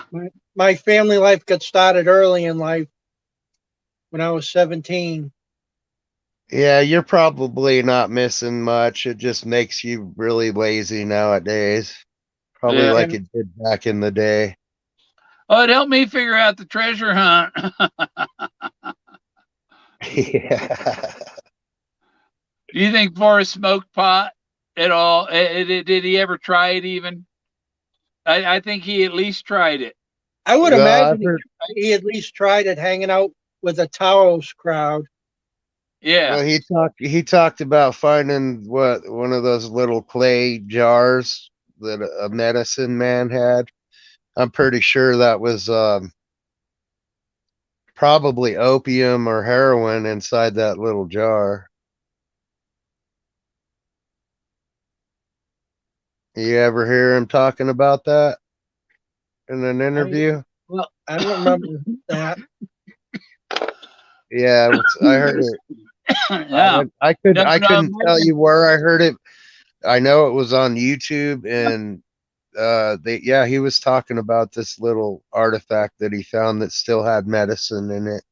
but all they would have had here, the medicine here would have been coca leaves or Heroin or peyote, opium. or mushrooms. Yeah, he said it was like a syrup in there, so whatever that means. Some school.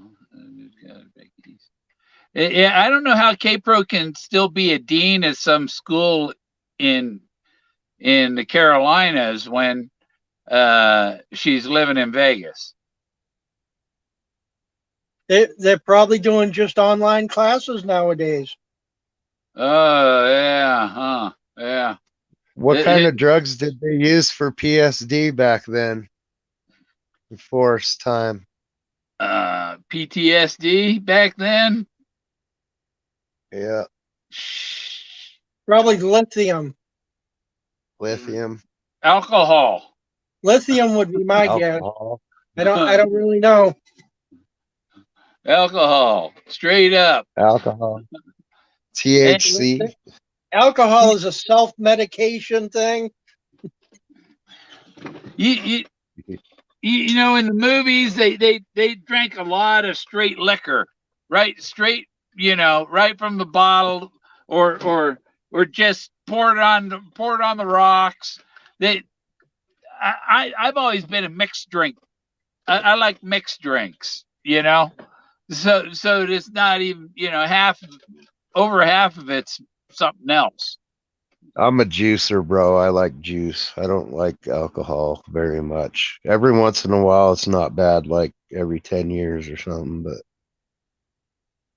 Mhm. I've had all different forms over the years,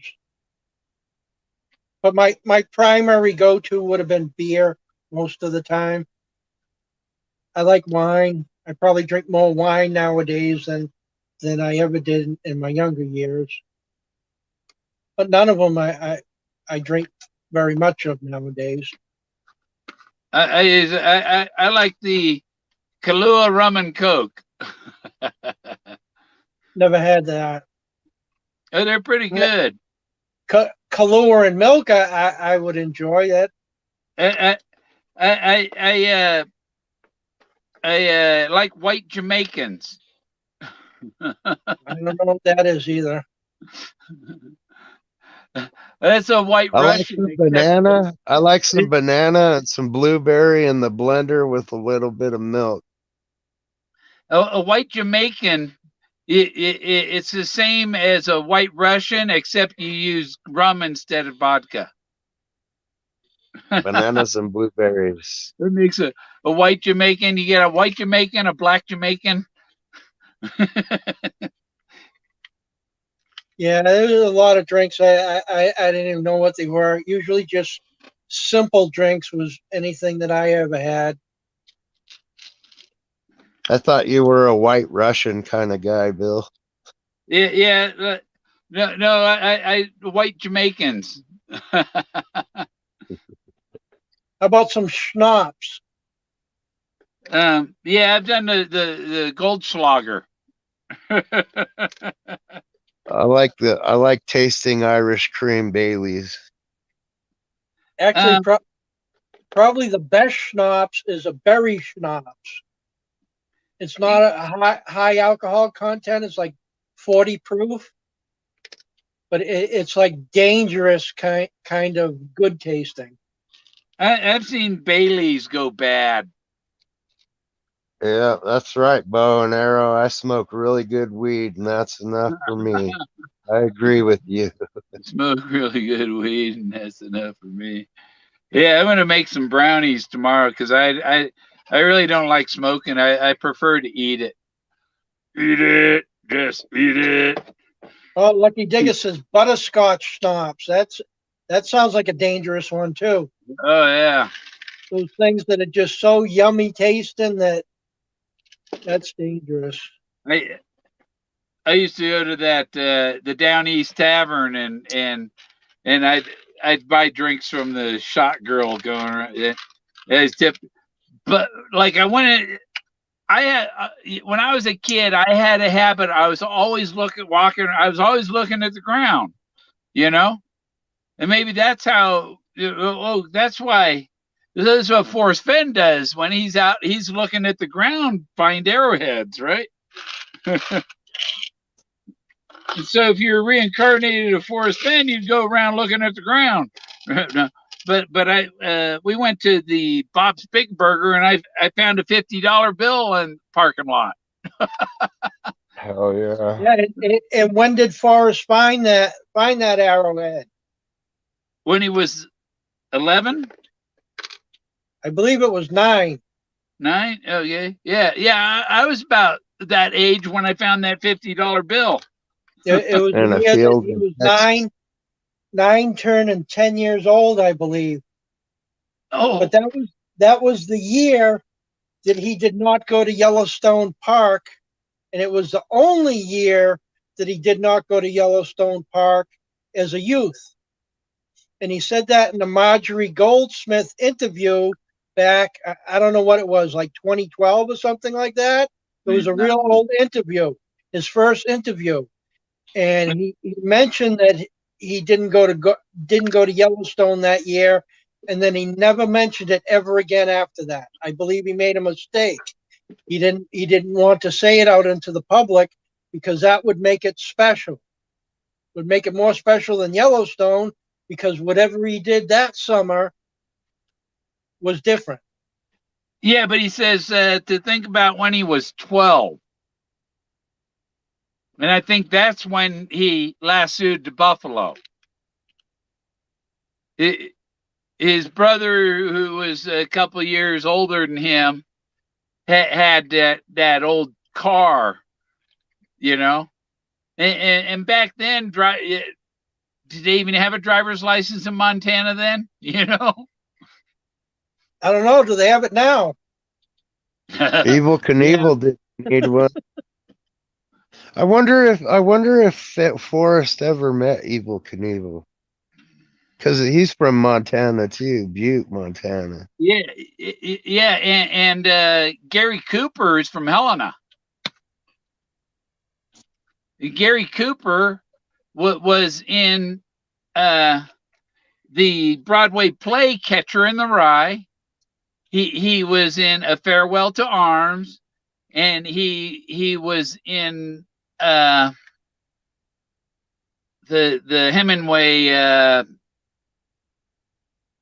what was the Hemingway movie? The other one. It was in the book. I got to grab the book and look, huh? I don't know. I gave my book away. If you go to the Casa del Gavilan, Bell tolls. Yeah. I wonder So if Evil Knievel was the cowboy that walked up and punched Forrest in the face. That relates.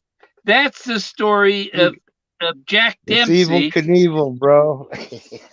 Jack Dempsey had a fight with Cowboy Luttrell, who was a wrestler. Jack Dempsey was a boxer, Luttrell was a wrestler, and it was the first intersport match kind of thing, you know, the first between a boxer and a wrestler. And Yeah. Jack Dempsey kicked his ass. Cowboy Luttrell flew out of the ring, and Dempsey won the fight. And then Luttrell was pissed off that Dempsey won, showed up to Dempsey's restaurant, and came into the restaurant. And Jack Dempsey said, "Hi, cowboy," just like Forrest did. And the cowboy proceeded to blindside him and hold him down and pound his face with his bare fist. So, what a poor loser. So that's where talk about a cheap shot. The story of the cowboy punching him came from. And Jack Dempsey's house. And then Jack Dempsey had to fight in Toledo, Ohio, with I can't remember his name right now. But he had this title fight in Willard with Willard in Toledo, Ohio, in 1919. And at the end of the round, they went to ring the bell, and the bell did not ring. And so if you want to please my ghost, ring my bell. And Jack Dempsey's birthplace home down here by 285 in Manassas, Colorado. He's the Manassas Mauler because he's from Manassas. He's got a Liberty Bell in front of his house, the thumb over Philadelphia and the Liberty Bell. And you know, so it's all about. And then Jack Dempsey, his name, his real name is William Harrison Dempsey. Well, as far as the Philadelphia caper and the thumb, that was just Forrest analogizing how much power his thumb had because of being able to use the thumb switch to drop an atomic bomb that he could eliminate a place like Philadelphia. And it's that simple if you have the right thing. All you need is your thumb. That's how powerful a person can be. But the atomic bomb is what? That was the Model A bomb. The Model A is the bomb. Yeah, yeah, it is. but I believe that's what he was relating it to, and he's like, "Wow, my thumb, I can cover that whole city." Okay, Oh but yeah, if you search Google for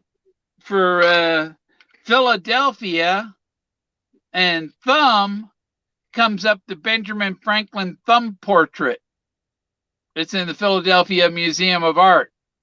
yeah, but With and also the Stewart portrait is there, and also the portrait of Moses at the burning bush is there. but don't you think he might have been conveying to us that on that trip that he was doing, maybe he was carrying an A-bomb? He was Well, doing something that he couldn't talk about. I I Yeah. I, I can't deny that the real the real thing about all that is the Model A cowl that I have in my garage that I found in the D meadow where he prayed for D's. It's the metal that you had to have to go home with the treasure. It's right in the dust jacket. Um um Myself doesn't involve doing anything like that. a little imagination and maybe a six pack to help celebrate the thrill of a breathtaking discovery. Now, what I discovered ancient art. Um, anyone can get lucky, but it takes metal enough to strike the trail and enough confidence in a maverick to know that the treasure is really there for the taking. Um, and then when he's talking about treasure, it can be the ancient artifacts, the just the Model A, finding a Model A, that's treasure. And I was watching this other channel. If you search for Forrest Fenn videos, there was a blog uh, that they were talking about it, and they even brought up that mudlarking is treasure hunting. You know, looking for things in the mud, just old pipes and pipe stems and stuff. That's treasure, not Yeah. just silver and gold. See, my the solve that I have is simple: 9 clues, 9 geographic locations. No, I shouldn't say no extra hints. Very, very subtle and very, very few extra hints out of his book. But in retrospect, not even needed. They were helpful, but they're not even needed. So, in my opinion, is if a person solve, they can't say, okay, well, forget about how I get all my ideas. Forget about how I got all my ideas, and then take the poem and say, okay, could I come to the same conclusion using this poem to get from my starting point to my ending point without any additional information whatsoever from any other source? If I can't do that, it's no good. You can do that in I all did. four states. I In mean all that's four states, you can have a solve like that. that, that's how my solve works. I mean, I can use just the poem. And like Forrest said, you can do it from at home from an armchair, but highly unlikely. I mean, that's not his words. That's a summary of it, but that's what he was No, saying. he said you could figure out the first two clues. Well, no, he said you could even figure out the entire thing, but it's highly unlikely. I don't remember the exact words that he used, or I would use them.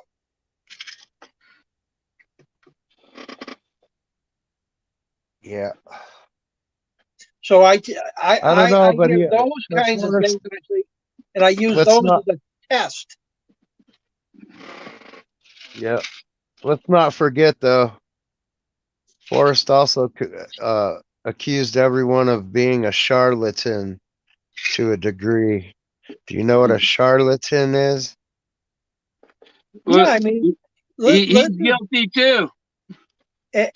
absolutely every person shows another person what it is they want to show them about themselves. I mean, that's human nature. They represent themselves the way they want to represent themselves, and to who they want to represent themselves may be different to one person than they do to another person. That's human nature. And that's what makes Forrest the most spiritual guy, like he says. A spiritual person is a person that burns incense or meditates or anything like that. A true spiritual person knows nature, knows human nature, and knows it in a functioning manner. Forrest was a genius about that. Forrest understands human nature, or understood human nature, certainly better than me and better than probably anybody I have ever seen or heard. I mean, that man really knew how people's minds worked, and a variety of people. You know, there's supposed to be 9 basic personalities. This guy would have known them all, and he knows how to use them, how to tweak them, how to get into their pride and take them and make them go left if he wants or right if he wants. I mean, this he he convinced extremely wealthy people to release their money to him for something that they know that he paid probably half what they're about to give him. That's a pretty good feat in a capitalistic country. I say capitalistic, I mean heck, all countries are capitalistic. Yeah, one thing about Doug Preston that I caught, there's the interview, what was it, Moby Dickens or something, and Doug brought up pushing them to their limits, and then there was an interview with Doug Preston. He wasn't with Forrest. It was at one. If you look on YouTube for Doug Preston, there's not many, but there's what was one of him saying that I like to push my characters to their limit. Same thing he said at Forrest Fenn, and what he's telling is he's pushing us around like we're characters to that it's going to help him write his story. You know, Yeah, to Bill, don't using be reality and putting real stories into his fiction. don't be surprised if at the end of all this we all were fooled. Don't be surprised if that's the end result. I mean, he could have fooled every one of us. I mean, Forrest had a freaking private investigator. What do you think he used a private investigator for? He used it to find out about you. He used it To take to find out pictures of about Forrest me. with the finder. What's that? To take pictures of Forrest with the finder. The private investigator? Hell no. Yeah, he did. That isn't why. He had He it to comes over and he investigate. says, "You want your picture with Forrest?" I said, "Sure." Well, yeah, I mean, that's an isolated incident. But I mean, in general, he had that private investigator to investigate people and learn about them. No. He was watching out for the threats. That too. Yeah, the hackers. He was watching Absolutely. out the even that guy that they arrested, the guy that was stalking Fenn's granddaughter. I was asked to keep an eye out for him and let him know if he had seen him or his truck. Yeah. And what did Forrest say to you? Are you threatening me? Are you threatening me? Guess what? Private No, investigator, that's private because investigator checking you out too. let me hang on. I'm going to call him and ask him. You gonna call Forrest? No, I'll call his investigator. Oh. Well, he better not tell you anything about it. That confidentiality goes with the private investigator too. But don't think the private investigator was privy to everything Forrest was doing either. That's Forrest could, that's why Forrest his could have, name remains as private investigator. Right? It's confidential what his name is. no, but what I'm saying is, yes, Forrest had a reason to have people investigated that he felt were a threat. But in And, the midst of and, all that, in and the you know midst what the of all report that, he was? could give, huh? What the report was on Bill Gorman? Absolutely. Bill Gorman, anybody else? No, but Eh, what was Forrest? He's Bill Gorman wouldn't hurt a flea. Well, I don't believe Bill Gorman would either. But Yeah. if you want to push somebody's No, buttons, no, I avoid confrontations. no, but what I'm saying is if Forrest wanted to push people's buttons and make them go left and go right and do whatever he wants, he has to learn about them. If he only gets to see them once a year or something like that, he doesn't know enough about them.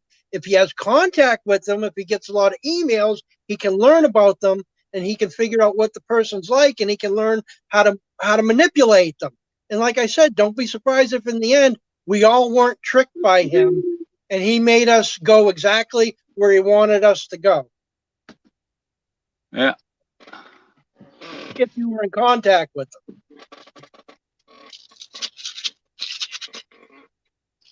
Thyroid. But I think your location you found and the drawings you do are awesome. I really think you could make a lot of money with those. Yeah, but I have too many of them for one person to handle. And the volume that it would go is too much for one person to do. Well, yeah, that's why you got to start a little bit at a time.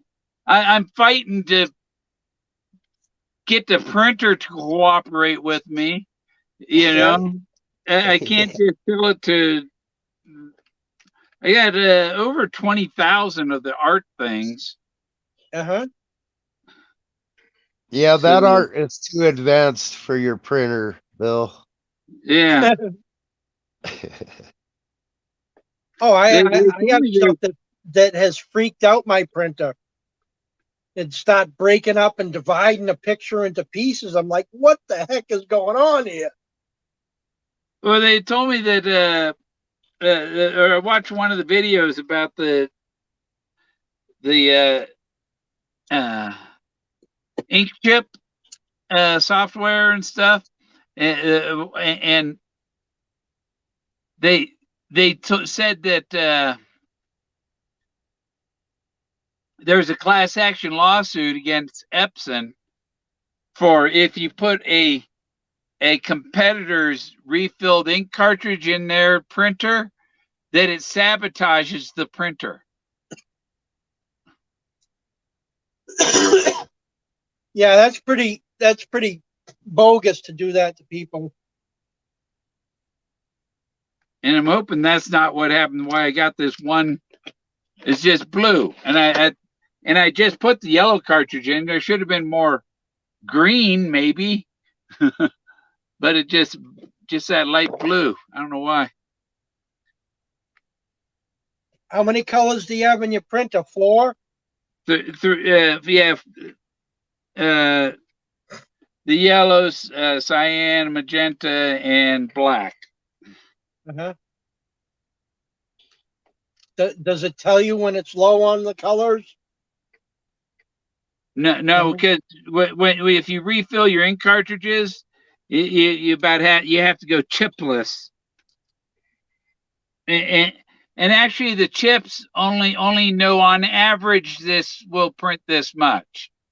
It doesn't have a float level or anything to measure how much ink is in them.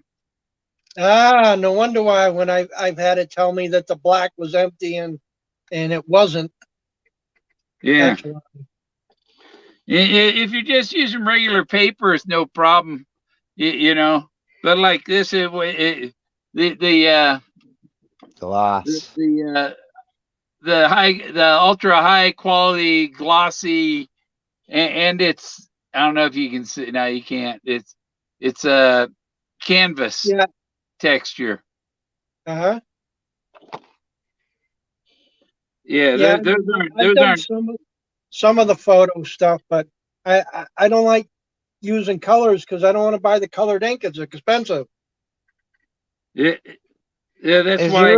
your art layered? There's Is the that color stuff? ink. Huh? Bill, do you layer it when you do your graphics on your art?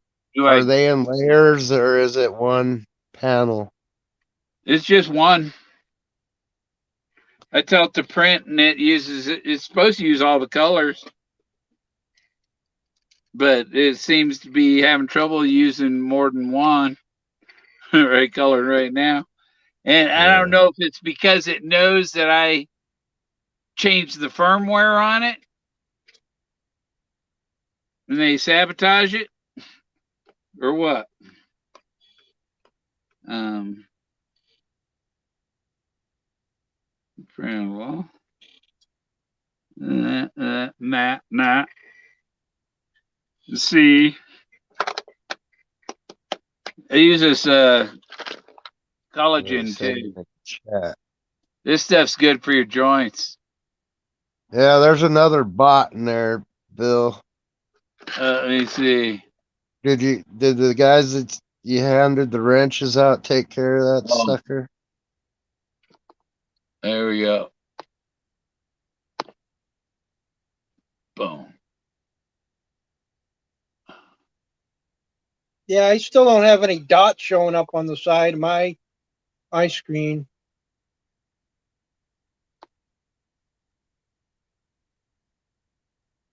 Uh,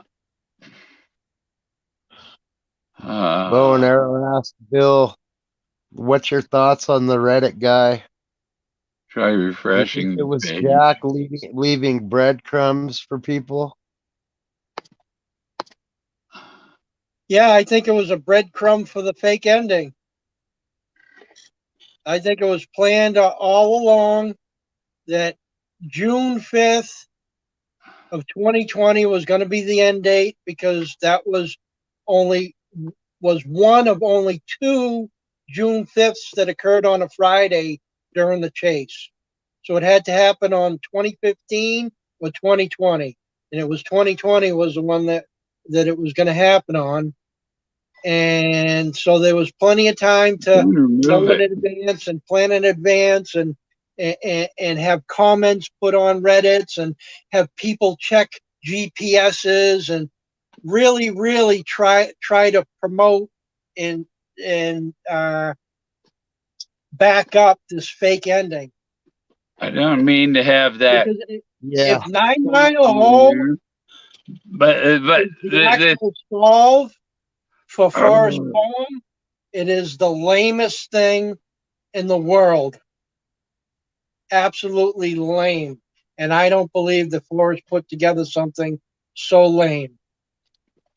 no, I don't think it's that easy.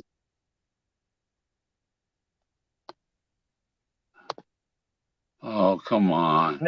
I think Forrest put to get together something that's going to knock our socks off when it happens.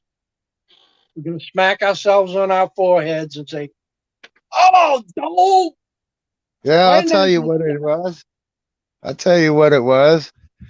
What's Forrest that? was liable for people out there searching during COVID. Do you know how many more lawsuits that would have led into? And how many more legal problems Forrest would have had?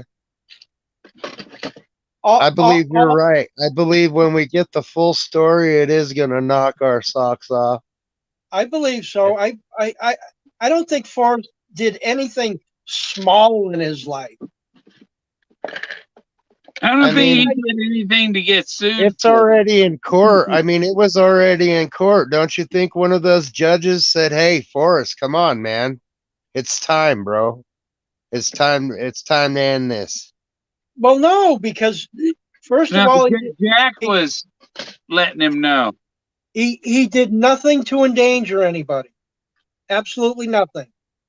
He didn't encourage people to do things dangerous. No, I think what it was if Jack hacked Forrest and knew that there was already a winner to it, he told Forrest that you better tell him it's over, because if anybody else dies, they're going to come after you for it, because you knew that it had been found. Yeah, and then COVID hits, and then we're on a whole new level. I don't think, in a legal standpoint, that changes anything, though. I really don't. Forrest isn't responsible if the chest is out there. Forrest isn't responsible if the chest is not out there. There are people searching now. Yeah. After Forrest said that it was over. Chest has been found. Chase is over. People are doing these things all on their own free will, just like Well, anything else. the route to get to where I got the Model A, the part that is what I consider the proxy, the Model A cowl. You had to walk down. It was an old road and then this old road you got to walk 100 yards, and then you cross a creek that's ankle deep, and it's about 15 feet across the creek, ankle deep, and go on the other side and continue on this old road that there are trees growing in the road. The road has not been a road for that long, that there are trees growing in this old road, and then the meadow was off on the right. So it was probably, it was like a half mile at the most from where I parked to where I got it. And I dragged it back to my car. Yeah. Someone got the bot blocked for 5 minutes. Well, Forrest's comment about telling people do not go anywhere that a 79 or 80-year-old man couldn't. Yeah. He never even so much as said, don't go somewhere where me being 79 or 80-year-old couldn't. Because everyone's saying, well, Forrest, he was a friggin' mountain goat as a young man. He could go pretty much anywhere. He probably still could at 70. So they were feeding that into their own minds to justify getting more and more risky. Yeah, and they were hiking out miles, weren't they? Yeah, there are people doing it. I seen people hiking out 5 miles. It's like, no, he couldn't have done that twice in one day.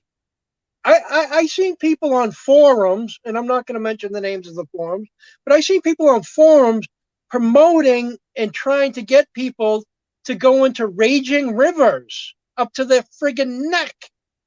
Yeah. In a public forum, they weren't getting deleted or nothing, stopped from doing that type of promotion. If anybody's liable, look at the forums. Look at the stuff that's on the forums and those things, and what the anonymous people are promoting other people to do and giving them crazy ideas. If anybody's responsible, the forums are responsible, not Forrest. Forrest did never give an idea to somebody to do something dangerous. The forums, there were tons of people doing it, and they were not stopped from it. Yeah. Yeah, there's. Yeah, but ultimately, the root of the root cause is Forrest said that he put a treasure chest full of gold out there, and it all goes back to that. I mean, how many people wouldn't be out there in the woods and looking for it if Forrest hadn't done that? You know what I mean? He was sitting there and pointed. I put it out there, and he was pointing to his balcony. That's true, but in a court of law, there's different kinds of liability, such as strict liability. Yeah. Does he have a strict liability? Well, he actually had. See, if it's this Model A, he actually had something out there that you had to find. And if you found that, you go home with the treasure chest. When when there are no legal issues, which is when the statute of limitations runs out. Yeah, That but or you don't say shit about it. a judge or a jury that's instructed by a judge is going to look at it and say, okay, what's the causality of the person's death? Well, Let me ask the judge. the person slipped from a cliff and fell off of a friggin' cliff and died. That's Forrest, not Forrest's fault. That's that person's fault for putting themselves in that kind of danger. But ultimately, I mean, why were they up on that cliff looking? well, look at a person standing on the edge of a building thinking about committing suicide. And you have passerbys going by, jump, jump, jump. The passerbys would be held responsible if that guy jumped. They would be arrested. For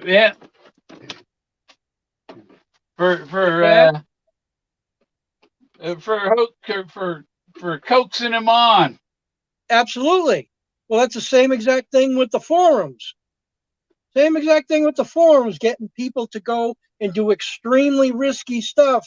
That is the causality, or could be enough percentage, because they look at percentages too when you're talking about court things.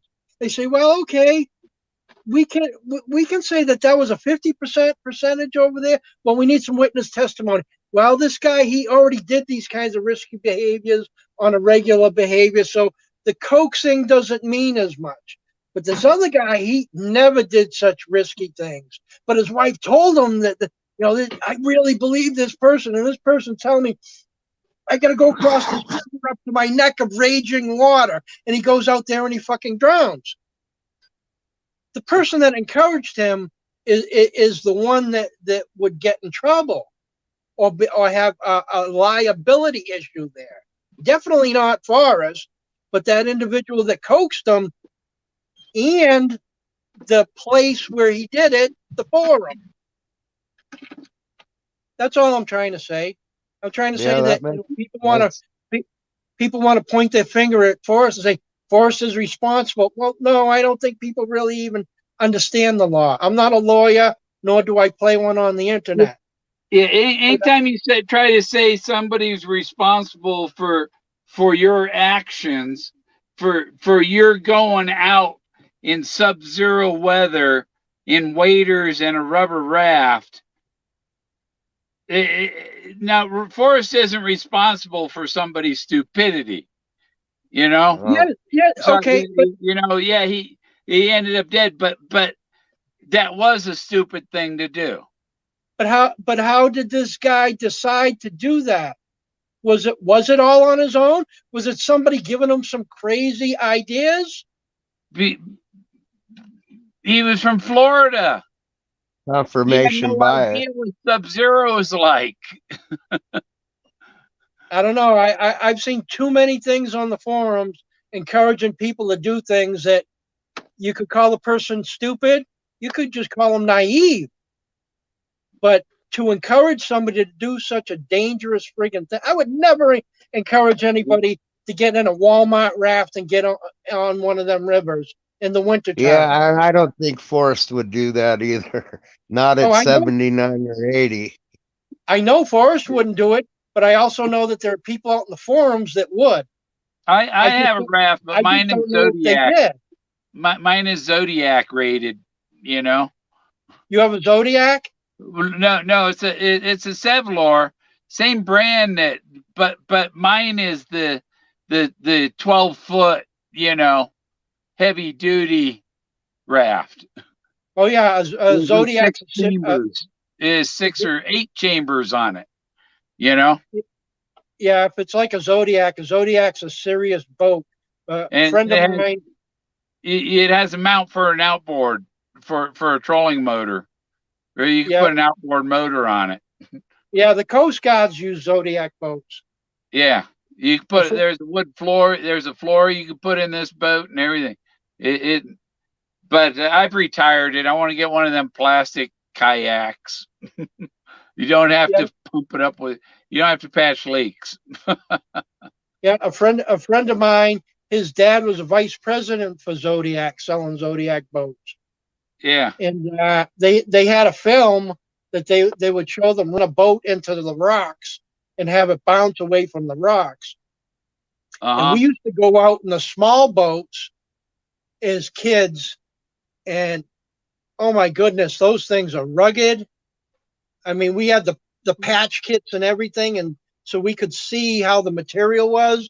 And those are serious inflatable boats. That's the Yeah. kind of that's the kind of boat that people that go rafting down the whitewater rafting things use. They don't use a friggin' a kid's toy from Walmart. Yeah. Yeah. I took mine from yeah, on the Arkansas River, but I only went from the fishing bridge to the campground, which is about a mile and a half or 2 mile. You know, before any bad rat, I got out before because I was searching along Rainbow Rock. Uh-huh. Now what? Now why were you near a Rainbow Rock, Bill? And there really is. There are lichens and there's a rainbow. There's an arc on the rock. Uh-huh. That's why it's called that. And when Yeah. you look down on it, and I think, yeah, if you flip it upside down, so south is at the top, then it looks like the Wicked Witch from The Wizard of Oz. It looks like her big nose sticking out there, you know? Uh-huh. But, uh, and, and it's private property. And there are actually garnets on Rainbow Rock. Those Ruby Mountain and Rainbow Rock, and the other one across the way, I think it was Dorothy. So all these things are like Wizard of Oz, Dorothy Hill or whatever, and I think Rainbow Rock was on Dorothy Hill. I think you just missed street. I did? Yeah, I'm kidding. I said I think you just missed street. No. It wasn't it Where, street that where is had the Wizard of Oz solve. where is Street? I was had a Wizard of Oz solve in 2015. Oh, okay. That That originated. was my Wizard of Oz solve in 2015. I was searching on Ruby Mountain, you know, because of ruby slippers, and they're not rubies, or garnets. And I found a lot of Apache tears there, little obsidian beads and stuff. Mhm. Nice. Yeah, And And now you know where they're at, and you just left them there, right? no, I grabbed a handful of them. Yeah, I That's grabbed one some. thing. You see people in Colorado, you know, this whole hill, there are people picking at it, and the rangers are there. They know you're picking at it. They know you're taking it. You're prospecting. Prospecting is legal. It's more legal in Colorado than any of the other. If you look at the legalities of taking things from these public lands in Colorado, that Colorado tells the federal government what to do here. You know, Colorado's been running their own show before the feds ever came here, and Colorado laid down the rules. And when I asked the National Forest law enforcement officer, I said, if I found the treasure here, could I keep it? And he got back to me like a week later. He said, yeah, I looked it up, and yeah, you can keep it. well, that certainly would be a location that you'd want to find it at, then, Bill. Yeah, yeah, somewhere you can keep it. And I asked him, I showed him the Model A, the Model A cowl that I had, and I told him where I got it, and he said you can keep it. He told me I could keep it. So Yeah. Yeah, it's you know something. There's a lot of rules with the national parks, the National Forest Service, and the BLM and stuff like that. But they have their rules, what people are supposed to do. But it doesn't matter what the rules are. We always got to remember it is an individual that is implementing the rules. And yeah, you give somebody a gun and a badge and a set of handcuffs and a Jeep or a car and a jail cell somewhere, and they're going to use them. And they can certainly abuse them. That is one of the biggest problems we have in this country is the abuse of power over individuals. And once they get somebody into that jail, then the judge could stall things and make a person sit there. Even if the end result is the guy did nothing friggin' wrong, all they do is let him go and say, and they don't even say sorry. They just say you can go now. That's it. yeah, And that's the whole legal problem with a yeah, lot of things. You know, you look at things and say, okay, I can do this legally. Yeah, I'm skirting the law a little bit, but it's still legal. Well, yeah, it might be legal once you find your way into a courtroom and you got one attorney arguing against another attorney and a judge deciding that eventually, yeah, the judge says, okay, your lawyer's right. You can go now. And you got a huge lawyer's bill.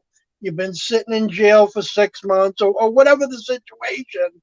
That doesn't stop. That doesn't relieve a person of that. They've already gone through that crap. yeah.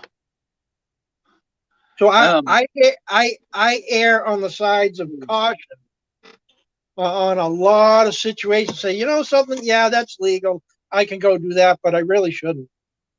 uh-huh. It it's going to cause undue problems. I mean, heck, didn't Forrest send you an email where basically he told you that? He says, you know something, the situation don't matter to me, but I think it could cause you problems in the future. Yeah. Because he wasn't going to confirm anything, or no, down the road. He said down the road because it's a car.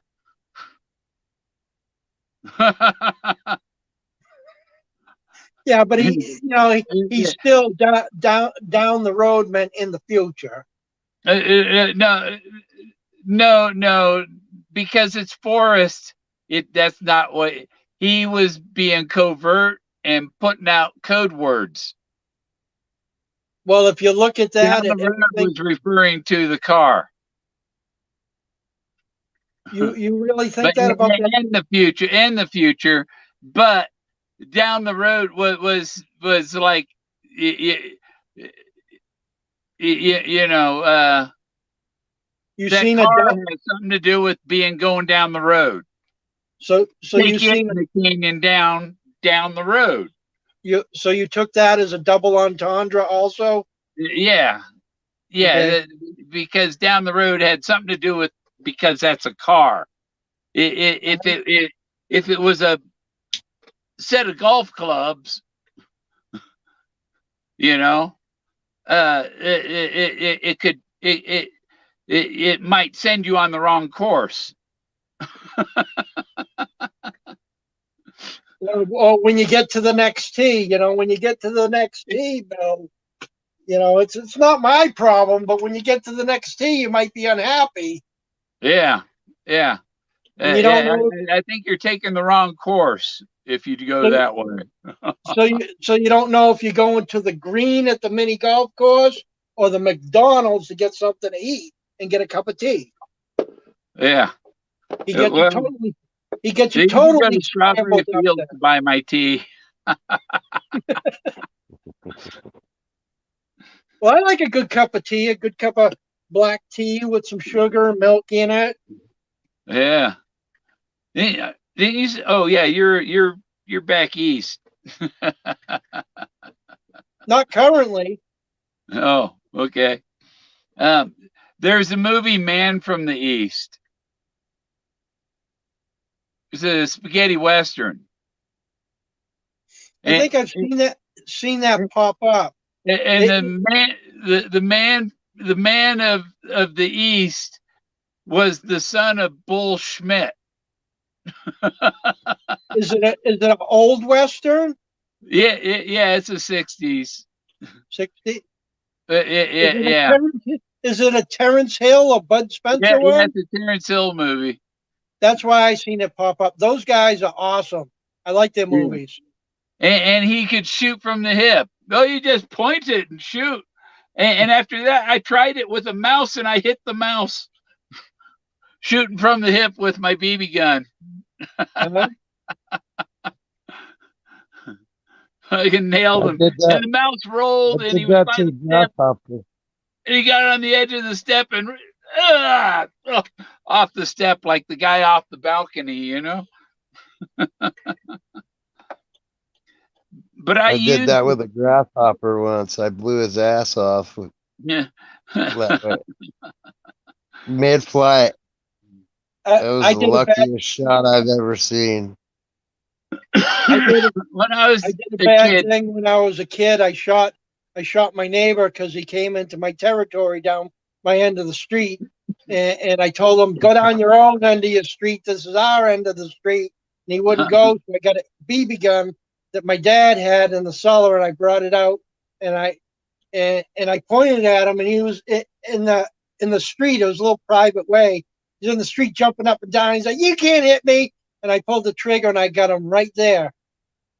And when That's he not grew up, funny. That's not when funny. I got shot right there too with a BB before. did you But really? we were dumb. We were actually having BB gun wars, and I was ducked behind a wheelbarrow, Yeah. and I stuck my head up from the back of the wheelbarrow and pop right there between the eyes. Exactly where you pointed. I was doing that with a friend, but I was hiding behind. I had a wagon on its side, one of them radio flyer wagons tilted on its side, and I was hiding behind it.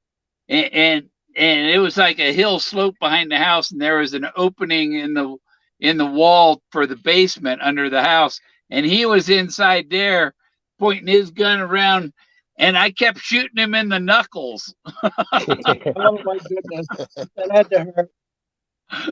Huh? Oh yeah, it hurts. Yeah, and I was probably 150, 200 feet away, and I was hitting him in the knuckles with that BB gun. Yeah. Well, that kid grew up, right? And like 15 years later, I seen him, and he was like this big, muscular football kind of guy.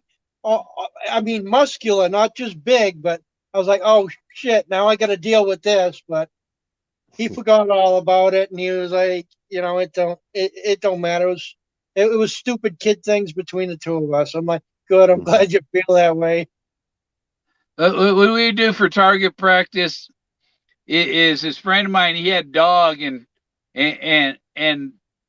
he had dog shit in the backyard, and the flies land on the dog shit, and you try and shoot the flies into the dog shit. Just bury him in it. And there's a hole with a pair of wings on either side of it, you know? Yeah. Well, over here on the east slope, we just use Tellurite on the ant piles.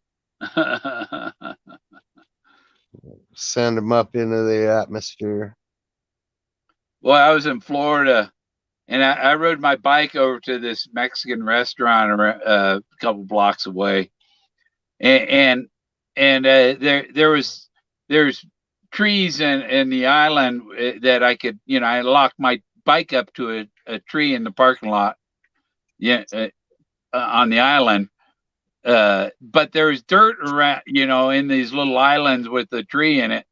And I'm locking up my bike. I'm wearing sandals and I'm standing in a pile of fire ant nest. And I had 35 bites on one foot. Yeah, I hate them. And I went in and I had my dinner, and then I went home and I came back, got a can of Raid and went back, and I emptied that can of Raid on them fuckers.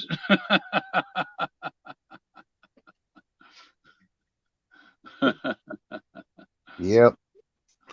Army ants and the red ants. There's a bunch of them down over here. What's he got going there? A bar? Is that a bar? You talking to me, Bill? That's the kitchen. Coffee break. I'm in the kitchen, but I gotta. It's just it's an island. Yeah. It's an island in the kitchen. My kitchen's all tore up. It's an older house, and I pulled the cabinets. I'll show you. Pulled all the cabinets down that were on that side of the kitchen. Yeah. I opened up the wall. There was a wall where I have these things hanging. There was a wall here, and the dining area was that way. And I built a booth to sit in, but then I put a wall up here to separate it. And then I opened up this area here. I got this area all opened up. That's going to be my new dining area. But as you see, it's all tore up right now. I was kind of messing around with things and taking the old cabinets and moving them around and seeing how I would like to have things set up before I go through all the work, because I'm probably going to make cabinets and everything, and I want to know the right direction I'm going. Yeah. I don't want to just say, okay, I'm going to take this kitchen and I'm going to build cabinets, and then say, you know something, I don't like this. I want to tear that wall down and that kind of stuff. So I bought this house in 2017. So I've been just tinkering around and trying to figure and live in it and say, okay, do I like things like this? And I think I know what it is that I want in this house and how to have it set up. So that's kind of why it's like it is. But it's getting there. I live by myself. You know, nobody else has to be inconvenienced to living in a place that's not finished.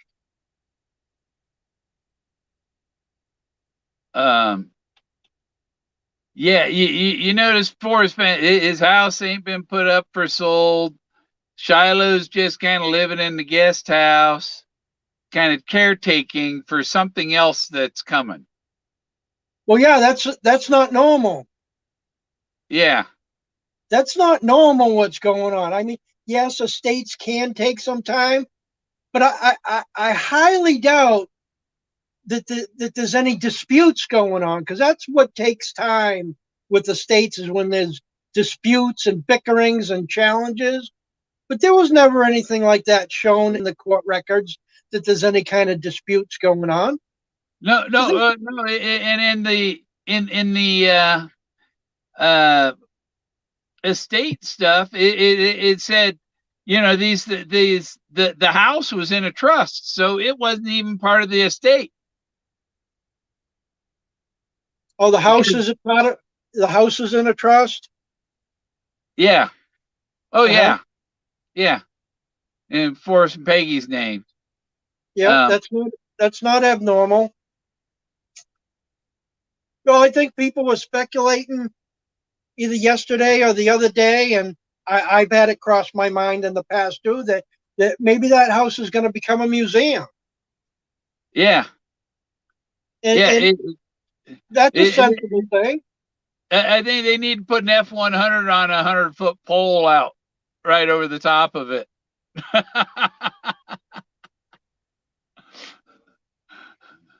Okay, are we going to have crash up derbies in the yard? I don't understand why that F-150 is going to be on a pole.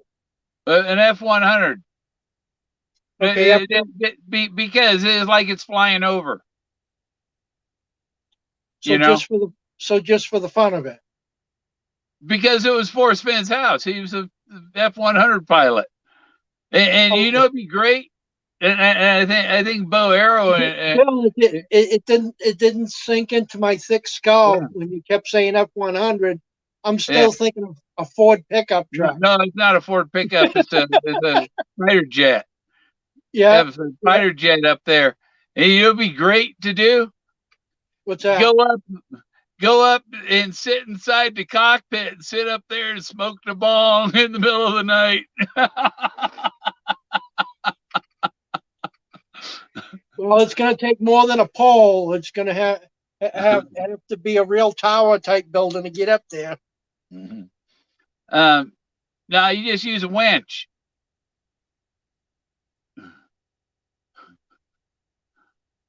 That would be an interesting ride. You could have a rope to get you up there. Yeah. And just pulley pulley on up to where you can get on the ladder, a ladder next to it or something, and climb in. Yeah. I'll tell you what, though, dangling out like that away from a structure and going up 100 feet or whatever is a lot different than being next to a building. Yeah. I worked on high rise buildings for 30 years and upwards of 700 feet tall. And when you're on a swing stage and then that wind blows and you go 10 or 15 or even 20 feet away from the building, that's some scary stuff there compared to riding just straight up and down a building. Oh, okay. So you could put it up there. What you do is you have like uh, a tall pole in each corner of the lot, and you have cables going to it, and so you can lower it down to the ground, get in it, and remote control go back up and just hover there. Woohoo! Yeah, but I'll tell you one thing: the problem with the cable system is whatever you're inside, or even if you're hanging on a harness, you're gonna spin around, and you got to tighten down the cable on the Monica was held bottom. in there from 4 different directions, and you got Four cables different, coming from 4 different directions. so all of them 4 cables are coming up with you. Yeah, yeah. It's just all the same time. They all go the same speed and just pull the tension until it's right in between them. Yeah, yeah, that would stabilize it. Or you know the hydraulic lift they have at the car shop, the single Mhm. pole hydraulic lift. Mhm. You just have one that's really tall. So you can bring it down to the ground, get in it, and Yeah, go get an old school elevator. yeah.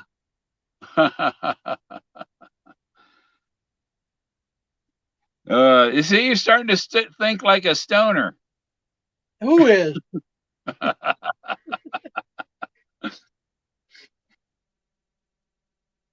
uh,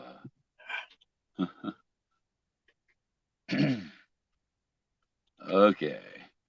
Oh, did It's his time to phone do. must have gone dead. Huh? Your phone Oh, went dead? yeah, Ghost. Or was he saying adios earlier? We didn't. I don't know if he's saying goodbye to who's watching or him saying goodbye because he's going. I don't know. Oh, Oh, he says the wind is knocking me offline. oh. TTYL. What's TTYL? Talk to you later. Oh, Titties. okay. No, that says Teetles. Yeah, well, Fendi Jones pronounces it titties. It's an old joke. Oh, It's a titty joke. uh-huh. Yeah. Bendy's a good guy. Yeah. Bendy's a good guy.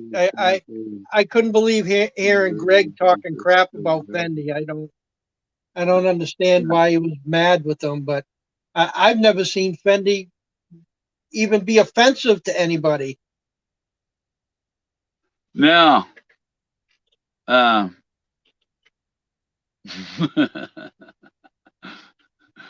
but you know, on every job, there's somebody there with a brown nose. Well, I don't know if that's the case with Bendy. To me, he seems like a genuine good guy. Yeah, yeah, he seems great. I want to go try his swimming pool out. His what? His swimming pool. Oh, yeah, that's a nice pool he got there. Yeah, yeah. I had a hot tub in my house I had in Highlands Ranch near Denver, and I went to Florida and I left a roommate. Uh, I told him I taught him how to check the chemicals in the hot tub and all that. Because I was gone for 2 weeks, and you can't just let the hot tub go. You know, you have to check it regularly. And I came back and the filter had stuff growing all over. It's like I was only gone 2 weeks. You couldn't check it once. You know. Yeah, that But happens. That happens. You know, people they might legitimately not know something, and then you show it to them, and then they're just lazy about saying, "Oh, he'll do it." It only takes him 5-10 minutes to do it, or whatever the case may be, yeah, and they don't even want to take care of their own stuff. yeah. There went my AC power. Phew. Used up my lead acid and my lithium. Still have lithium going in the laptop though, and You on the take lead. phone. You take Huh? lead with. You take lead with your acid, and then do lithium. Yeah. That sounds like a whole lot going on there. I got 6 batteries under the seat on the other side, and I got 5 batteries under the step. So I got 11 lead acid batteries, and then I have two big 50, two big e-bike batteries that are lithium. So you use the marine batteries or the lead acid batteries. Yeah, but when these ones are done, I'm done using lead acid. Uh-huh, I'm only going to do these lithium, the uh-huh. rechargeable. There's a YouTube channel that I found that a guy has a website where he has access to solar panels that come off of solar farms Yeah, that they sell relatively inexpensive. a guy I went to high school with, uh, what was the chief financial officer for Sun Edison, and they Mhm. have a big solar panel array over here north of Alamosa Yeah. off Highway 17. And that was a friend of mine he was the CEO for that for Sun Edison, but he before that he was working for he was the the CEO of some company making touch screens and stuff. Oh, you just went sideways.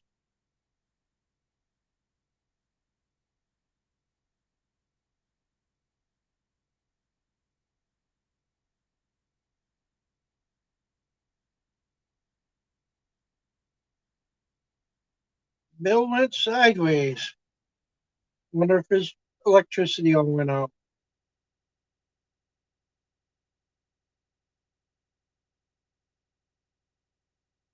Lucky Digger. Oh my God. You should have seen Fendi and Bear go at it.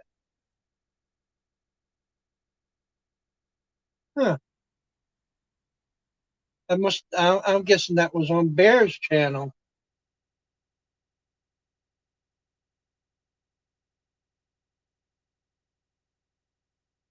No,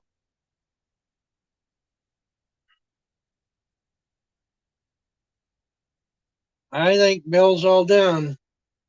So what I'm going to do is I'm going to leave the chat. If he comes back, I'll see. Maybe I'll come back. Maybe I'll make some more coffee. I don't know. Probably should make more coffee. We'll get a little bit left. Well, if I don't come back, good night, everyone.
See you later.